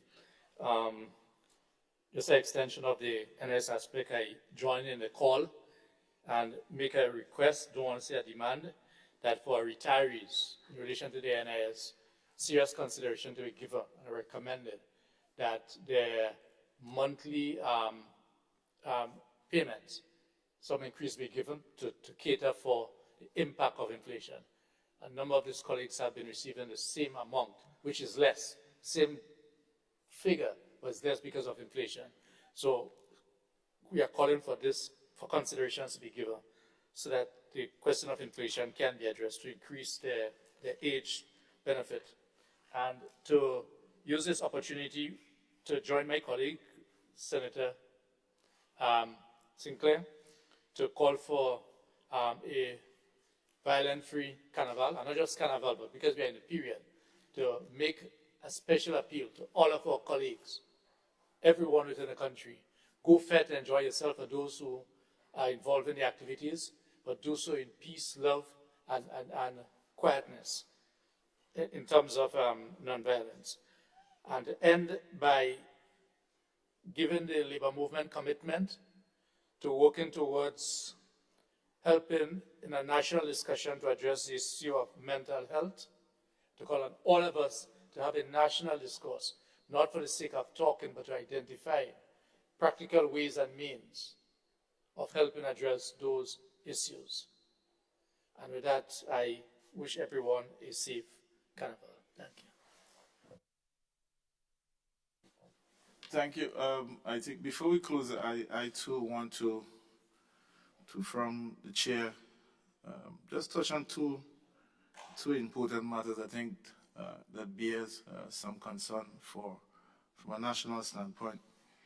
And I know that a lot of conversations, as Senator Lewis had just raised, the whole issue of mental health and the increase in criminal activity in our country is one that bears concern for each one of us.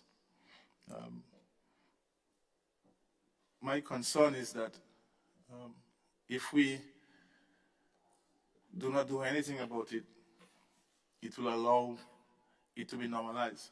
And I don't think that any one of us would want the current situation to be the new norm.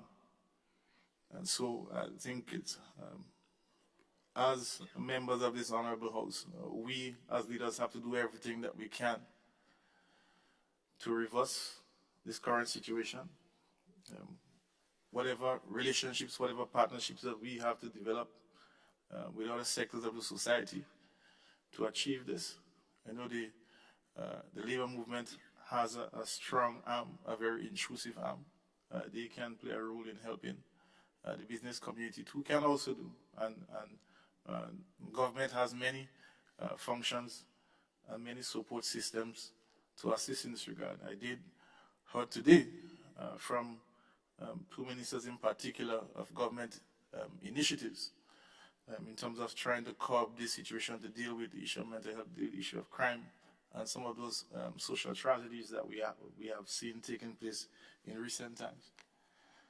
But the question begs, are we really doing enough to really turn back this tide that is before us? And I just want to, for each one of us, to really understand the impact that this could have. None of us would want any of that incident to meet our doorstep, to impact any of our friends or families in any way whatsoever. And while we do have Carnival, which is right around the corner, we have to understand that Carnival will be only for a few days, but this problem, if not really tend to, can continue. And so I just caution and strongly urge, and as government, as leader of government business, to, through his colleagues, to do everything possible to see how we can ensure that what is taking place is not the new norm. And I think I just want to close on that. Well, I want to close on probably on a better note. On the next matter, which has to do with just this time of the year where a number of students are graduating, a number of students are enrolling either in a new semester, either a new school, or just starting university. I think it's a proud moment for parents and students, and I think we have to recognize the importance of education in our country and the importance and the impact that it has on the sustainability of this country and the growth and development of this country. And we all as members do in some way understand the impact that it has had on our lives and the lives of our parents.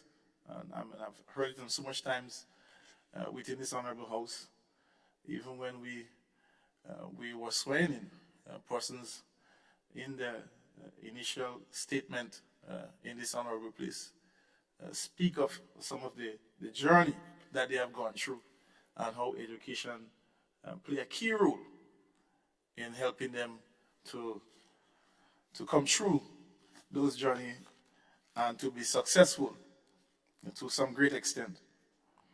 And so it is for that reason I believe that education is a critical tool and probably the best tool to eradicate poverty and to help treat with some of our social ills. And fortunately for this honorable house, the Minister for Education sits in this place.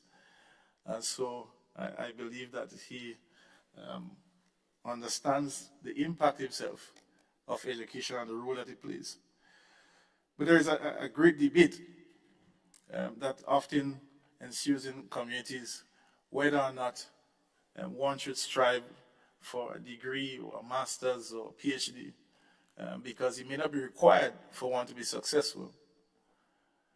But I say that is not an appropriate or good justification for one not to strive for better. And all parents always want to see their kids be successful more than them and do better than them. All parents strive for that. And so if, as a parent, you are not able to get that level of education, you are able to access it because of financial reasons, and you're successful in some way, it is not a reason for your kids or your child not to want to do it. And so I think it's important that we send that message. When we look at the way how the world is going in terms of technology, if we want this country to advance, if we want this country to grow, it is important that we have persons get themselves edified in the various areas that will help grow this country, help to grow it in various ways, especially in manufacturing and in research and development. and things like that. And so I want to urge each and every one of us in our own little corner to assist, to help wherever, to help a child, or help more than one, help children to find a way for them to be more successful from an academic standpoint as much as possible as they can. I can give an example. Most of us are aware and know famous basketball star, LeBron James. He's a multi-millionaire. He's very successful. But he has never had the opportunity to go to college or university. But one thing that he did, and he's very proud of, he ensured that his first son was the first in his family to attend a university or a college. At the same time, still giving him the opportunity to play the very sport that made him successful, but not taking away the opportunity for him to get an education. So I want us to pay attention to that, and for us to continue to encourage our communities, our leaders, our parents, our kids, especially our young ones, to strive for better. As I just want to close by saying, I believe it is my belief that education is the best tool to eliminate or eradicate poverty that exists within our community. Thank you very much, members. I want to adjourn this session, sign it out, and clap. We have lunch.